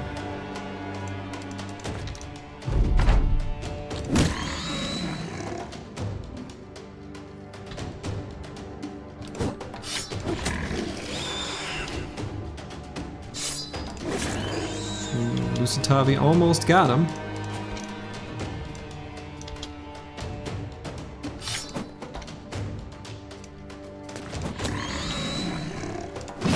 Searoy 7 takes him out. The Idjarok is no more. And so, we are awarded with the helmet and armor of the Idjarok. Now the real thing is, who gets the armor? Who indeed? So,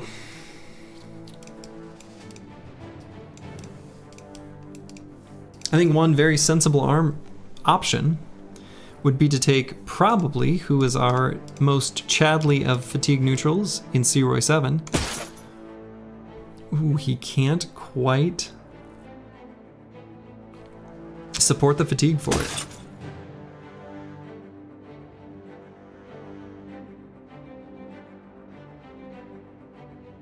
You'll take the Idjarok armor? No, you're a nimble boy. You can't be wearing something so heavy.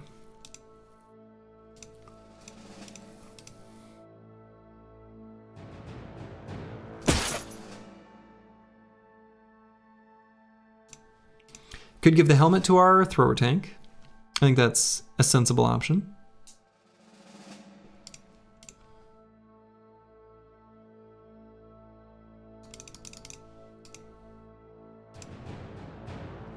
Got a couple boys here with concussions.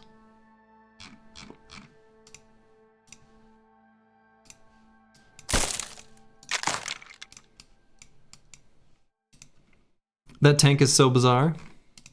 Yes. He's been a mildly successful experiment. I would say reasonably successful, but I kind of wish instead of recover, I would just had grabbed quick hands. But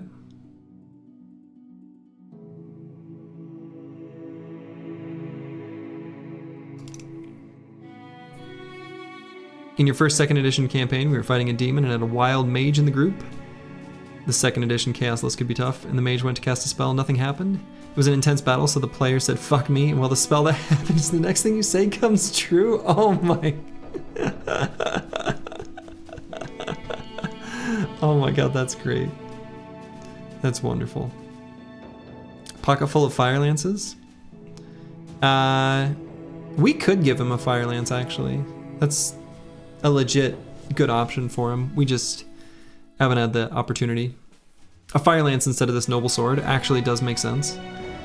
In fact, on our throwers, because they're like pure throwers, which I rarely end up making, but did in this case because their melee skill was so abysmal, they would make sense to give fire lances as well.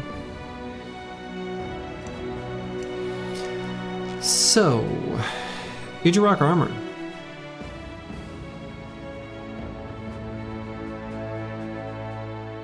I mean, I guess I could do like this with Searoy 7. I think that makes sense.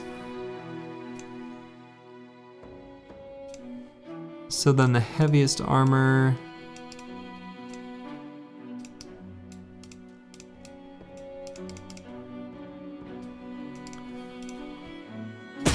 I'll give this to Der Hirnschmelzer.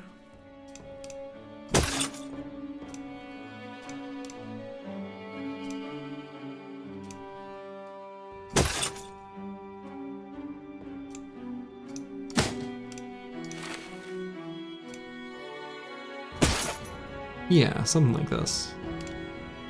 I think works. Nixlarfs gained his level up. Oh yeah, but we're gonna give him his gun back.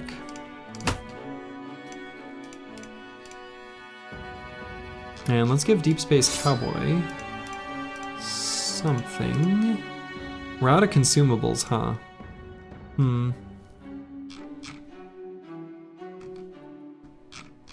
I mean, not really sure what to put there. I guess nothing for now is fine.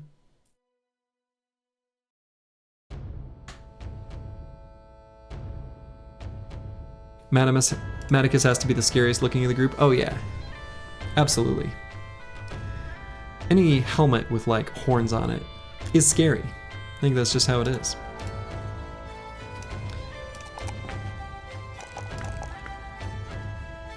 Nixlarfs. has leveled up. We'll go ahead and grab either Overwhelm or Fearsome.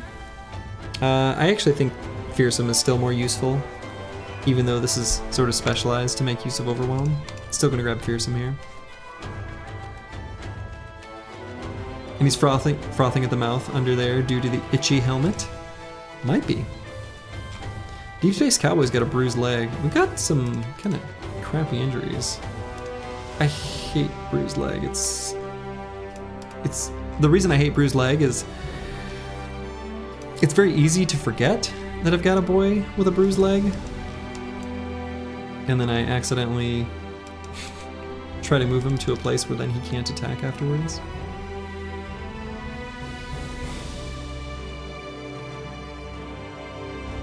You'd be surprised how many townsfolk found out about him being used as a demon sex toy. It was uncanny, actually. Well, have any of y'all played Baldur's Gate 3? Speaking of being a demon sex toy. No spoilers, but, I mean, I guess kind of accidentally did a little spoiler.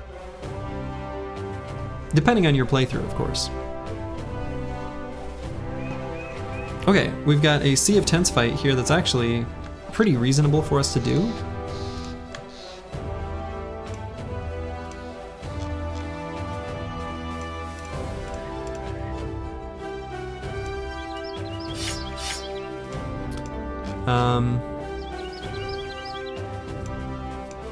I wish we didn't have this bruised leg, because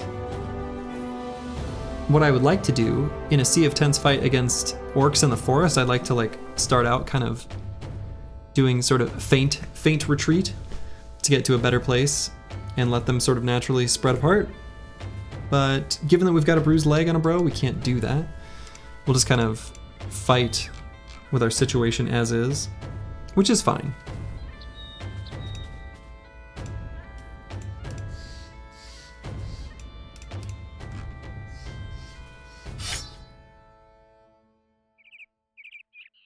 Yeah, the bandages across these helmets are just blindfolds. It's very true.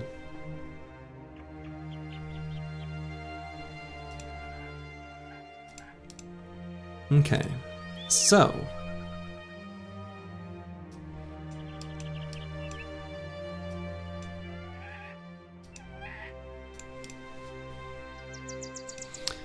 let's fight these orcs. Orc Sea of Tents. We're not just gonna turn it down. Actually, real quick, because we're out of ammo, what's our ammo situation? So let's replace one of these to give Nixlarfs at least a full... Actually, hold on, we can do better.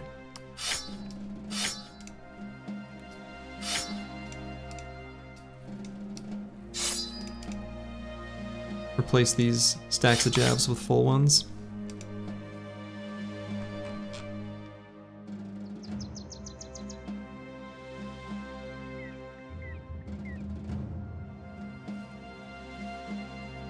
It's a punishment for getting injured. Slurgy's mean. True. I mean, those, to be fair, I think what they're doing is from the bench, they're just playing a nice, fun, rousing game of pin the tail on the donkey.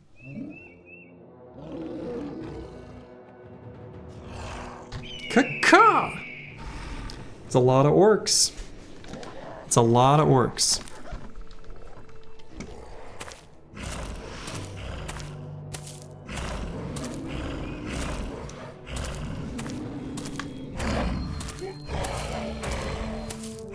Spin the hammer, more like it.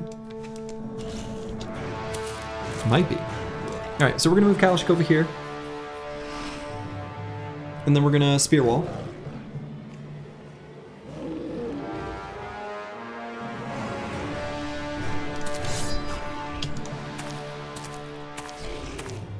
The big guy will scream, right? Yes. So this big guy right here, Karosh Urgat, is going to be doing some screaming. He's going to be making them all confident as they approach us.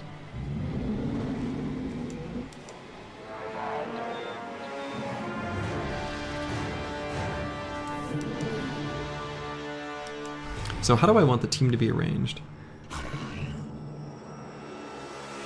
A lot of times, I like to go up and grab spots like right here, behind these supplies, this supplies fireplace kind of thing. So I'll run up and grab this.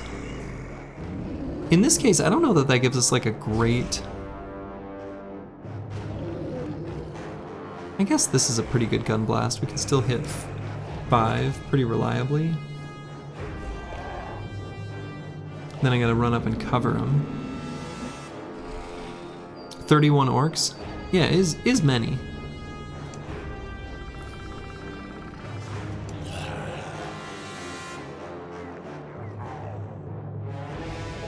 So we definitely need to get that good value out of the gunners. So let's do that.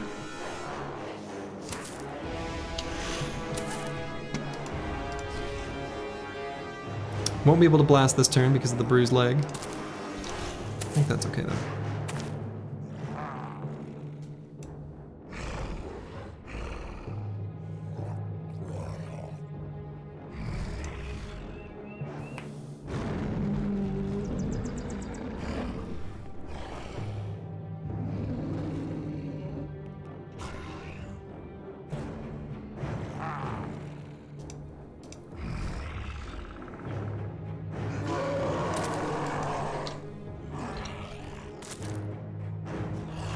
We're gonna keep Der Hirnschmelze right here.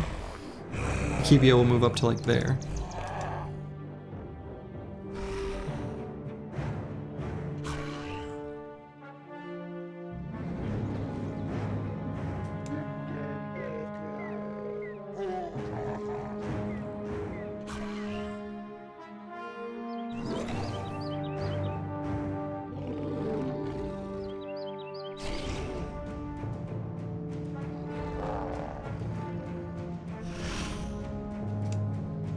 So I'm gonna move Master Maticus here.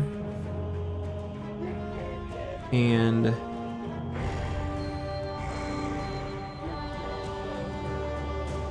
pull out a sword.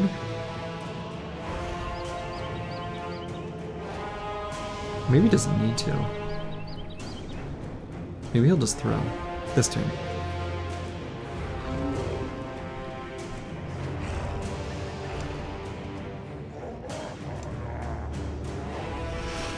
I don't want Ragged Edge to be in too bad of a position. Maybe I move him all the way to here. Yeah. Oh, he can't throw. That's right, he doesn't have Pathfinder.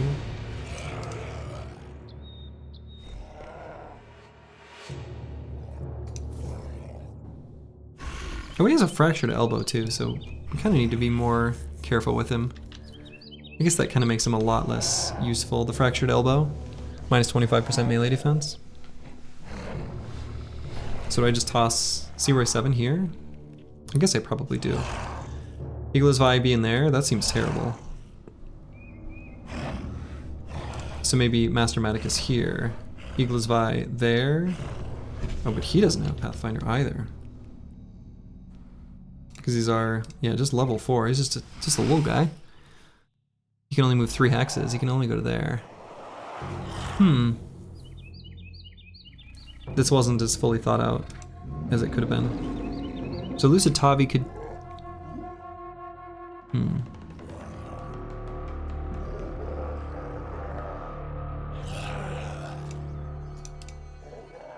I guess... No, I want Nixlarfs to be able to blast down here. It's pretty important.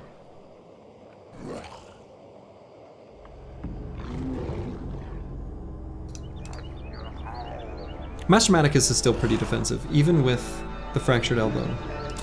So actually I think this is okay.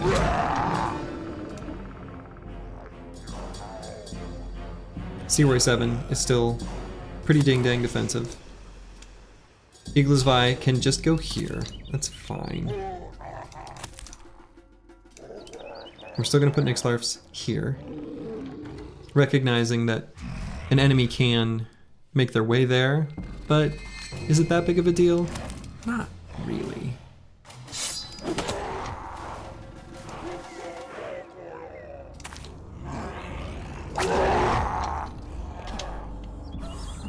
Okay, I think this is fine.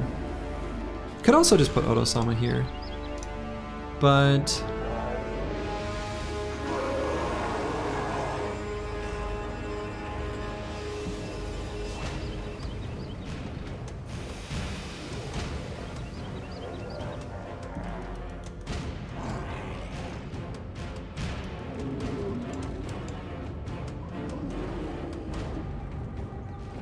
could also pull out this fire pot and throw it this turn. Their houses weren't zoned properly. True. And they shall be punished for it.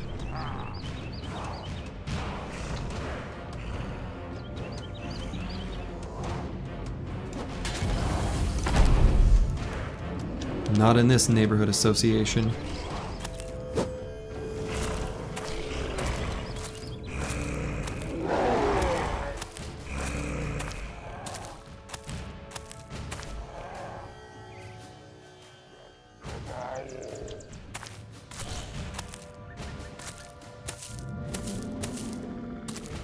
It's kind of funny because based on turn order, it's like almost none of them are able to even, like the Spearbro hasn't done anything yet, which is kind of funny.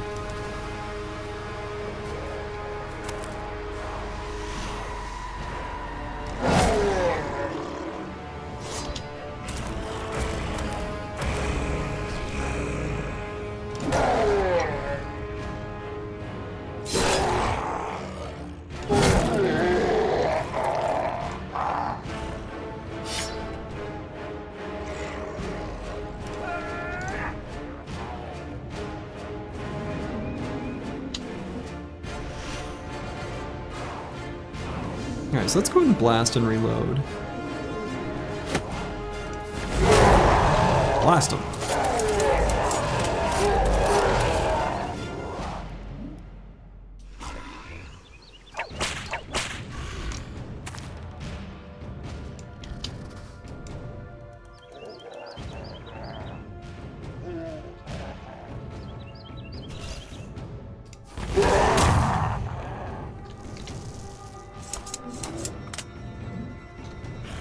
Could push this Orkyung back, but I think I can just put a Kibio forward 1 hex to just give a couple regular attacks, and that's fine.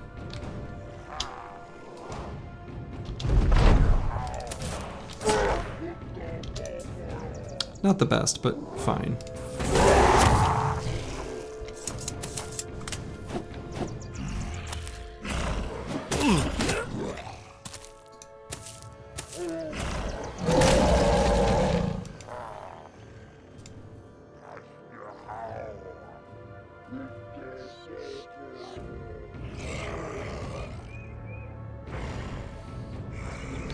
Now I think pushing Oto-sama forward makes sense.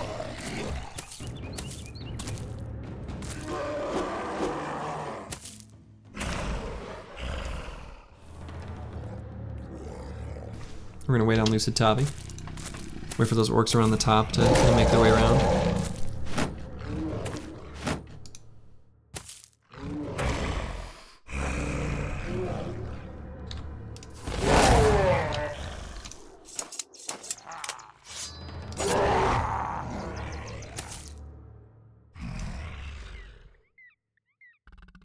Iglozvai, he is a brute, but he's a fragile little squishy boy, so we'll have to be careful with him.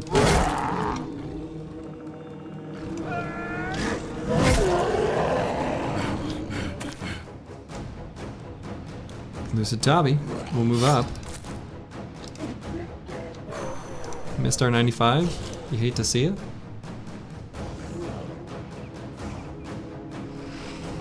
Iglozvai is who I'm most worried about down here.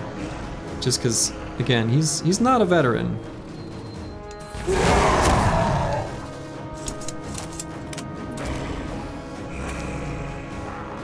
We're stacked 2 layers deep, so they can't pierce our wall, which is nice.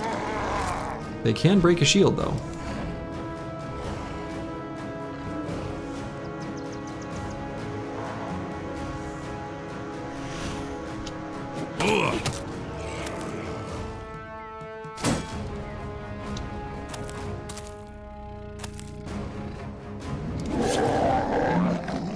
Okay, so let's get Lucid Tavi down. We've got to kind of bail out Eagle's Vi. Ragged Edge 82 and Lucid Tavi are going to be the ones to do it.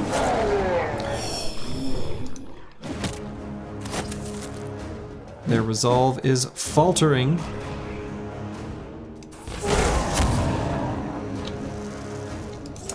Of course, the Warlord made it a little better, but you know, not that much better.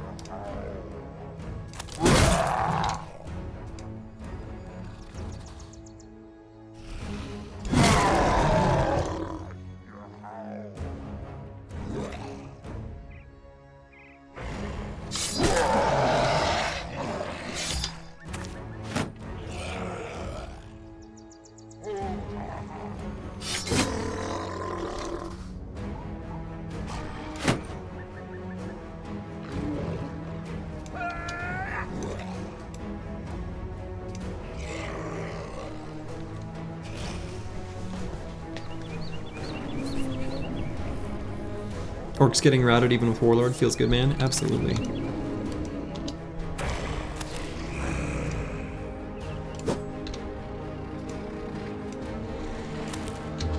Let's move here and Adrenaline. So we can set up for Akibio to maybe come in there and give some death blows. Next turn.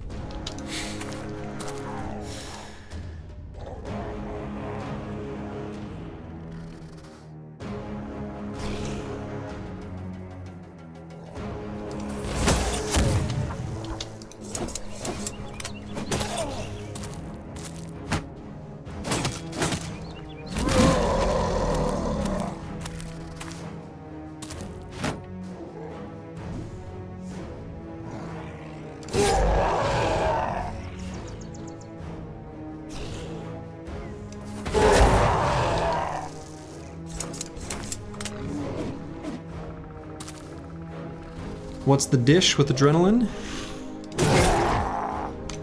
Does that mean what's the deal with Adrenaline? Adrenaline. Pretty good perk.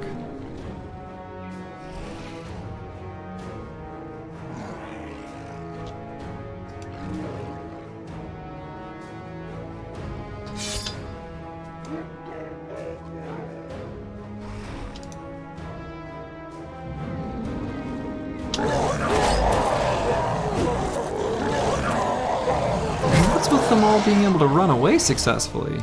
That's not supposed to happen. Oh, the cooking meme. Okay, I gotcha. Alright. I get it. That was... Your streamer is just too slow for your advanced sense of humor.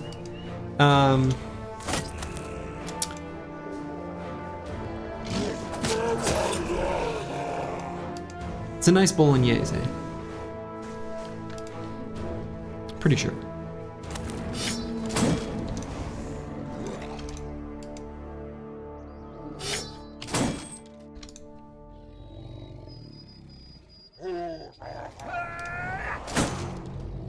Let's have Master Maticus tie up this group of orcs.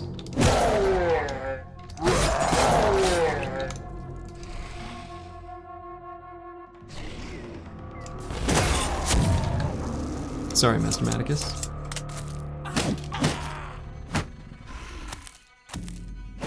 Yeah, we're gonna have to make sure Eagle's Vi gets to a safe spot.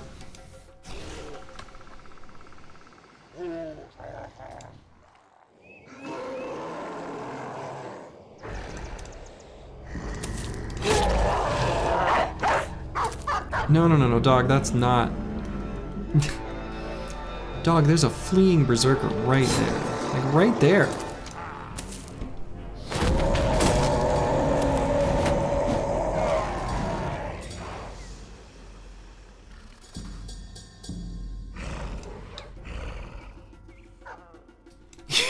Nothing about eating a pound of orange chicken.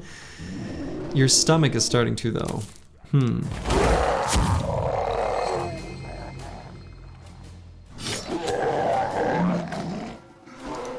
That's a lot of orange chicken. And I say that as someone who can really eat a lot of orange chicken themselves.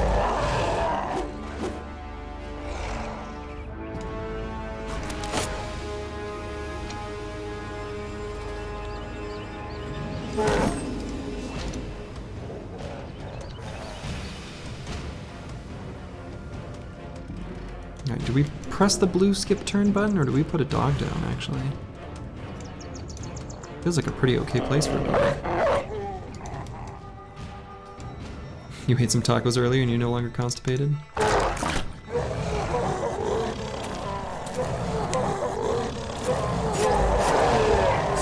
Tacos will do that. They'll turn your insides into a slip and slide. I think it's safe to put a dog down here. Yeah, okay, that works.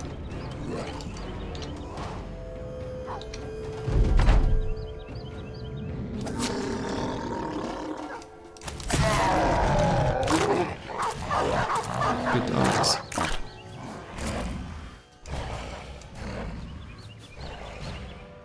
Alright, so if I move here, the Warlord will push through, which is, I think, fine.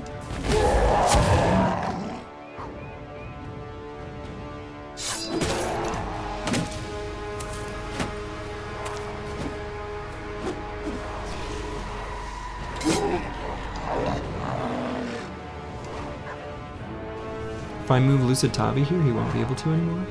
No, he still will. I guess it's, again, actually still fine.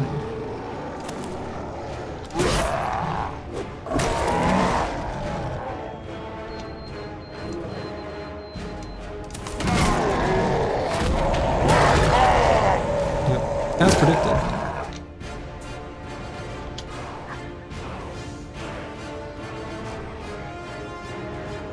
So we just need to make sure that Eagles Vi is safe.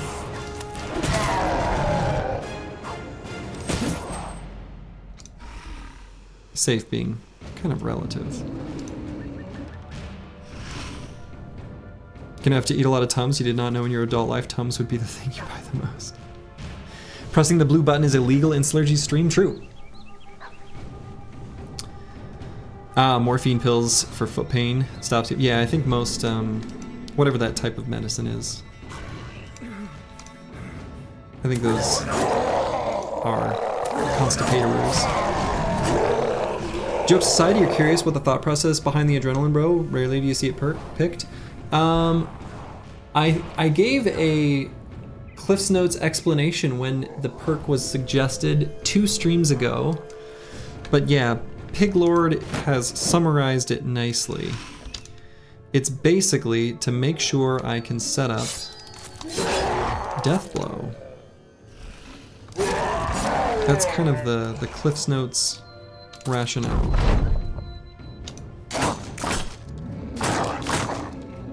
That was the weakest Orc Warlord ever.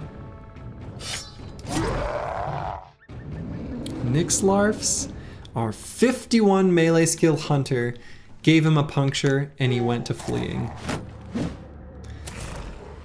Wow.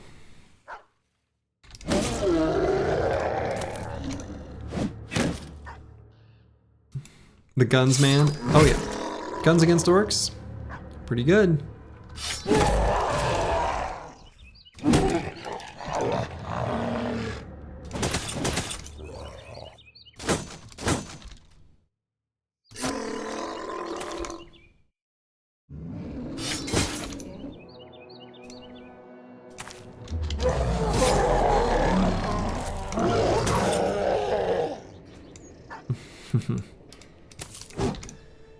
Kibio's your P, your yin you go with your yang. Indeed.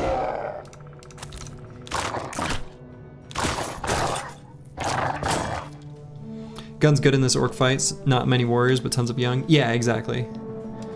Right, so this orc fight in particular, guns were better than normal.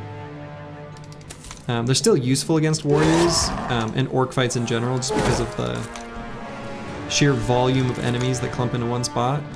However, they definitely shine against like orc young, just because they don't have so much armor. obviously run these down.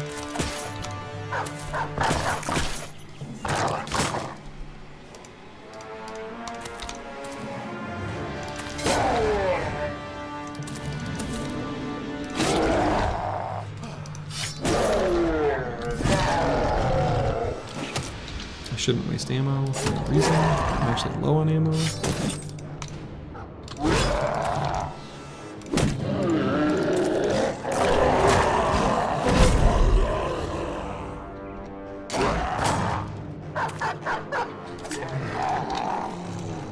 That last orc young has made it out safely.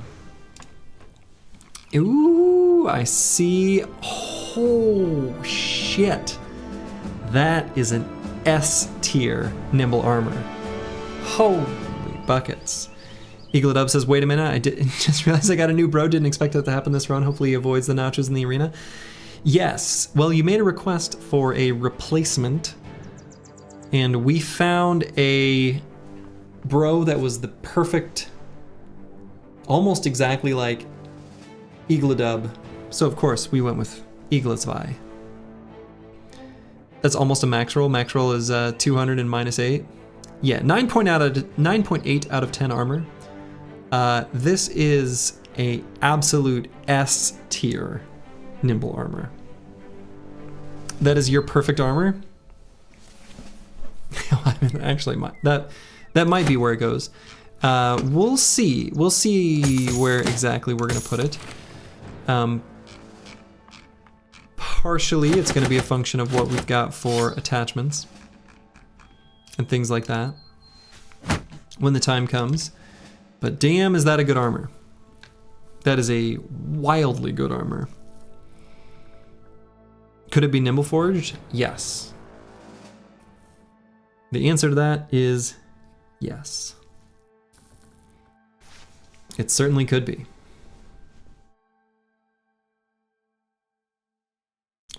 It's pretty good. It's like really good. That's like a disgustingly good piece of armor. Wow. Okay.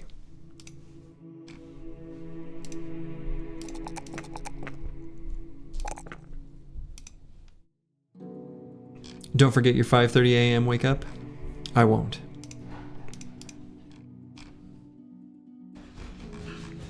But thank you, the Chowser.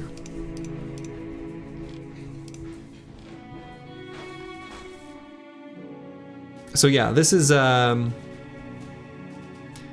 disgustingly good piece of armor, like insane. You could perfect nimble plus battle forge with that armor. Can you imagine this with the Lindworm attachment? Yeah, Lindworm attachment giving 60 additional durability with 3 fatigue penalty, and then adding on top of that like a perfect -4 like wolf helmet or something. Man. We are your alarm clock, Sergi? Yes. Have no fear. We'll be on for just a little bit longer, not too much. So yeah, we're gonna give that to someone, obviously.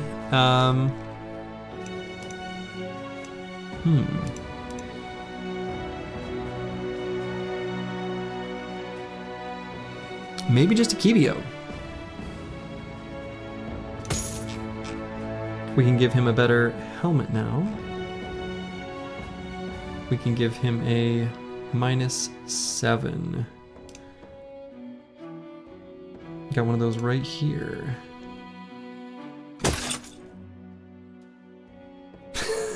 That helmet looks really derpy.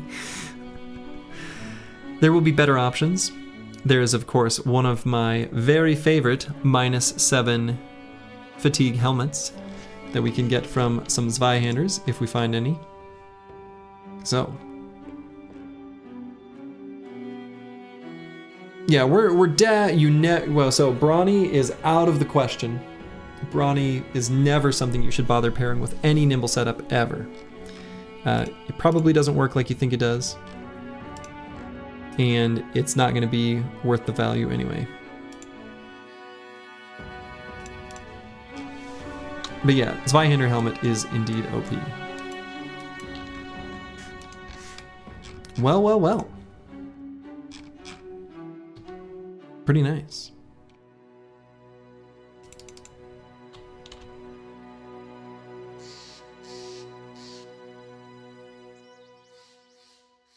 Ooh, and some direwolves.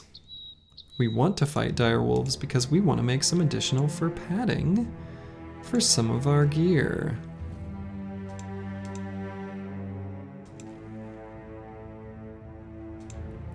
Did the direwolves wire their footprints? What is going on? Oh, there they are. We are going to follow these direwolves because we do want to fight them. Perfect. All right. And I think that is indeed a good place for us to call it for the evening. All right, I'll send you over to our Battle Brothers legend who's forsaken us, but it's all right. Glad all of you could join me this evening, or wherever it is, whatever time it is, wherever you are in the world. Anyway, wherever you are, make it a good one. Ta-ta.